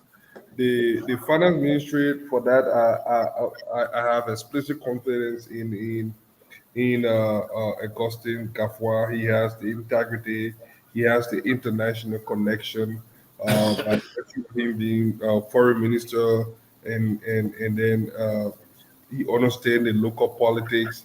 He's very analytic. He possesses all the requisite skills, and plus that's his old job. He been there. He has the integrity. I think we should look in that direction. I think he should be. We should strongly look into former minister. And when someone want to interrupt, they should say information, right? Information. Can I get 10 seconds? No, go ahead. No, it's very important. The moderator gave me time. Mommy, you said the president was wrong to build park. Former President George Manawia. He should have built. Information. He gave me chance. I just said information. You need to do correction here. You say he should build school and clean it now. Let's talk about Clarendon. That's where actually the information coming from. Clarendon has a public school since the 80s. They've been trying to be very impactful, do everything to put money in the school. So about building school, they want to raise that argument. Maybe you can add to it. Which the public house school in Clarendon? What the name of the public house school in Clarendon? We're not. Let me give you the information, brother. I know you've been away from that. Clarendon ball. That one people junior high school together called Mafi Soni. Junior high school, Mafi Soni, finish. So can we fit in now? Well, you bubble the ball and you Clarendon boy again. But I can't time. Forget that thing. So let me ask you a question because I took away Fadiga time. Does Clarendon have a clinic? A health clinic? Yeah, Clarendon get different clinics. So you were crying about clinic before park. You were crying about school before park. You're crying about everything. So they just want you to know that maybe you from another Clarendon and not a Clarendon on Bushra Island. Oh, okay. So, I will address it. Go ahead. The man was renting room in Clarendon. You get the rent Clarendon? The man was renting room. Mommy, the park that was sponsored by Nokal when you were at Nokal. You ever make those recommendations that they must have those 1, 2, 3 things before they build a park? Did you recommend that to Nokal? Stanton, you see, the issue about Nokal Park and Chevron and Mirabro, I posted it on my page. Yesterday. And I argued yesterday. No. My argument is not yesterday. My argument, you were at Nokal at the time when all this thing happened, when they ate the park money and paid dirty football fee. Did you recommend? Yeah, they built dirty football fee. Or the Selig family built dirty football fee and they ate the money. So I'm asking you, Mommy, what was your conversation to the Selig family? Because they ate the money. And what was your conversation to them? So your bill clinic, your bill school, before your bill park, did you So the recommend first misinformation you providing is I was at no car when the people enter agreement to build a park. That's the first misinformation. Okay, correct me, but I'm saying actually at some point did you I know the information not from you. I mean, somebody gave you the information, which is fair. But I'm just saying the information the person gave you is an inaccurate Wow, information. that's an insult. They don't get it won't bring. Never. Go ahead. Go ahead. Go ahead, I knew you were rude. I see you. I'm going to bed. I see you. Mommy, no, go ahead, mommy. Go ahead. Yo, Tonight. Yeah, what? It's very important. Mommy can explain that he wasn't at Noka at the time. Mommy was in Liberia at the time. Mommy was with the government at the time when all these park things took place. Mommy have history to this thing. What was your recommendation to those group, right, that built a dirty football field and they ate the money? What was your recommendation? Did you ask them to build clinic first? Did you ask them to build hospital? You know who I want you to call? Take the phone and call Israel Akinsanya. This is the liar said that whistling across the river. Israel Akinsanya was the vice president for public affairs at NOCA. When I went at NOCA, the park was being dedicated few weeks or months before I arrived there. Israel Akinsanya asked me in the public affairs division to go there and witness the dedication ceremony. Call Israel and ask him. Did you go there? I come in. I didn't go there. I told Israel, and I'm on record. I said, why should we build a park at Vatan when Matthew Soni, and that's why that Matthew Soni consistently remain in my mind. I said, why should we build a park at more than 2 million when Matthew Soni doesn't have chair? Ask Israel. Was the park 2 million? I protested. No, let me answer your question. Was the park 2 million? I come here. Let me answer your question. It was more than that. I wrote on my page. But before then, saying you're talking about the past, I told Israel I cannot attend. I told him it was a wrong decision. The resources should be invested in the people. I use Matthew Soni as an example. Israel Akinsanya stood in his office. He looked at me in my face for more than 2 minutes. He said, go outside. Call him and ask him. So thank you, Mame. More questions will come involving the Clarendon or Delhi football field. Fadiga, go ahead. For Fadiga, get 10 seconds. I won't leave. I won't see you, man. Empty. Papi, I hope you like your dough before you start drinking. Let me like my dough. You cannot drink on the job. Let them come to enter the door. If they don't see Uncle said, do not want me to talk about my yellow machine. This is an article to the road. Fadiga, go ahead, man. Fadiga, internet went off. Fadiga internet going off. Where's Fadiga? Is there at Bella Casa? that place? Yeah, Bella Fadiga Casa. internet went off. So Moda charged Fadiga almost $11,000 for his bill, and Fadiga cannot pay $11,000. Moda charged Fadiga for the food, the breakfast, and everything. What I will pay? How many months are staying? Why is Fadiga? Let's go to Asi. Fadiga go. I still don't put me in the bank. You just you don't listen to that. Go ahead. Look, great show. A lot of things that was said today. Look, I do not disagree with the park, even though I believe that it was over the money spent. We did not get our money worth, and a lot of things, other things we could have done with that money. But it is what it is. We have that park now. I think we need to investigate how much revenue is being generated from that park. We need to know, because I think the city can take over that park and manage it better than whoever. You guys in charge of the park now, man. You stop that kind of thing there, No, it will happen. They begin with talking. We're talking about it now. We'll do something about it. That one thing we'll work on. We'll do something about that contract. But I will say this, Senator, you keep making mention about the yellow machine. McGill was here yesterday, and none of those lawmakers that keep talking about they want transparency. People don't want transparency. We have had transparency in this thing. Nobody's saying it's against transparency, but we do not want people to stay in the way of the Liberian people. For too long, few group of people have benefited from the country. What do the Liberian people benefit? Nothing. So the people really care. They don't care about all those bureaucracy and all those different things. Yes, they were there to prevent exploitation. It was there to prevent people from abusing the system. But by the same token, that same system that should have prevented corruption have been used to exacerbate corruption in this country. So yellow machine, no yellow machine, I know one thing. The people that I saw on those streets are happy because some machine is coming. The street, I think Mohammed put a video out today. I don't know what he got that video for. I think it was Mo Ali or somebody shared that video in our chat room today of our people now in the rural area going to Grand G there, the southeast that the president came from, can now drive freely. They don't have to take helicopter or take transportation to go into Ivory Coast before coming back to Liberia. Those are those small things that our people are yearning for. For people to say, oh yeah, I asked Senator McGill yesterday whether he had town hall meeting.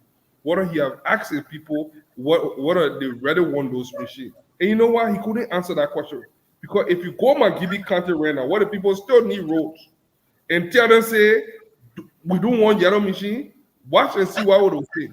If they will not run behind. Nobody will stay in front of this thing.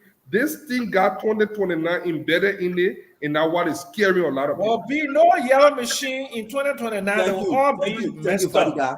As it do.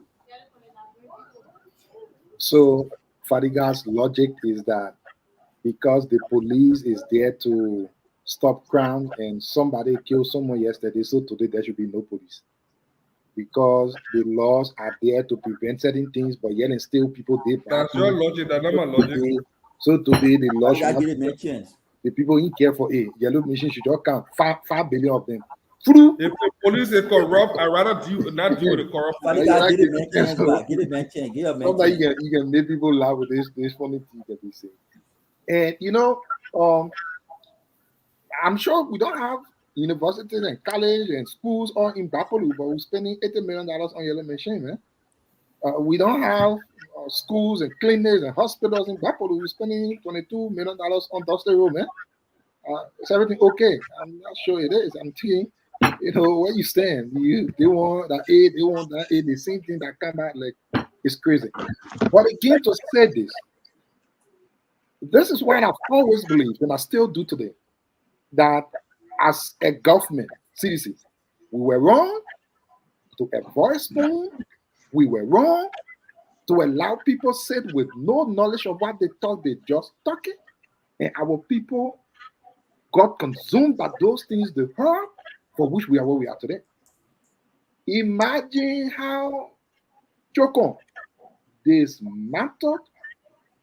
Imagine how he trashed the talking point of some Yobo thing today.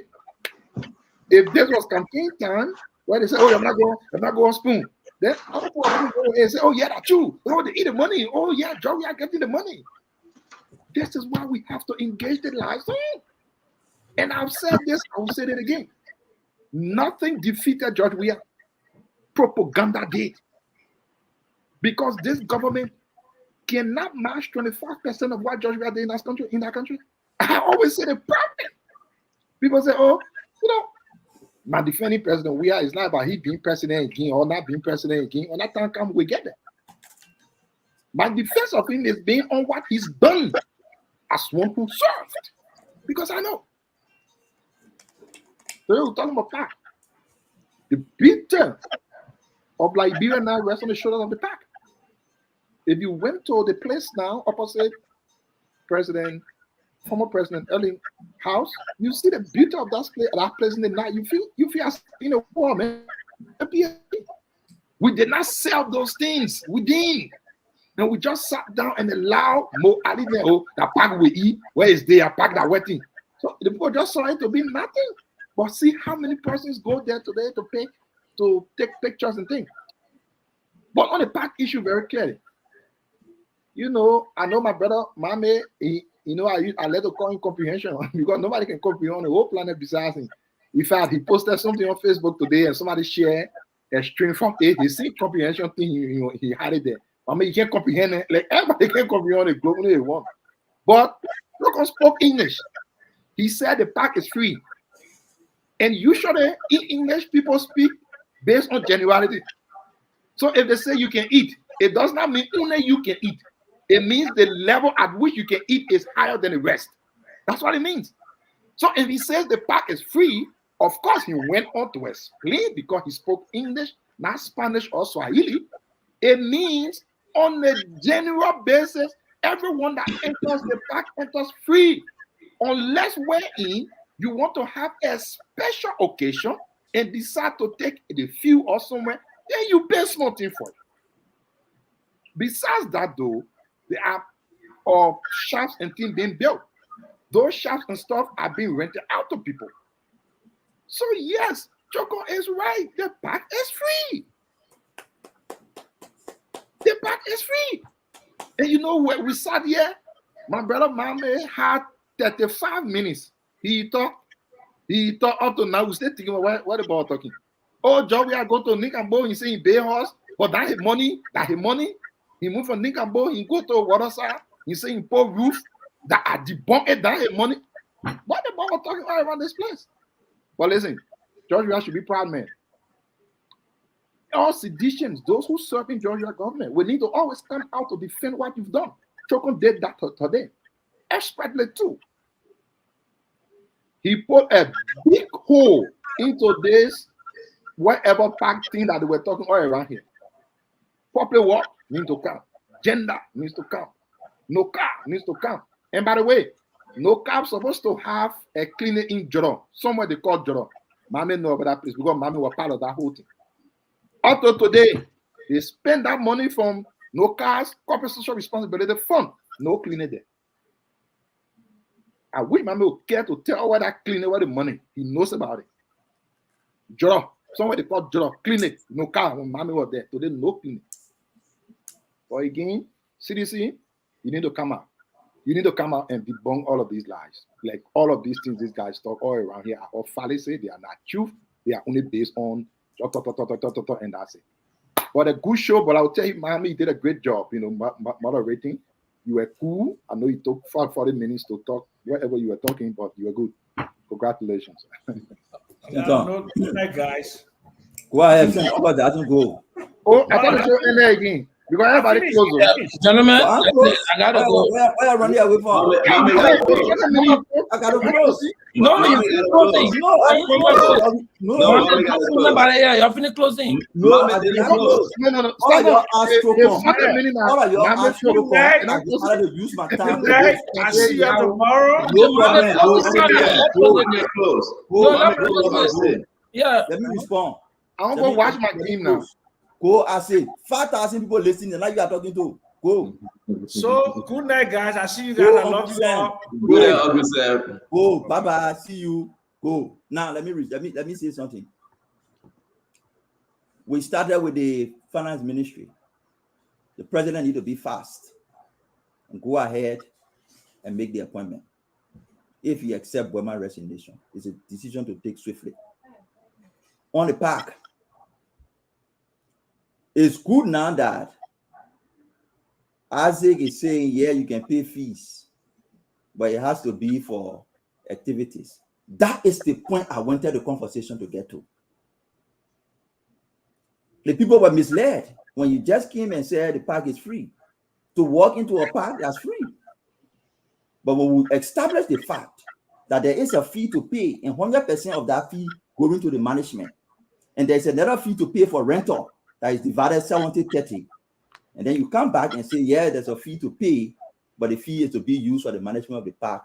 It is good that we all agree that the park is not free for use. The park is free for people who just walk in. If you want to use it, you pay. The previous government signed that agreement. So people should not go there expecting that they will use it free. So we settled on that. Chokon did not say the truth on that. I came back on George Weah and said, yes, I mean, you can say that George Weah gave you 100,000, but you can provide evidence that he gave you 100,000. We can see the check. And we used the Clarendon situation and said, this same George Weah announced that he was building, changing all the roof in Clarendon, and it was his own money. Later on, it became an issue, and Front Page Africa investigated, and saw that $1 million was processed from the Ministry of Finance. So if you say again today that George will give you 100,000 of his own money, show our evidence. If you can show our evidence, we'll not easily accept it because George has a record of lying about using his own money, and we establish later that government spend the money. The day you show evidence that George will give you 100,000 check, it's okay. We accept it. Until you can do so, we'll not believe it. On the park, it's an ideological position I have taken ever since. I'm a pro-poor man. People can go take their picture with their iPhones and enjoy their life. That's fine. I don't beat on them for that. But in Bapolu County, Paul, if you get $2 million, I wouldn't tell you to build a park. I would tell you to build schools to where schools are needed. I will tell you to build clinics to where clinics are needed. If you come to Monserrado, you said there's a clinic in PHP, but you yourself said, what is a clinic? A clinic is not a building. A clinic is a building with the facility to diagnose and treat diseases, sickness. You said the thing that the government is spending money on it. So you have a structure, you don't have a clinic. You don't have a functional school. Kids are sitting on the floor, and you prioritize spending millions of dollars where people will go stand and take pictures and selfie. I personally disagree. I feel the priority for the country, invest in schools, invest in clinics, invest in things that work on the material condition of the people. In Clarendon, there is no public school, public high school. The only public school in Clarendon and Vatan, that the school they call Matthew Sony, junior high school, is dilapidated. Go there and see. It's dilapidated. You cannot have Matthew Sony few blocks away from a park that Chevron Bay for $2 million. I argue that you could use less than that and build that park and build a school and build clinic, and even the people who were involved they get their court, 21 court. But to abandon the foundation of the people and build park, I disagree. You can agree, that's fine. I mean, I said, though, everybody, oh, girl, about cheer the Pro 10 is from Jolo district. Abachi, that's his district. That's where he led. Abachi knows that a clinic Nuka built and dedicated in Jolo. Not me. Nuka have president, they have vice president, they have directors, they have senior managers, they have senior officers before they have officer. I was an officer. President, vice president, managers, directors, senior manager, senior officer, before officer. I was an officer. And the company built a clinic in Grand Cru. And you know, even if there is an evidence of them taking money, it's not the president, it's not the vice president, it's not the director, it's not the senior manager, it's the officer. You all look for something to talk. I was on Nuka for 6 years criticizing we are.